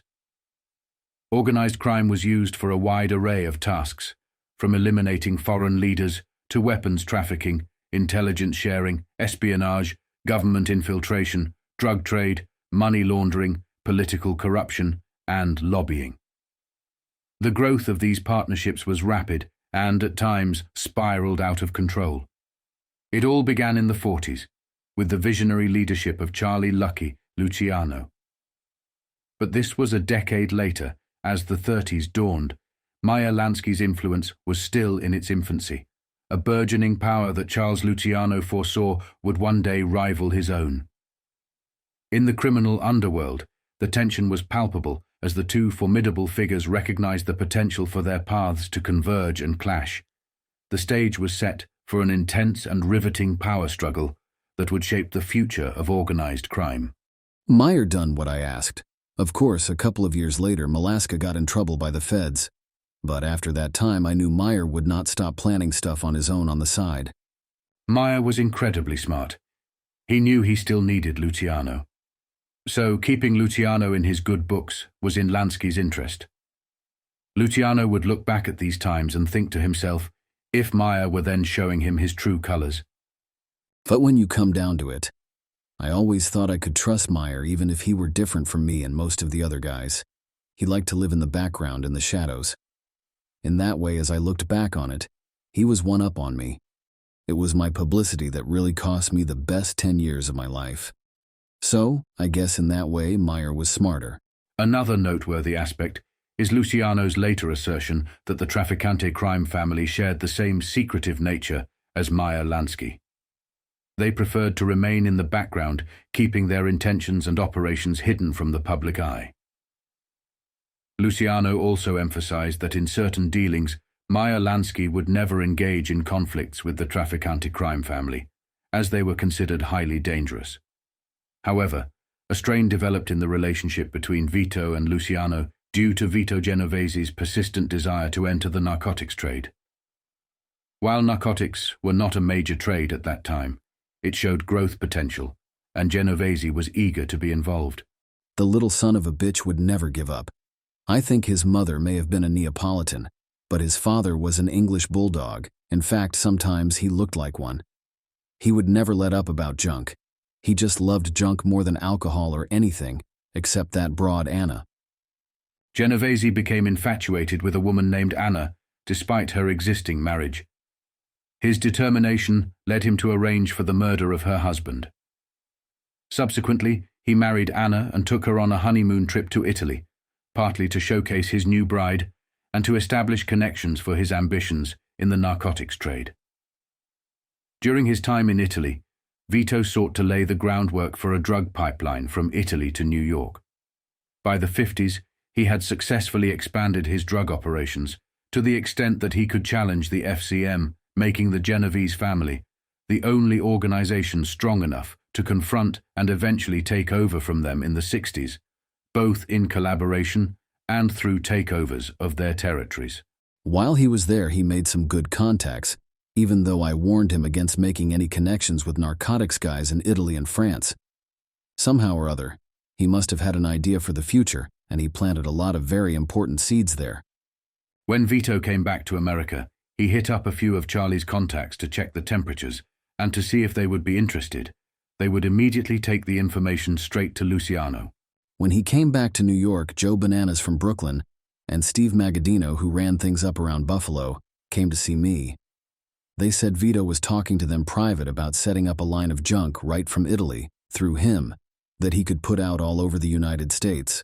They were afraid of this, and Magadino even told Vito to his face that he was going to convene the Unioni Council and have him knocked off. It was talking to the wall. Except I did not know at the time that Vito was not listening and was going to keep on getting things set up. It served him right away, the dirty little bastard, when Anna began giving it away free a couple of years later to any guy who looked at her, and especially when she started playing house with other broads, and he really regretted it later when she blew the whistle on him. It is worth noting that in later years, when Luciano was in Italy, Bonanno, Adonis, and many other mobsters were sourcing their narcotics from Vito Genovese, including Albert Anastasia. Genovese became the largest supplier of narcotics to other families. He was one of the major players in the narcotics trade during that time. These early seeds planted in the 1930s would eventually flourish in the 1950s and 60s. In the 1930s, the narcotics industry was not as prominent because bootlegging took precedence. Bootlegging had established new routes and underground methods for smuggling goods into the country, creating a well-established infrastructure. Additionally, the aviation industry took off in the 1940s and 50s, using similar routes as those from the bootlegging era. They would still dump drugs beyond the 3-mile limit and use speedboats to retrieve them, a method initiated by Frank Costello, resembling the practices of rum running. Furthermore, the wealth accumulated by gangsters during the Prohibition era, both in Europe and America, allowed for significant investments in the narcotics trade. After World War II, the narcotics industry experienced substantial growth as returning soldiers turned to drugs as a means of coping with PTSD and as a cheap source of medication. This provided Genovese with an opportunity for expansion. However, Genovese encountered some setbacks. Ferdinand the Shadow Boccia introduced Vito Genovese to a con artist. Boccia was an avid gambler and ended up losing $50,000 to Genovese and his associates. Later, they convinced him to invest another $100,000 in a machine that manufactured genuine $10 bills. This story was relayed to Luciano by Mike Miranda. When Mike told me the story, I could not believe it. I thought the days when you could sell the Brooklyn Bridge to anybody were over. But would not you know that son of a bitch Vito was so damn greedy, he decided he was not going to give Boccia his 50 grand cut. Vito Genovese's greed led him to take drastic action. After swindling Ferdinand the Shadow Boccia out of $150,000, Genovese paid Rupolo and Gallo $175 each to murder Boccia. They carried out the murder as instructed. Subsequently, Genovese asked Rupolo to kill Gallo, but Rupolo failed in 2 separate attempts, only managing to inflict minor wounds. Gallo, seeking revenge, went to the police and testified against Rupolo, leading to the latter's sentencing to 9 to 20 years in the penitentiary for attempted murder. Genovese, fearing a lengthy jail term, constantly looked over his shoulder, afraid that Rupolo might become an informant. Around Christmas of 1933, significant changes were taking place in New York. J. Edgar Hoover's tenure was coming to an end, and Franklin D. Roosevelt, FDR, was poised to take office as president. This change in leadership marked the beginning of a concerted effort to target infamous mobsters. Figures like Waxy Gordon had already been imprisoned on tax evasion charges, as had Al Capone. Now the focus of law enforcement was shifting towards New York mobsters. It is worth noting that in the history of organized crime, New York and Chicago often received the most press attention due to their notoriety. However, states like Louisiana and Texas did not face the same intense scrutiny, allowing organized crime to grow and flourish. This period saw one of the most aggressive presidential campaigns against organized crime, with FDR directing his efforts towards individuals like Luciano and his associates. Around Christmas of 1932, just before Hoover's term was over, Frank Costello and I got word that Dutch Schultz was going to be the next target for the federal tax guys after they got Waxy Gordon. The media's attention shifted after the imprisonment of Al Capone, one of the most famous mobsters in America at the time. They began focusing on other figures, and one of the early targets was Dutch Schultz. Schultz had spread his wealth around during the Prohibition era, and by the 30s, he had become a powerful political figure in the Bronx. He controlled the distribution of beer and much of the liquor in New York. Schultz had even established a system to protect the transportation of meat and provided security for wholesalers and restaurants. As the 1930s began, Dutch Schultz's primary racket was policy. With Luciano's approval, he expanded into other communities, including the black community, which led to conflicts with figures like Wilfred Brunder, Big Joe Eisen, Henry Miro, and Alexander Pompey. Despite these challenges, Schultz became one of the largest policy operators in the country, generating over $35,000 a day. He manipulated the odds to favor the House, paying out less to winners, often closer to 3/4 of the profits. Despite his immense wealth, Schultz maintained a modest appearance and dressed unassumingly. Loyalty to Luciano was a hallmark of Dutch Schultz's character. Schultz was one of the cheapest guys I ever knew, a miser. Here was a guy with a couple of $1 million, but he dressed like a pig. He used to brag that he never spent more than $35 for a suit, and it had to have 2 pairs of pants. His big deal was buying a newspaper for 2 cents so he could read all about himself. But I never had no trouble with him when we needed him for something important. So I had to look on him as a dependable partner.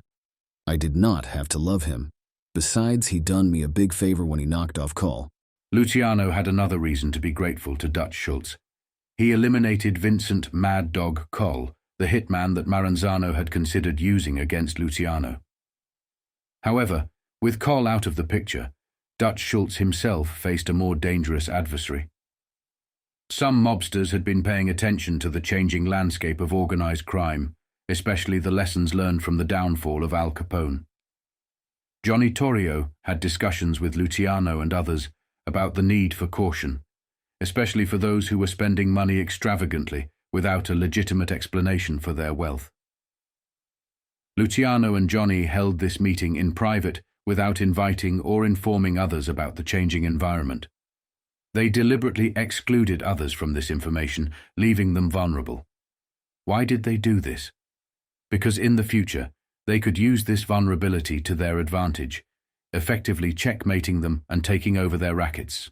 That was when Johnny Torrio told every one of us that we better start fixing up our income tax returns. A lot of us did that, starting with 1928, to show legitimate business.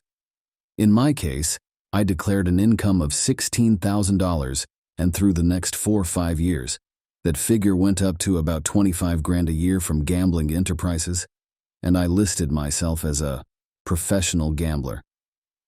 This came too late for Dutch Schultz, who was facing the possibility of a 43-year prison sentence, $92,000 in fines, and $481,000 in backdated taxes if he were to be convicted. This enraged Dutch, and Luciano was sent to try to keep him calm. However, another formidable adversary had arrived on the scene, ready to take on organized crime in New York. His name was Thomas E. Dewey, and he was building a reputation as a relentless opponent of the underworld. Dewey had already secured convictions against notable criminals like John T. Nolan, also known as Legs Diamond, for tax evasion, and he had successfully prosecuted Waxy Gordon. Now Dewey set his sights squarely on Dutch Schultz, and a conviction was inevitable. It is important to note that, up until this point, the United States government had never lost a tax evasion case, which added to Dutch's predicament. Despite the pressure, Dutch did not give in easily.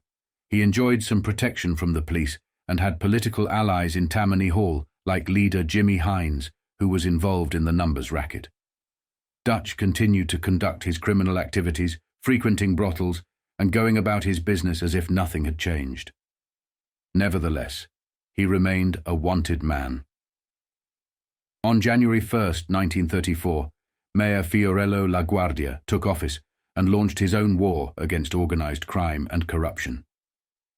With additional allies like Treasurer Henry Morgenthau, they decided to call in the FBI to assist in the pursuit of Schultz.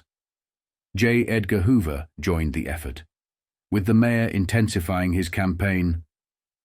Police Commissioner Louis J. Valentine ordered the police to step up their search for Schultz. The pressure on Luciano's underworld continued to mount.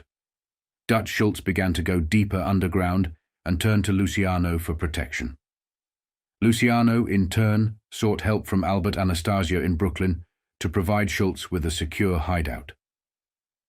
As these events unfolded, Mayor LaGuardia also turned his attention to Luciano, resulting in the arrests of Charlie, Costello, Adonis, Moretti, and others who were closely associated with Charlie. I'm walking down the street, and this police officer comes up to me and he says, "Charlie, the commissioner wants to see you."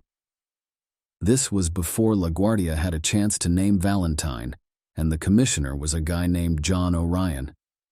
I say, for Christ's sake, it's New Year's, tell him he'll see him tomorrow. I am thinking he wants to talk about a deal now that we have a new mayor and that. But the police officer tells me, no, I got to see O'Ryan right then. He says, LaGuardia's coming down on all of them. They got to bring me in to make it look good. He gives me a ride downtown, and Commissioner O'Ryan is waiting for me. He says, Charlie, I am sorry about this. We had to bring you in. If you want to go home now, we will give you a ride. I look at him like he is nuts and ask him, are you not going to ask me one question? He says, what do you want me to ask you? So I was there like 10 minutes is all. And the same thing happened to the rest of the guys.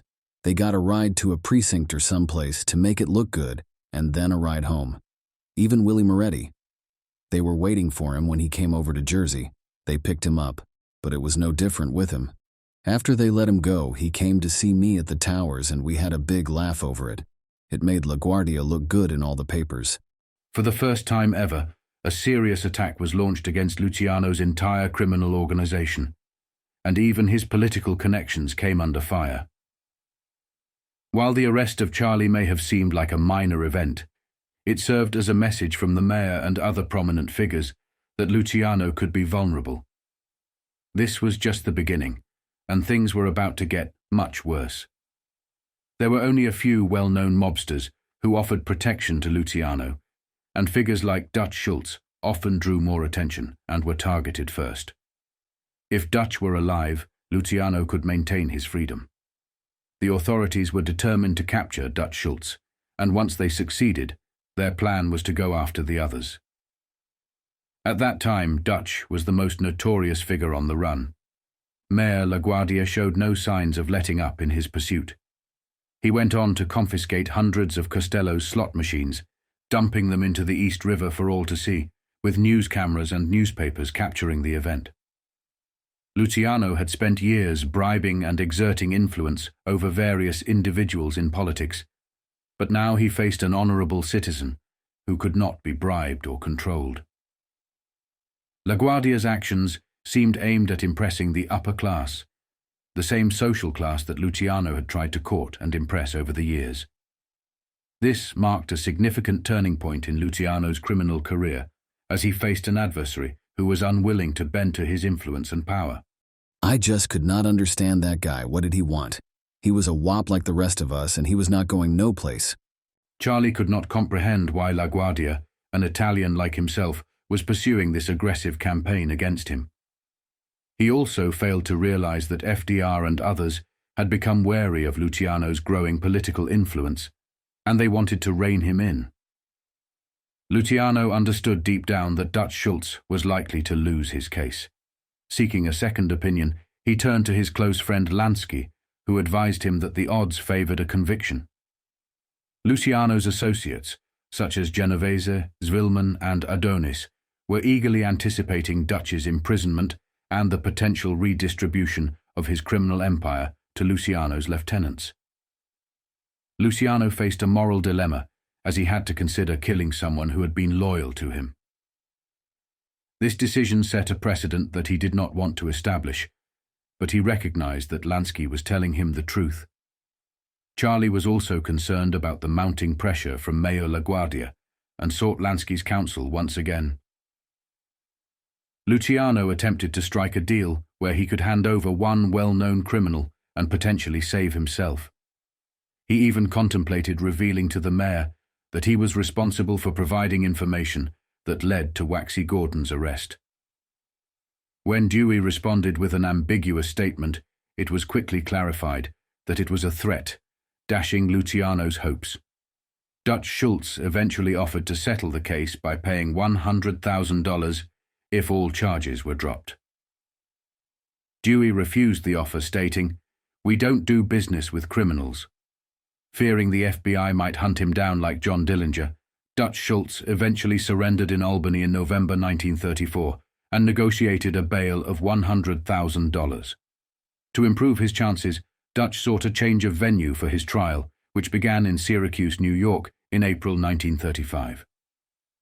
The defense argued that Schultz had not filed tax returns because his lawyers had advised him that his income was derived from illegal activities, such as bootlegging, which was now legal. They also highlighted his offer to pay $100,000 in taxes. The jury deliberated for 2 days, but remained deadlocked at 7-5 for conviction, prompting the government to request a second trial. The second trial took place in Malone, near the Canadian border, in July. Before the trial, Dutch tried to win over the town's residents by offering free drinks, contributing to local charities, and socializing with political and business figures. When the trial began, the government repeated its earlier arguments, while the defense used the same strategy as in the previous trial. This time, the jury, after 2 days of deliberation, returned a verdict of not guilty. The judge expressed outrage, and Attorney Cummings called it a terrible miscarriage of justice. Luciano and his associates were shocked that Dutch Schultz had escaped conviction, especially after hoping to divide his criminal empire for the past year. Others in the underworld were equally astounded by the outcome. We were all sure that Dutch had to get it. We did not think there was no way he could beat a federal tax rap that was solid. With Dutch Schultz's return to the criminal scene, one man became particularly anxious: Bo Weinberg. Dutch wasted no time in resuming control of his criminal empire. However, his sudden spending spree during his trial had raised concerns among his lieutenants. They feared that this extravagant spending could jeopardize their operations. In response to this growing concern, one of Dutch's lieutenants initiated discussions with Luciano's associates. As Dutch regained his freedom, those who had considered betraying him became apprehensive that they might face retaliation. Abraham Bo Weinberg was among those individuals who had contemplated turning against Dutch Schultz, but were now worried about the potential consequences of their actions. Bo went to see Longy Zwilman over in Jersey.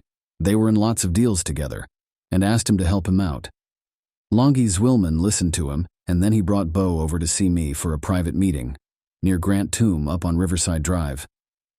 As it became increasingly likely that Dutch Schultz would regain his freedom, Abraham Bo Weinberg took the initiative to approach Longy, who in turn introduced him to Luciano. Luciano attentively listened to Weinberg's proposal, which held significant appeal. Weinberg offered to divulge all Dutch Schultz's interests and hand over the entire criminal empire intact to Luciano, Zwilman, and their associates, who were already positioning themselves for such a takeover. On a chilly day in March 1934, with sweat glistening on his face, Weinberg passionately explained to Luciano that his primary objective was to prevent the empire's destruction and the outbreak of a power struggle for control. he sought to maintain his position as the overseer and receive his 15% share of the total profits. Luciano promptly convened a meeting at the Waldorf Towers. Present at this pivotal gathering were Luciano himself, along with Adonis, Castello, Lansky, Lepke, Lucchese, and Genovese. I explained Weinberg's deal. I told them I felt like a grave robber in a way. Here we were, talking about cutting up Schultz, and he was not even in the can yet. Then we got down to cases. The responsibility for breaking up Schultz, territory had to be mine, because that is the way everybody wanted it. Luciano executed the division of Dutch Schultz's empire as follows. He entrusted all the policy rackets and gambling operations to Costello and Lansky.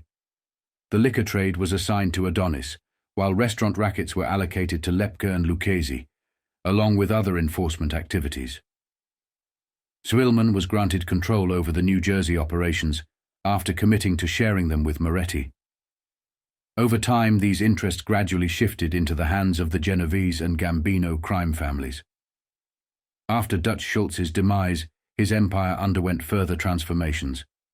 When Adonis was deported, his share transitioned to Lucchese and Gambino.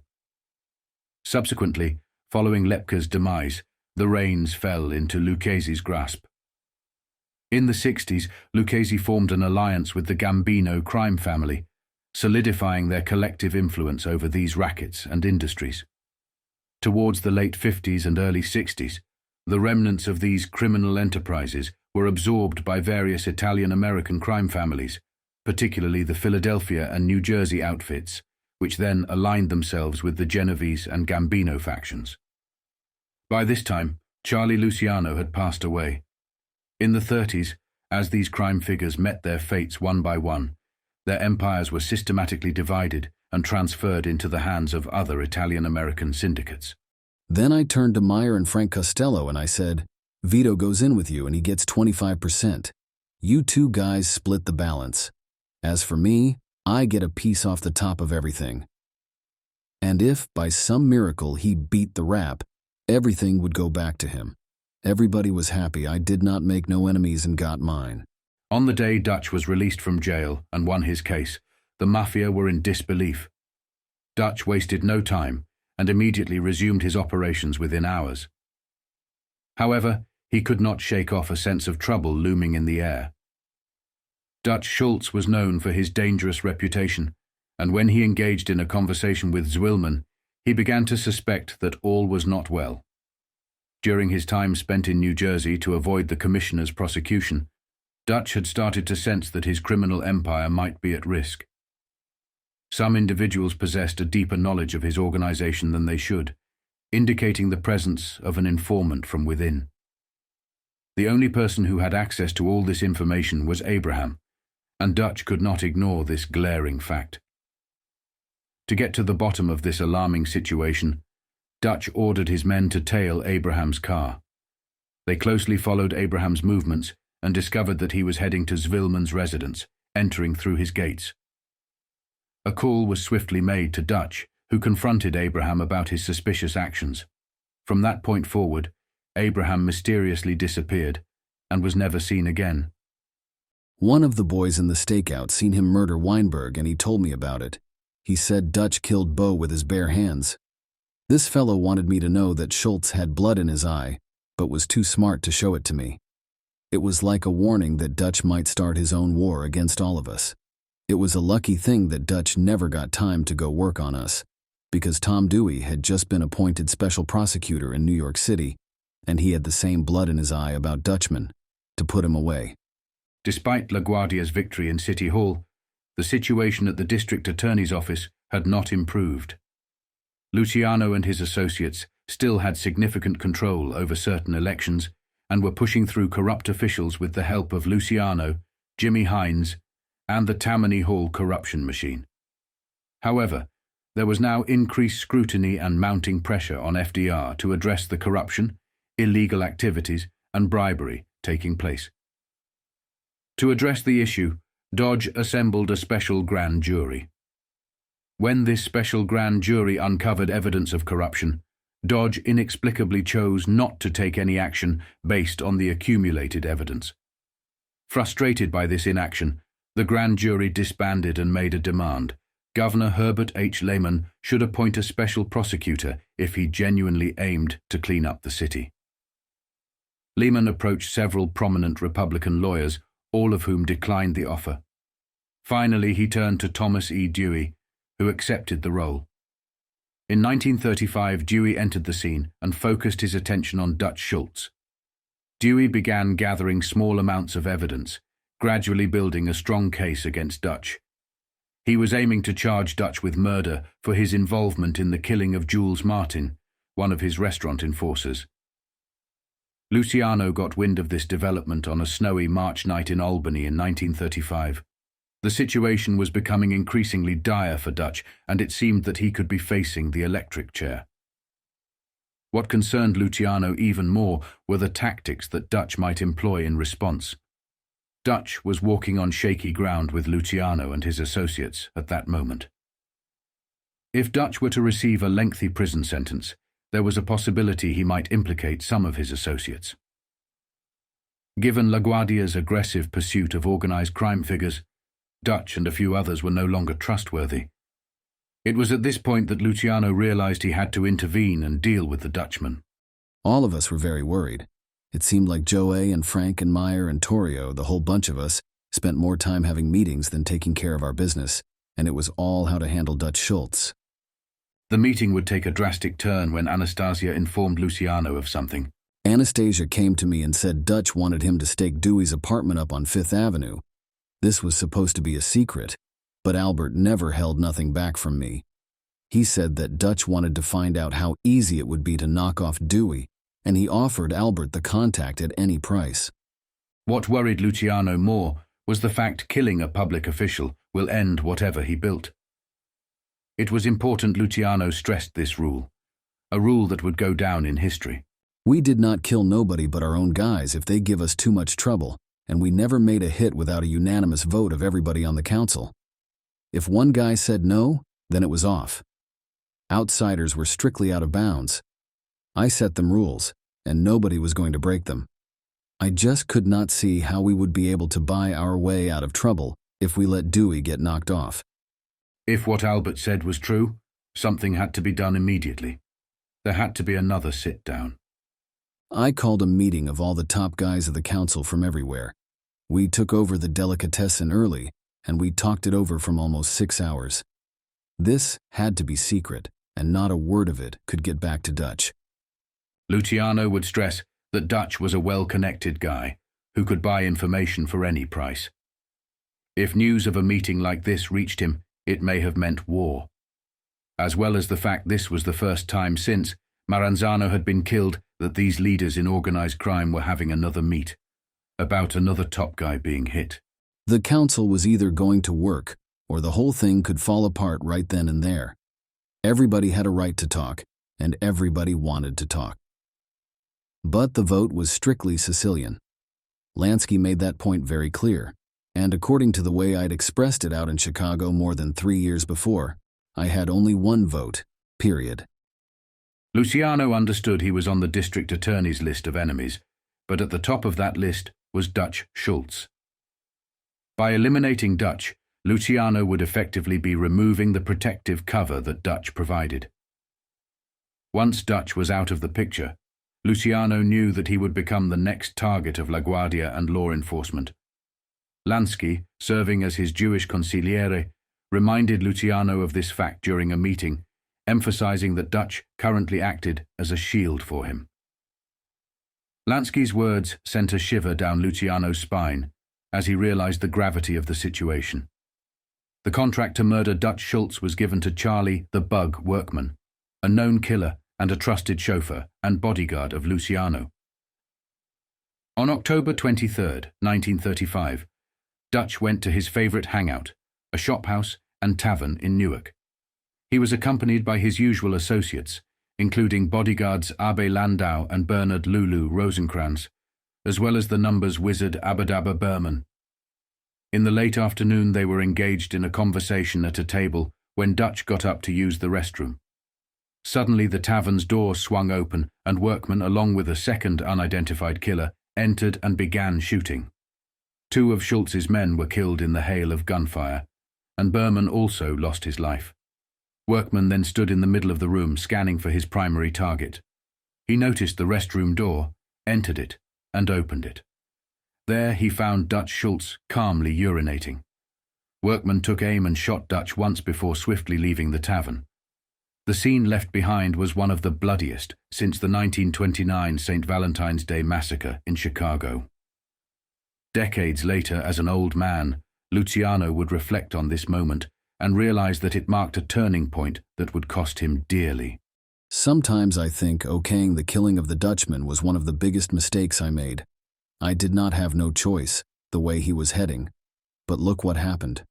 Once the Dutchman was dead, just like Lansky predicted, I was out in the open, as naked as a baby, and everybody who had been after Dutch came looking after me. With Dutch Schultz out of the picture and the end of Prohibition, Luciano's empire underwent significant changes. He now found himself managing one of the largest criminal enterprises in the world, with operations spanning various industries and both legal and illegal activities. Their portfolio had become vast and diversified, as Luciano noted at that time. We were doing a business that was grossing a couple of $1 billion a year. I was like the head of that big company, not as boss of bosses, but as a guy a lot of people came to for advice, a guy everybody expected to be in on the big decisions. But there was no way I could know what was going on everywhere all the time. Luciano's empire had grown so immensely that he could not be aware of every detail and operation within it. He often likened it to a large corporation like General Motors, where the employees at the lower levels do not necessarily inform the top executives of every action and decision. For instance, just as not every president of General Motors knows the day-to-day activities of salesmen on the ground, Luciano understood that he couldn't be privy to every aspect of his vast criminal organization. Does he even know half the time what is going on right outside his own office? People are running around doing and saying things and telling other people they are representing General Motors, the president at the top. A guy like Alfred Sloan in them years do not know a damn thing about it, and he do not even get blamed when things go wrong. Charlie would compare those types of rules for one set of people, and then compare them to himself and his set of people. But with me and my outfit, whether I knew what was going on or not, everybody blamed me for anything and everything. Luciano felt he was independent. He was a boss. Yes, however, lieutenants and capos had their own independence to make their own decisions, to run their own rackets. He did not intervene, did not dictate, nor did he direct people to avoid certain rackets. During the years, there were a lot of different guys under their lieutenants who had their own things going for them. Outside of junk, the one sideline that bothered me most of all was prostitution. Again, Charlie would compare his role in organized crime to the same role as the president of General Motors, one of the largest companies in America at that moment in time. But I was like the president of General Motors. I could not keep tabs on what every guy was doing on his own. Charlie blamed the start of his troubles regarding the prostitution racket on people like Little Davy Batillo and Tommy Pinocchio and Ralph Ligori. They were telling the madams and the broads Charlie Lucky wants you to do this, and remember, this has Charlie Lucky's okay. Things like that. Before you knew it, they were running a whole string of cat houses in New York, and I am supposed to be the boss. Luciano could not entirely be blamed for this situation. He should have been more vigilant about people using his name without his consent. But he understood that these individuals had been loyal and valuable to him for a long time. They had been through thick and thin together, and when the Prohibition era ended, they needed to find new ways to make money. Luciano acknowledged that they were simply trying to earn a living, and he was not quick to act against them. However, this leniency would later come back to haunt him. What was I supposed to do? Tell them they had to starve? Or kill them? What I did was tell them to cut out all the crap. If they wanted to run whores, that was their business. But I did not want no part of it. I ordered them to stop telling people that Charlie Lucky was behind it, because I was not. I made an order. Charlie would look back at this in his later years, and he would come to regret it. He told his men to stop the racket, but he never put his foot down hard enough. And by the time he did find out the full details of the racket, it was too late. It was not until later, that I realized what had been going on right under my nose. Believe it or not, the first real facts and figures I ever got actually come from Tom Dewey. If anybody had ever stopped to think about it right, they would have realized that to a Sicilian boss, a guy in the cat house racket was lowest of the low, but nobody gave a damn. Luciano had faced numerous arrests throughout his life, but after 1926, these incidents were mostly temporary inconveniences. He had never been arrested for a serious crime, especially since his federal arrest for narcotics dealing in 1923. Luciano was confident that the shadow of a penitentiary would never cast itself upon him. He was not overly concerned about political threats either.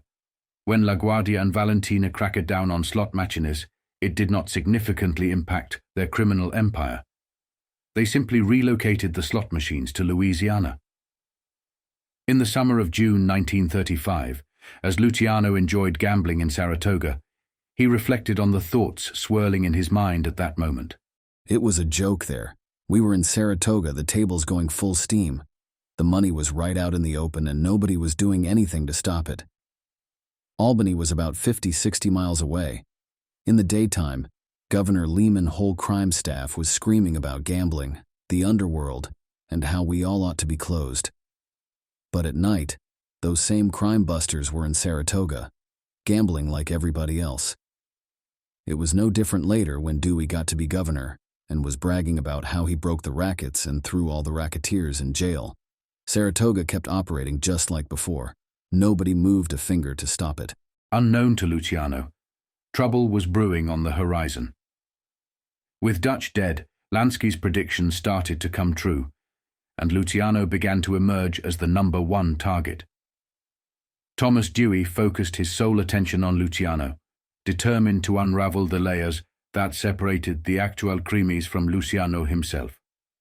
Despite the complex web of criminal activities, Dewey was determined to find a way to connect Luciano to the crimes. While investigating prostitution cases, Assistant District Attorney Eunice Carter noticed patterns that suggested a conspiracy. Many prostitutes had similar rehearsed stories, and lawyers from the same firm often represented them. Carter believed that the prostitution racket in New York was controlled by the syndicate. She brought her findings to Thomas Dewey, who assigned Sol Gelb and Murray Gurfein to investigate further. As the investigation deepened, more attorneys, including prominent figures like Frank Hogan and Charles Grimes, joined the team. They investigated the individuals involved in prostitution, hoping some might become informants, but they found little cooperation. By the end of January, the prosecutors had gathered enough evidence. On February 1st, they conducted raids on brothels, arrested madams, and apprehended key figures like Pinocchio, Bettillo, and Liguori. During questioning, the arrested individuals repeatedly mentioned Luciano's name. They hoped that implicating Luciano would secure their release and immunity from prosecution if they testified in court.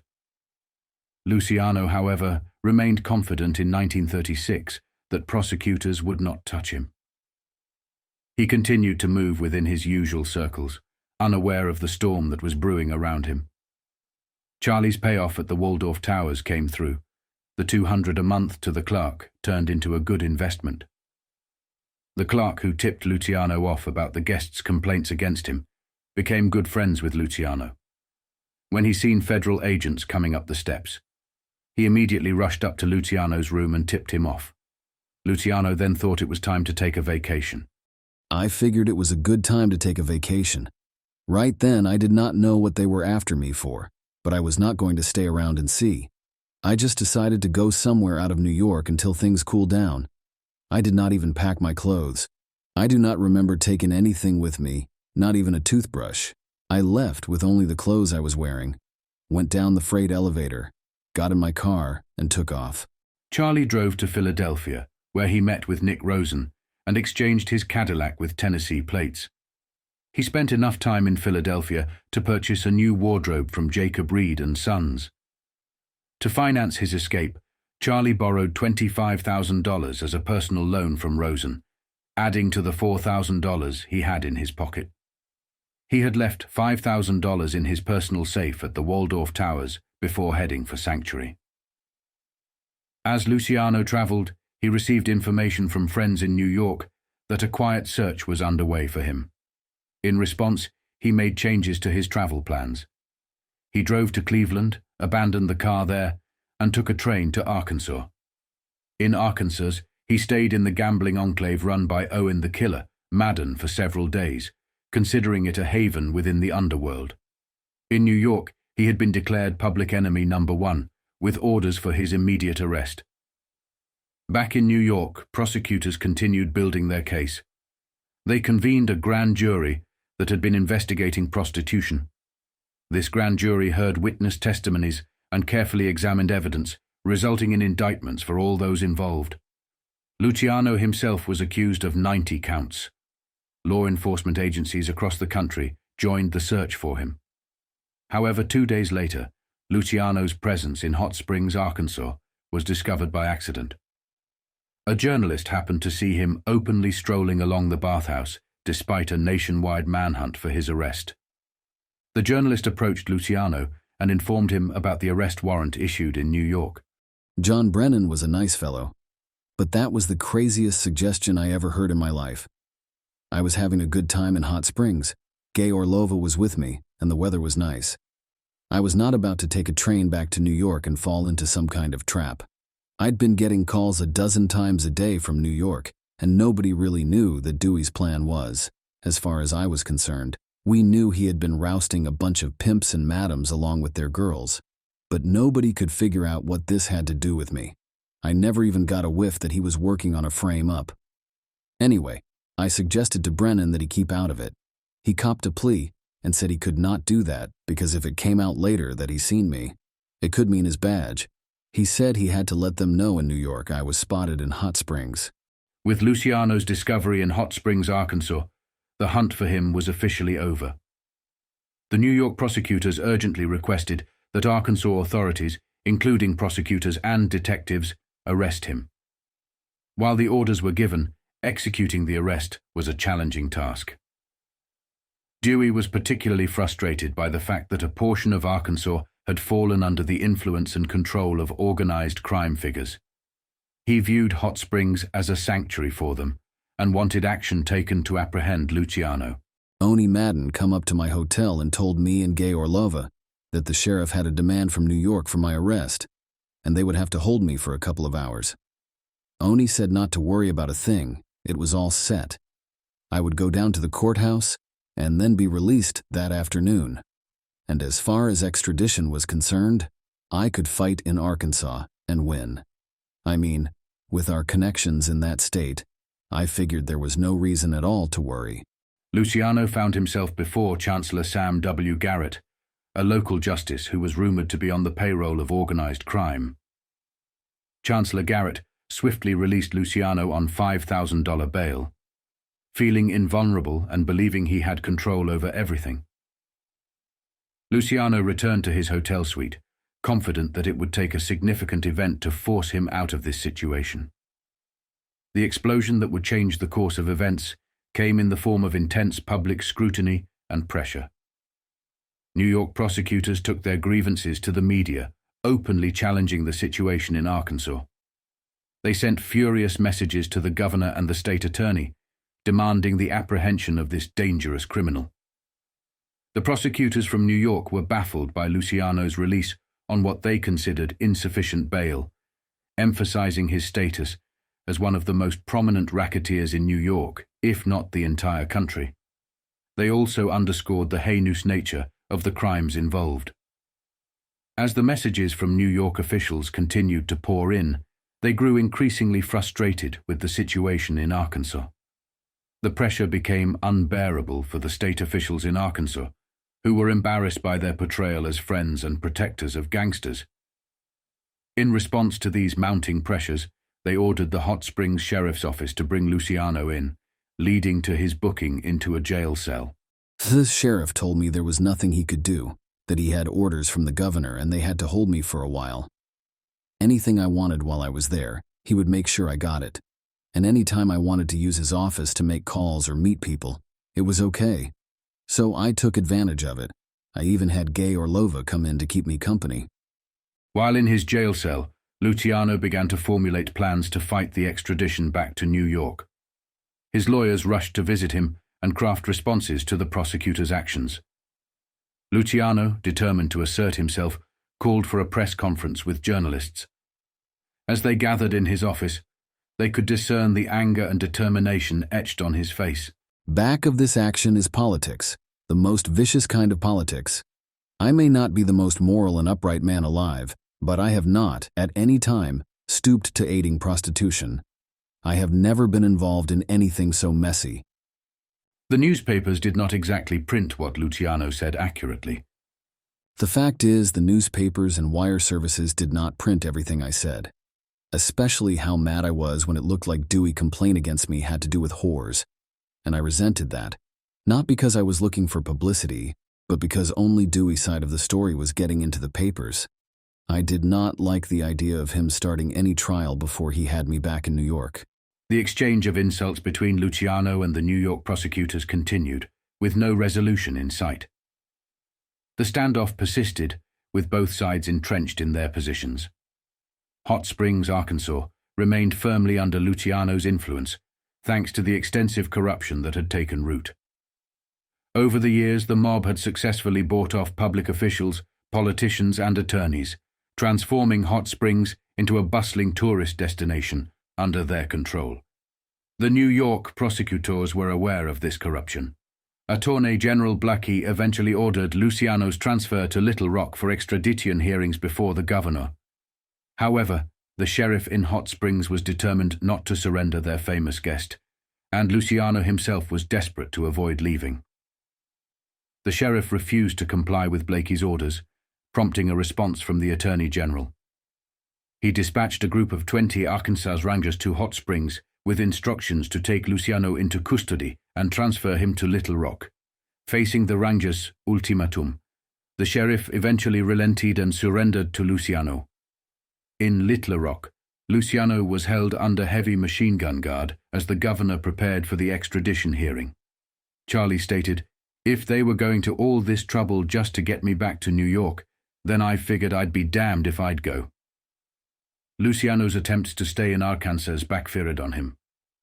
One of Owen Madden's associates approached Attorney General Blackie with an offer of $50,000 in exchange for ensuring that extradition was denied. However, they had approached the wrong person. At the start of the extradition hearings, Blackie publicly disclosed the offer with a mixture of disdain and anger. He proclaimed, "It must be demonstrated that the honor of Arkansas and her officials is not for sale for blood or money.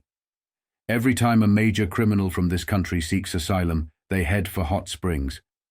We must show that Arkansas cannot be made an asylum for them."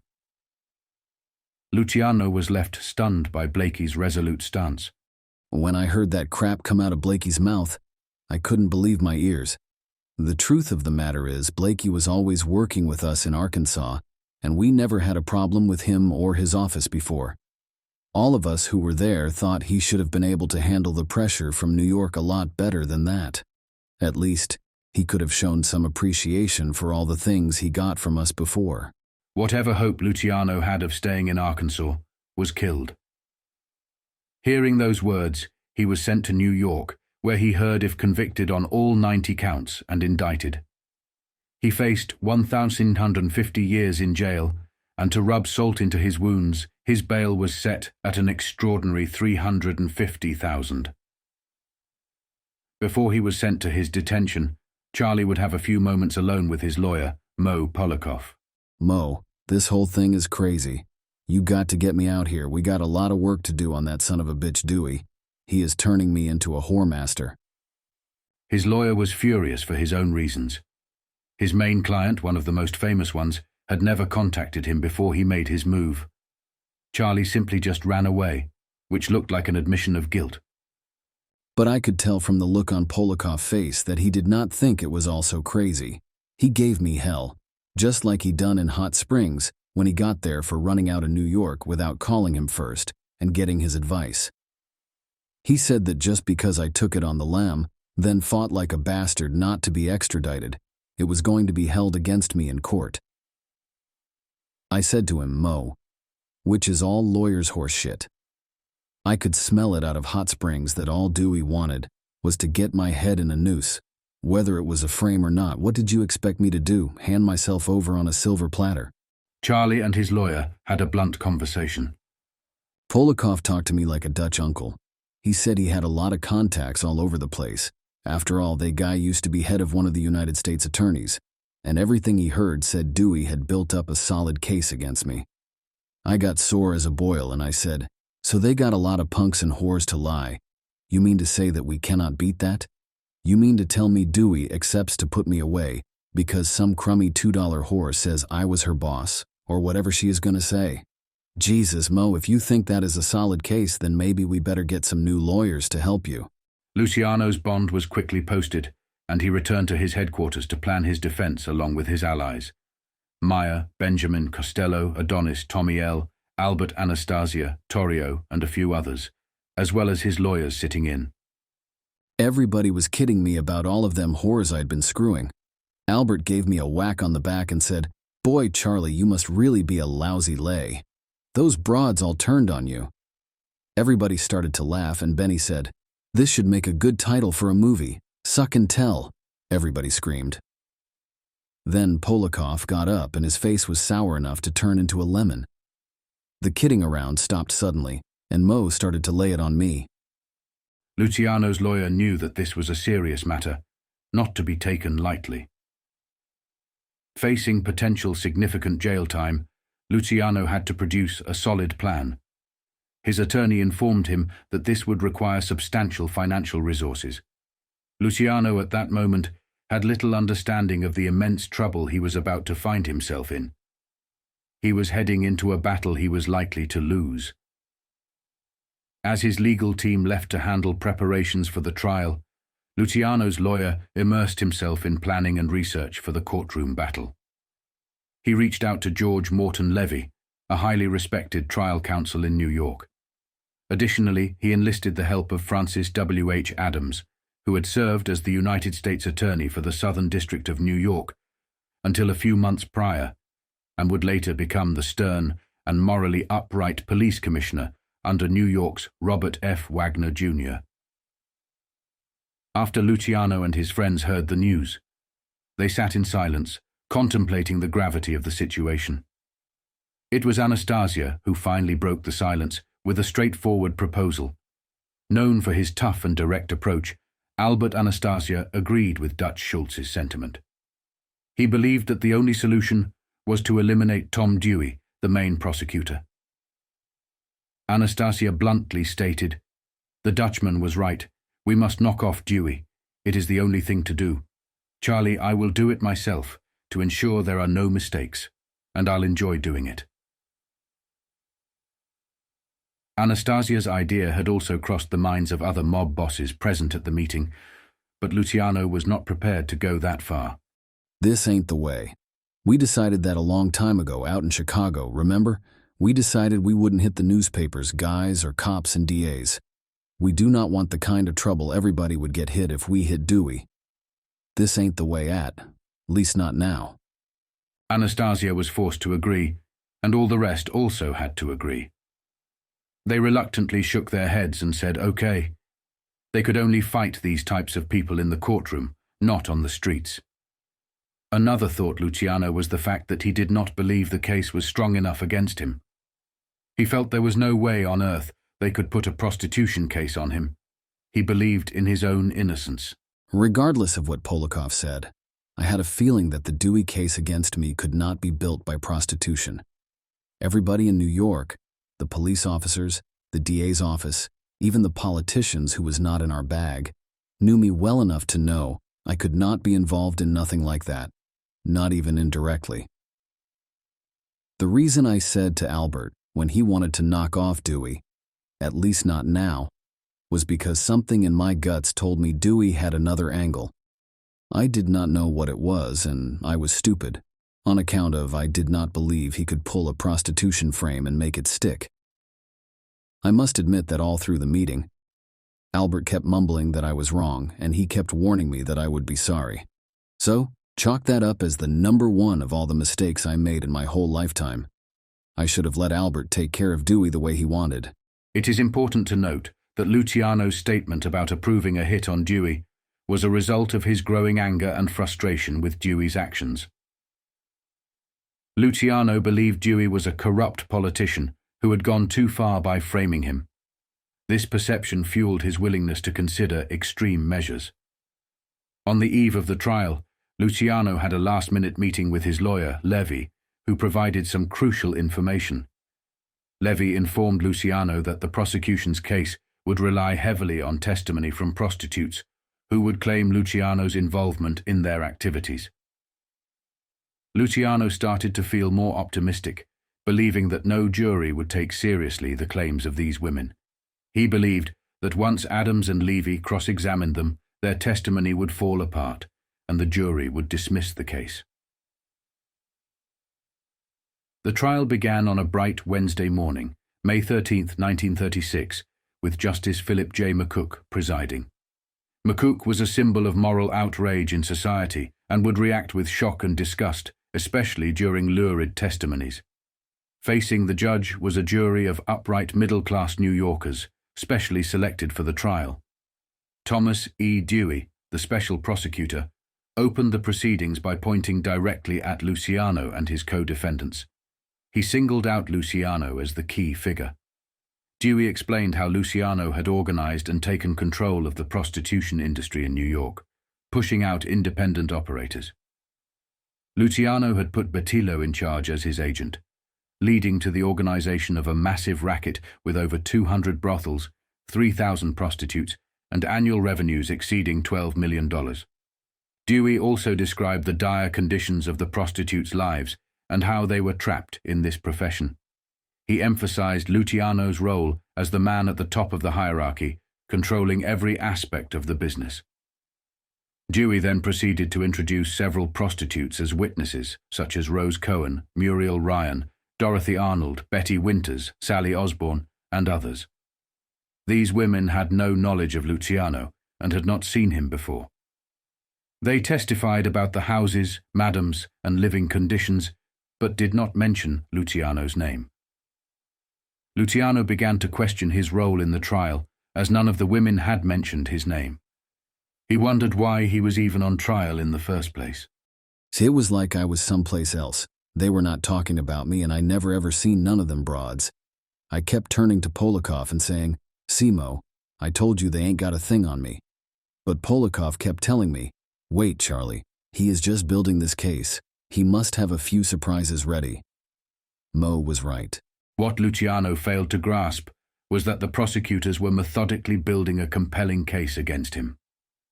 They used a combination of emotional appeal and corroborating evidence to sway the jury. The prostitutes portrayed themselves as victims, women who had fallen on hard times and were exploited by ruthless men. The prosecution's strategy was to create a narrative where these women were mistreated, addicted to drugs, and trapped in the world of prostitution by the accused, including Luciano. The women testified that the prosecutors had helped them overcome their drug addictions and change their lives, which further garnered sympathy from the jury and the judge. Each woman's story reinforced the prosecution's narrative, making it easier for the jury and judge to remember and believe. Whenever Luciano's defense team attempted to object or challenge the testimony, the judge ruled against them, and the jury began to view them with skepticism. It was clear that the prosecution had done an effective job in shaping the case. Additionally, the prosecution secured testimony from Al Weiner, one of Luciano's associates, who had pleaded guilty.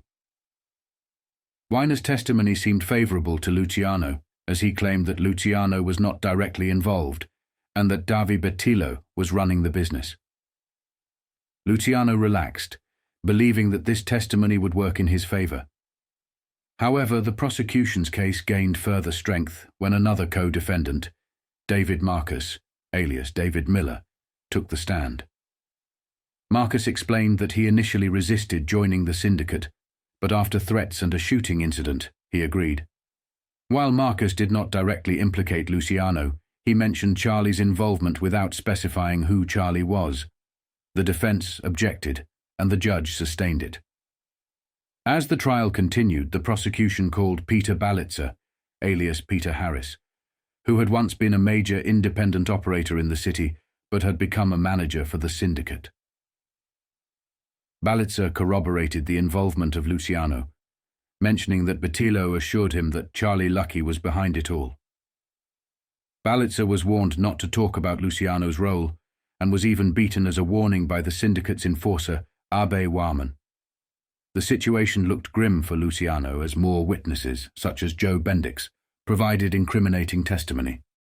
When this guy Balitzer produced this cockeyed story, I grabbed Mo Polikov's arm and I said, "How can Dewey get away with this? For Christ's sake, Mo, ain't that what they call hearsay? Ain't. Are you going to object?" I knew Punk. I knew him from way back, and he was nothing but a cheap thief, a guy who was always trying to butter me up. If I wanted a sandwich, he was the first guy out the door on his way to the deli. But I could not figure out what he was doing at my trial. I heard he was up in Sing Sing for life. Joe Bendix, serving a life sentence for multiple convictions, became a key witness against Luciano. He testified that he had known Luciano since 1929 and had encountered him on 7th Avenue in front of Ducour's drugstore.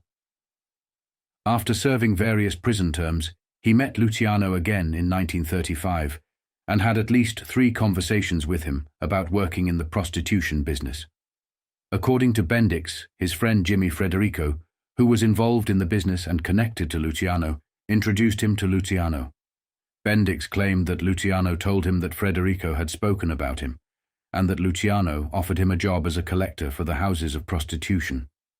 Luciano allegedly questioned why Bendix would not accept a job that paid $30 to $35 a week. Bendix continued to testify, infuriating Luciano, who struggled to contain his emotions during the trial. As Bendix's testimony unfolded, Luciano vehemently protested his innocence to his lawyer. He repeatedly asserted that Bendix was lying. Luciano's lawyer had to grip his arm tightly to prevent him from reacting verbally or physically to Bendix's claims. Luciano complained that his arm was bruised from his lawyer's grip and insisted that Bendix's allegations were false. Bendix further alleged that Luciano had pressured him to accept the job and claimed that Luciano had met him twice more to discuss it. Luciano's lawyer cross-examined Bendix, asking if he had accepted Luciano's offer, to which Bendix responded negatively. Bendix's motivation for testifying was also revealed. He had contacted Dewey's office and was promised a reduction in his sentence in exchange for his testimony. Despite Luciano's lawyer attempting to cast doubt on Bendix's credibility, the jury and judge believed his testimony. Bendix's account provided a crucial link in the prosecution's case, suggesting coordination with Luciano in the prostitution racket. This testimony had a significant impact on the trial's outcome. However, the most devastating blow to Luciano's defense came from a woman named Florence Brown on May 22nd. The door opened and we all turned around to look. This beat-up broad comes down the aisle to the stand. She looked like she had really been through the mill, like the gutter would have been a step up for her. Polikov hits me in the arm hard and says, "Who's she?" I looked at her real close and I says to him, "How the fuck should I know? I ain't never seen her before." Then Polikov says to me, "Hold on, Charlie. I have a feeling she is real bad news." He did not say it strong enough, believe me. Florence Brown, known as Cokie Flo Brown in the trade, became a pivotal witness whose testimony would seal Luciano's fate. She had a long history of involvement in prostitution and drug addiction since her mid-teens. However, thanks to Dewey's efforts and the Women's House of Detention, she managed to break free from both the world of prostitution and narcotics. Dressed modestly in a shabby blue dress, she appeared vulnerable, her age hard to determine, and her appearance reflecting the innocence that had been robbed from her. Florence Brown's presence in the courtroom evoked immediate sympathy from everyone present. Dwey handled her testimony gently, as she continued to recount her story. She claimed to be Jimmy Frederico's girlfriend and stated that she had met Luciano. She alleged that Luciano attended meetings with high-ranking figures in the prostitution ring and gave orders, which Luciano vehemently denied. Although he wanted to speak out, his lawyer recognized that this was a carefully orchestrated setup and advised against it. According to Cokie Flo Brown, she heard Luciano express concern about Dewey's investigation during one of these meetings. She alleged that Luciano suggested temporarily shutting down their operations, but others at the meeting disagreed, including Bettilo. Luciano mentioned the possibility of organizing the prostitution houses on a large scale like a chain store system, with madams on salary or commission. Cokie Flo further claimed that Luciano ordered beatings, torture, threats, and even drugging of the girls to force them to work, granting permission to use strong-arm methods to bring the madams and bookers into line. Dewey was satisfied with Cokie Flo's testimony, believing that it had shocked the jury and horrified the listeners. He felt that it had directly linked Luciano to the racket. Dewey's confidence was palpable at that moment. However, Luciano's defense faced a challenging task during cross-examination. They tried to shake Cokie Flo's confidence and credibility, but she remained resolute and unwavering in her story. Additionally, Judge McCook, who had become emotionally involved in the women's stories, consistently ruled against the defense and in favor of the prosecution. Luciano's legal team struggled to make headway and sensed that they were facing an uphill battle.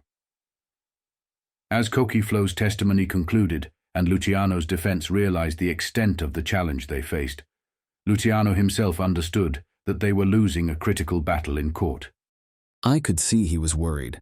They started to tell me that things did not look good, so I began to get worried too, even though I could not understand how anyone could believe Flo Brown's testimony. She sounded like Dewey rehearsed her for the leading part in Bertha, the sewing machine girl. 4 days passed, and the prosecutors intensified their efforts against Luciano. They introduced a witness named Nancy Presser, a 26-year-old woman who had a troubled history. She had begun a life of prostitution at the young age of 13, transitioning from a high-priced call girl to working in a $2 Harlem prostitution house, which was under the control of individuals like James Russo, who received orders from Ralph Liguori.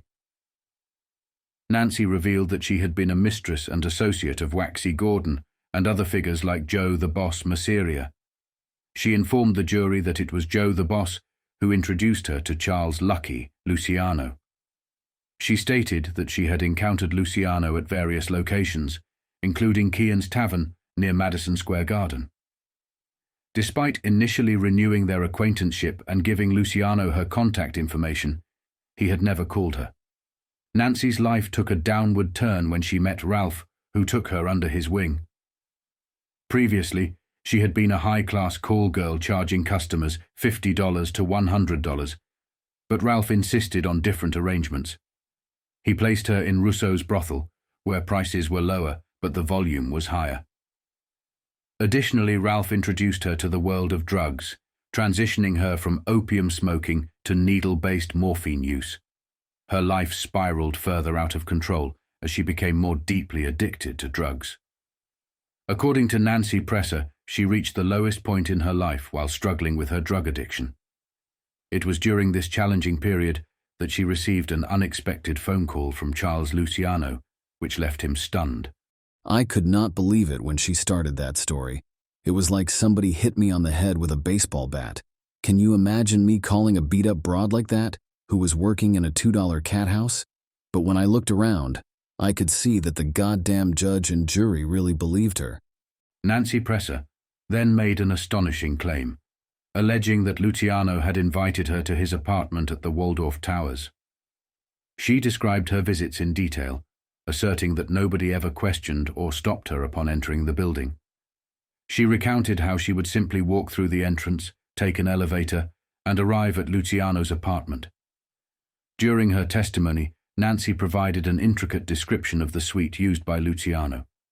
Her vivid account included details about the couches, chairs, color schemes, and overall arrangement of the furniture. Her attention to detail appeared to impress both the judge and the jury, who watched her closely. Nancy went on to state that during her initial visit, Luciano listened to her problems and assured her that he would resolve her issues with Ralph. However, she then alleged something that left Luciano flabbergasted. She claimed that she had slept in his bed while he slept on the couch. Furthermore, she asserted that Luciano was unable to engage in sexual intercourse with her because he could not get it up. According to her, this pattern continued during many of her visits. Luciano was astonished by these allegations, as he knew that everything the woman was saying was a complete fabrication. Here was an ugly broad who had been throwing her fanny around 50,000 times with different guys, and she is laying like a queen while I am laying the couch because I cannot get it up. I looked at the Judge McCook when she was telling that bullshit, and that little prick was staring at this broad like she's the Queen of England and I'm worse than dirt.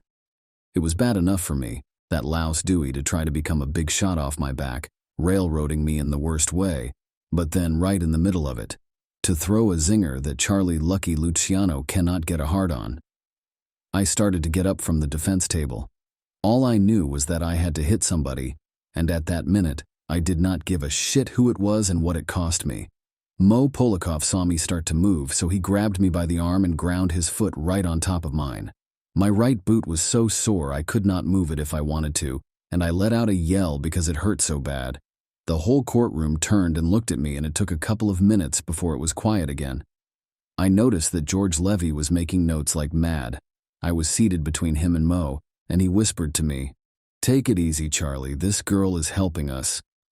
I made a silent prayer that he knew what he was talking about. Nancy Presser's testimony continued with more allegations against Luciano. She claimed to have overheard Luciano discussing issues related to the prostitution racket with Bettilo and other involved parties.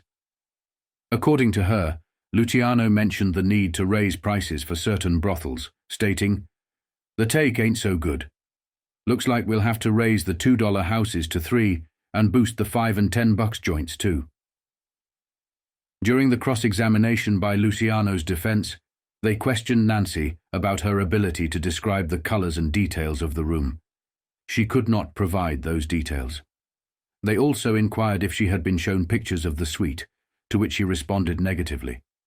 Nancy was also asked about how she managed to enter the Waldorf Towers without encountering security issues. She explained that she usually visited at night when there were fewer people around. The defense then called J. David Hardy, the assistant manager of the Waldorf Towers, who testified that the hotel had strict security measures in place, with visitors required to be checked in or announced to their hosts. This testimony contradicted Nancy's earlier claims. Despite these challenges, the defense regrouped and argued in open court that the madams and witnesses had received death threats, especially the prostitutes and madams. In response, the judge issued bench warrants for the arrest of several minor criminals who had not previously been linked to the case, aiming to deter further threats to the witnesses and madams. The prosecution continued to build its case by summoning staff members from the Waldorf Towers and the Barbizon Hotel. They aimed to demonstrate that Luciano had been meeting with other defendants for years, suggesting the prostitution racket had been organized over an extended period. However, Frank Bryant, the assistant plaza manager at the Barbizon, testified that he had only known Luciano, not the other defendants, and had never seen them. This frustrated the prosecution, as they had hoped for a more cooperative witness. The prosecution called Mildred Balitzer, Peter Balitzer's wife and a partner in the prostitution houses. She testified that when the outfit began shaking down her husband's operation, she went to see Luciano for help. She approached him at a racetrack in Miami, expressing her concerns about the financial strain imposed by the outfit. Luciano allegedly replied that he could not do anything to help, citing the nature of the racket. Luciano remembered the conversation but disputed her portrayal of it. Despite the challenges faced during cross-examination and witness testimonies, the prosecution continued to present its case methodically. The defense, on the other hand, struggled to undermine the credibility of the witnesses and the strength of the prosecution's case. Yeah, I remembered that. I was only telling her I could not do nothing for them because I didn't have no part of it.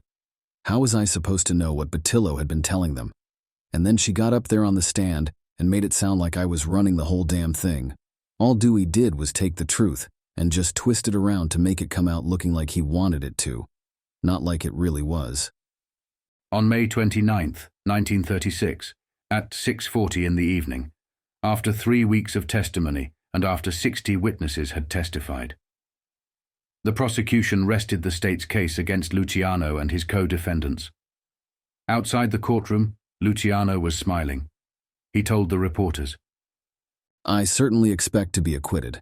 I do not know any of the people who took the stand and said they knew me, talked to me, or overheard me in conversations. I never met any of them. I never engaged in this racket at all. I had never in my life met any of the co-defendants, but Bettilo before this trial."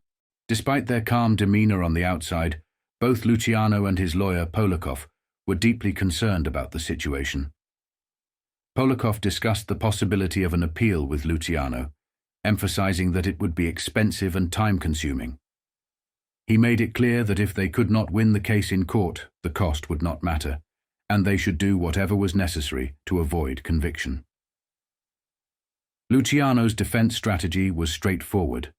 They presented witnesses who were professional gamblers and bookmakers, testifying that to the best of their knowledge, Luciano's primary businesses were related to professional gambling. They highlighted Luciano's substantial gambling activities, including betting hundreds of dollars daily at the racetrack. Luciano believed that he and his lawyer had done enough to expose some of the falsehoods in the case. As the trial progressed, people in the courtroom began to speculate whether Luciano would take the stand himself. The unanswered question loomed large in the courtroom, creating anticipation and uncertainty. On the evening of June 2nd, with all the witnesses having testified, the decision regarding Luciano's testimony remained unresolved. We had a meeting that night and Polakov and Levy started warning me not to go on the stand. I did not have to do it, they said, and it would not help because by that time the case was stacked against me. But I told both that I was going up there. I said it was crazy. Them broads was lying in their teeth and the only way to show it was for me to go up there and tell the truth. Levy and Polakov, and especially Adams, warned me about Dewey. I told them I could handle that little prick. They told me I had not seen him really operate, that he was only waiting for a crack at me. I said I was sure I could manage myself. What a mistake that was. Luciano himself became the final witness to take the stand on the morning of June 3rd. Under the gentle questioning of his own lawyer, George Levy, his testimony was brief. Luciano denied knowing any of his co-defendants, except for Bettilo. He asserted that he did not know any of the prosecution witnesses and categorically denied all the charges against him.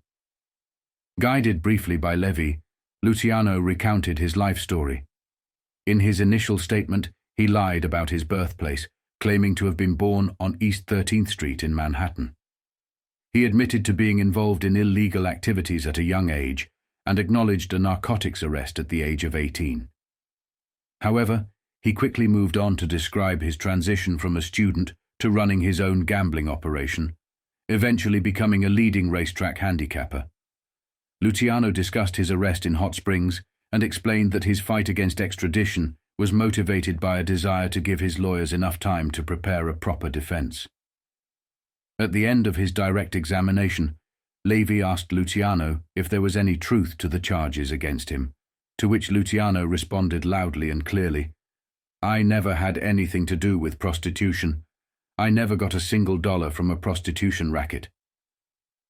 Once Luciano's defense had finished questioning him, they turned to the prosecution and said, "Your witness." In later years, Luciano clarified certain aspects of this situation when speaking with the author. Sure, I lied up there on the stand. I lied when I said I never met some of the other guys who were on trial, or any of the girls that testified against me. What else could I do? I knew it was their word against mine, and if I ever admitted that I knew any of them, nobody would even hear anything else I said. The truth of the matter is, in them days, and even in all the years after, people come up to me all day long to ask for something, to get a handout, things like that.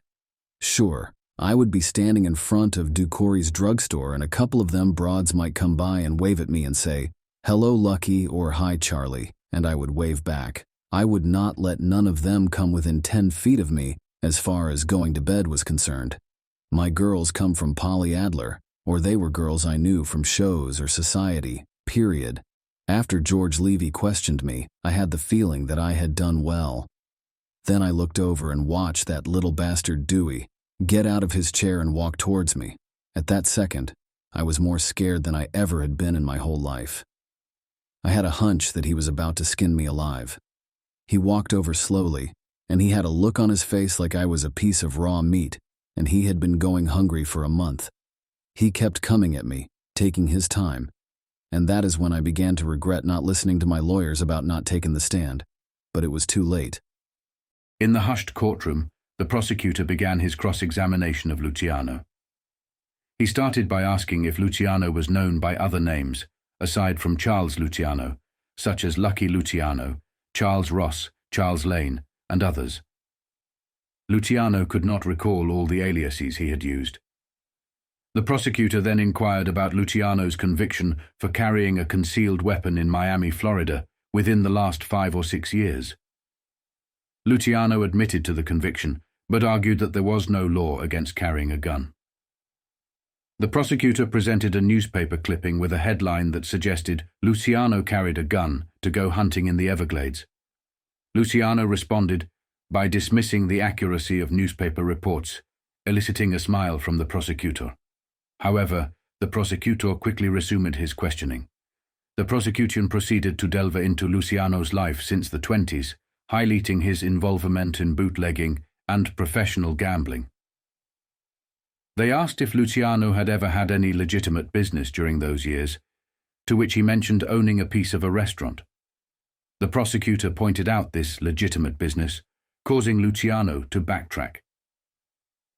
Next, the prosecutor questioned Luciano about his marital status, prior arrests, and statements he may have made to arresting officers. Luciano admitted to being arrested and suggested he might have made various statements to the police, although he claimed not to remember the details. When asked if he had ever lied to the police, Luciano hesitated, and the prosecutor seized the opportunity to press him further, leading to an admission that he had indeed lied to arresting officers. Luciano downplayed the significance of those lies. The prosecutor then focused on an arrest for traffic violations in July 1928, when Luciano had been found with firearms and ammunition in his car. Luciano had told the police that he was out shooting pheasants in the countryside, a claim that the prosecutor found implausible, given the time of year. Luciano insisted that he had been telling the truth and maintained his innocence even years later, explaining that he had indeed been hunting for pheasants in July. Some guys and I had been invited up to Connecticut to what they called a shoot, and that is what the shotguns were for. They were not sawed off. They were regular ones for hunting, and they cost over $300 apiece. The funny part of it was, when it comes to shooting them birds, I miss by a mile. What made the whole thing look so bad when it came out in court was that the police officers found 2 revolvers in the car. That was standard equipment in them days. I never went nowhere without some hardware. Things was very dangerous in 1928. The prosecution's line of questioning took a new turn as they delved into Luciano's past experiences. They began by asking how many times Luciano had been taken for a ride. Luciano responded with, "Just once." The spectators in the courtroom leaned forward in anticipation. The prosecutor continued, asking if Luciano remembered the details of the incident. Without waiting for a response, the prosecutor recounted the story of Luciano being found on Staten Island, badly beaten, and bound with tape over his eyes and mouth.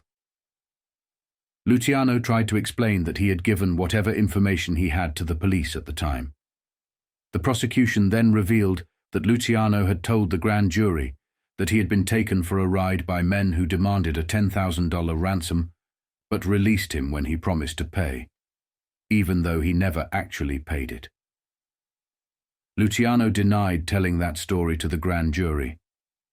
The prosecutor pointed out that Luciano had been arrested at the age of 18 for selling narcotics and had given federal agents information that led to the seizure of a trunk full of narcotics.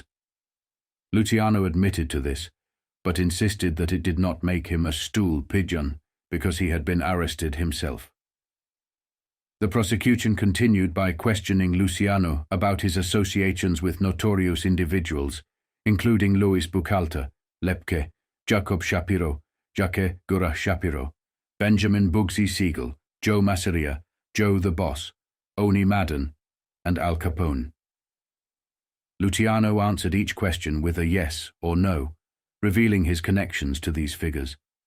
The prosecutor then presented Luciano's telephone records from the Waldorf Towers and the Barbizon Plaza, showing repeated calls to an unlisted number in Terra Nova, Pelham, New York, and to Capone in Chicago.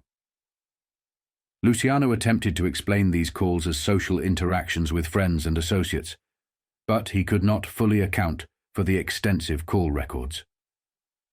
The prosecution's relentless questioning continued for 4 hours, intensifying the pressure on Luciano as they scrutinized his past and associations, exposing inconsistencies and contradictions in his testimony. I felt like I had been through a washing machine, and I really looked like it. I went to the washroom, and my shirt was all wrinkled, and I was pre-spring from head to foot. That night, when I read the News and Mirror, they said it was a bad day for Charlie Lucky. Those writers did not have no idea how bad it really was. I never felt so tired, like I could sleep for a week. I could not wait to get out of the courthouse. I practically ran. After it was all said and done, Charlie would go back to his apartment. We all met at my apartment a little later, for dinner that I had sent up from Jack and Charlie's. I knew I was going to get convicted, that I did not have a chance. The only thing was, I figured Polikoff and Levy could work something out on an appeal, so that if I got a year or so, the appeal could wash it out, and I would not have to go to the can at all. It is a funny thing how when you hope for something very hard, you sort of talk yourself into believing it's going to happen. Then I looked at George Levy's face, and I got the same shivers that I had in court. Luciano was now alone with his mistress. Everybody left early, and Gay Orlova come up about 11. She had been in the courtroom, and the minute she walked in, she started to cry. Well, that did it. I figured if Gay Orlova already had me convicted, there was no point in hoping. During all the weeks of the trial, she spent a lot of time with me, but we never did nothing, you know what I mean. I would get home too tired, too upset. Anyway, who could get in the mood? But that night, she made love to me. She was so kind and understanding, I almost asked her to marry me. Of course, the minute that idea occurred to me, I forgot it. How can you ask anybody to marry you if you do not know whether the next day you are going to be in jail? Anyway, that was the best night I ever had with a girl that minute, and I will never forget it. When the court reconvened, Luciano's defense made its final attempt to secure his freedom, even though they sensed the odds were stacked against them. Levy, one of Luciano's lawyers, began his closing statement by expressing that he was not accusing Tom Dewey of suborning perjury, but rather contending that Dewey's assistants had collected a group of actors who had constructed a fabricated drama that Dewey accepted as true. He argued that there was no evidence on which Tom Dewey could hope to convict Luciano, and instead, Dewey was attempting to achieve a conviction through prejudice, hysteria, and the public's preconceived notions. Levy proceeded to dissect the credibility of each witness and pointed out flaws in their statements, categorizing some as convicted felons and liars seeking lighter sentences. He emphasized the absurdity of some of their stories and urged the jurors to examine the evidence critically. Levy concluded his statement by expressing his belief that when the jurors reviewed all the evidence, they would return a verdict of not guilty. The defense team seemed confident that if the jury objectively assessed the evidence, they would not find Luciano guilty. The prosecution was given the opportunity to present its final argument. Dewey emphasized that the credibility of a witness should not be undermined simply because they were prostitutes. He urged the jury to give equal weight to the testimony of such witnesses as they would to respectable individuals. Dewey also denied making any deals with witnesses or madams for lighter sentences, stating that they only called witnesses they believed would provide truthful testimony. Dewey discussed the difficulty of persuading frightened witnesses to testify and assured them of their safety. He emphasized that the testimony of witnesses like Cokie Flo Brown and Mildred Ballitzer had served the cause of justice, In his closing remarks, Dewey delivered a powerful and compelling speech, describing Luciano's actions as a shocking, disgusting display of sanctimonious perjury. He characterized Luciano not as a mere gambler or bookmaker, but as the greatest gangster in America. Luciano knew his fate hung in the balance. The prosecution's closing argument had a significant impact on the jury, and Luciano's situation appeared increasingly dire. I knew I was done for when that little son of a bitch finally sat down. I took one look at the jury, and there was no question about it. The 12 people looked like they all wanted to stand up and applaud. The final blow to Luciano's hopes came from Judge McCook himself. During his 2 hours and 41-minute address to the jury, the judge made little effort to conceal his own biases. He highlighted Luciano's multiple aliases as an indication of his lack of character and believability. McCook explained to the jury that they did not need to focus on the fact that the prosecution could not prove that Luciano directly received money or had direct contact with prostitutes. He emphasized that anyone involved in furthering a prostitution scheme, even indirectly, could be found guilty of unlawful acts. But the most devastating blow came when the judge stated, "The crimes of which these men are accused are vicious and low, and those who would aid and abet such crimes are not to be met in polite society." This remark further solidified his stance against Luciano and the other defendants. On June 6, 1936, at 10:53 p.m., the jury retired to deliberate. Some jurors initially had doubts, leaning toward acquittal after listening to George Morton Levy's summation. However, these doubts were dispelled by Dewey's powerful rebuttal. After just 10 minutes of deliberation, a vote was taken, resulting in an 11-1 majority in favor of conviction. A second vote was taken in the pre-dawn hours of Sunday, June 7th, with the verdict remaining the same. At 5:25 a.m. on June 7, 1936, the courtroom was called to order. The judge ordered the defendants to rise, and the supervisor, Edwin Adera, began reading the verdicts. The first name was Luciano's, and he heard the word guilty on all counts. Despite the turmoil inside him, Luciano maintained his composure, only revealing his distress internally. The rest of the defendants received guilty verdicts as well.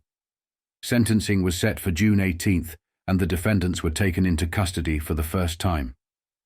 11 days later, on June 18, 1936, the defendants returned to court for sentencing.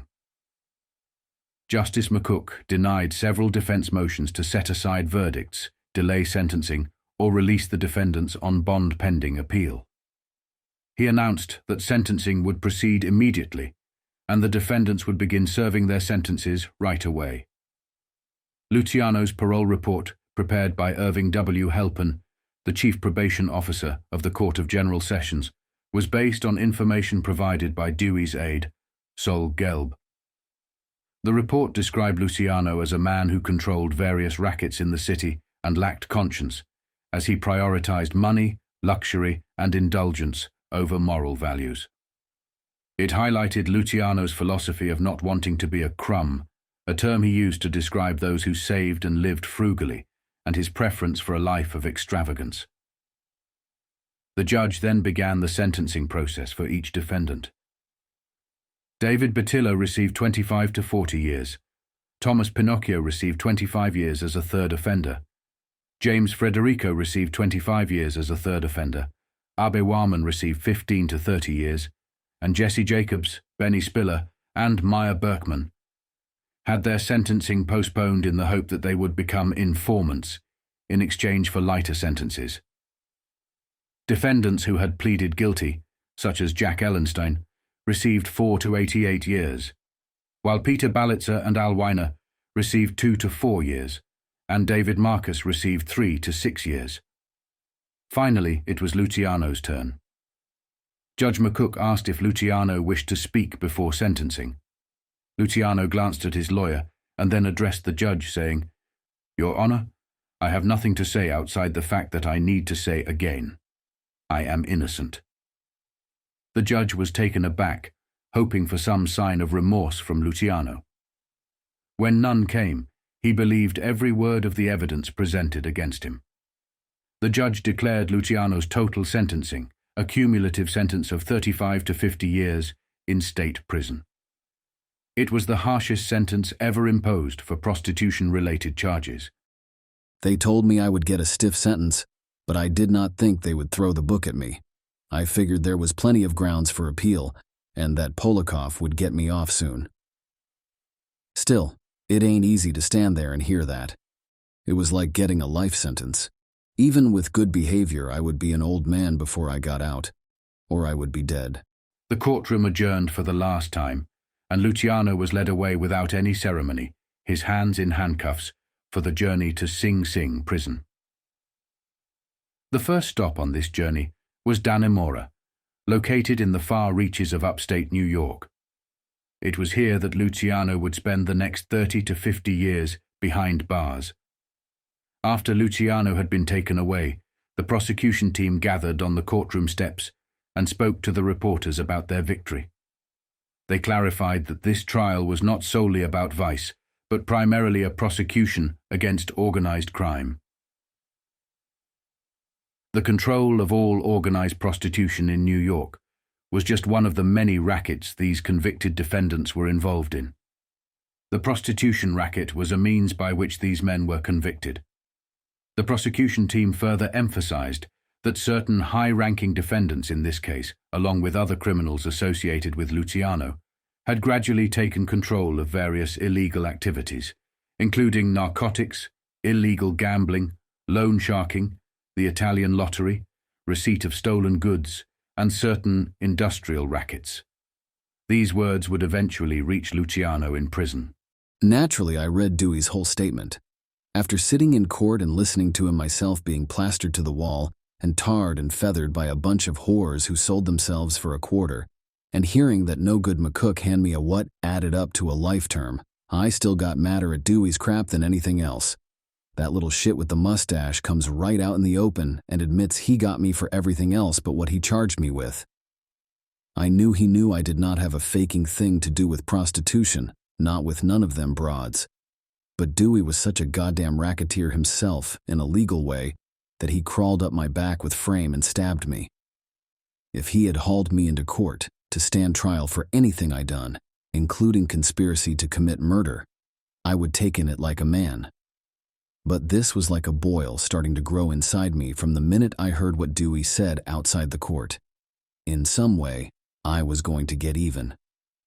In 1936, Luciano began his prison sentence the day after his conviction, as he went through the process of being processed as a long-term felon. Meanwhile, in New York Yankee Stadium, a crowd of 45,000 people, including many of Luciano's old friends, gathered to witness a highly anticipated heavyweight prizefight. The young and invincible Joe Louis from Detroit was facing the former champion, Germany's Max Schmeling, in what was believed to be Louis's final hurdle on his way to the title. However, Joe Louis stumbled over that hurdle, and Schmeling seized the opportunity, knocking him out in the 12th round. Luciano would reflect on this moment and come to realize just how much he truly valued his freedom. I thought I would be there. It was a fight I really wanted to see. I even bought a whole block of tickets right down in front. Instead, I was sitting in a cell that night, half listening to the radio, wondering what was next for me, and not even giving a shit who was going to win the fight. This is the end of Series 2. Thank you for listening and watching this series. In this series, we have learnt that in the heart of the Roaring Twenties, Charles Lucky Luciano was a formidable player in the labyrinthine underworld of New York City. However, it was in 1927 that he embarked on a relentless climb to power, orchestrating the removal of the reigning Mafia bosses, Masseria and Maranzano. The audacious assault by Maranzano left a scar on his face, a reminder of the ruthless ambition that would see him transform from a mere prince of the city's criminal landscape into its undisputed king. Luciano's vision was nothing short of audacious, to unite the feuding crime families under one banner. His creation of the powerful 5 families in New York and the grandeur of the 1929 Atlantic City Convention would go down in history as the most significant criminal syndicate ever known to man. The Mafia held court, not once, but 3 times, shaping the destiny of organized crime in America. The 1932 FDR election saw Luciano play a pivotal role in securing victory in the Democratic primary. The Mafia learned valuable lessons in the murky world of politics. Power is not only wielded through bullets and bribes, but also through the ballot box. Yet, as with all things in the world of crime, the tide turned. Fiorello LaGuardia hunted down Frank Costello until the mobster fled to Louisiana, while Lansky sought refuge in Havana. Then came the relentless pursuit of Tom Dewey, who unrelentingly hunted down Dutch Schultz, leading to his fall. It was during this tumultuous period that Tom Dewey turned his sights towards the once untouchable Charlie Luciano. Framed and imprisoned, Charlie went from being the king of the New York underworld to a prisoner, paying the price for a lifetime of crime and manipulation. But the story does not end here. Charlie would be in prison, yes, but he was not a man to accept his fate without a fight. A new war was brewing behind the prison walls, one that would see him do whatever it took to regain his freedom, even if it meant risking his very citizenship. The saga of Charles Lucky Luciano had taken a dark turn, and the final chapters were yet to be written. I shall have Series 3 out soon, stay tuned. Please like this video and subscribe to my channel. Thank you for your support. Kind regards, History and Organized Crime, 1919.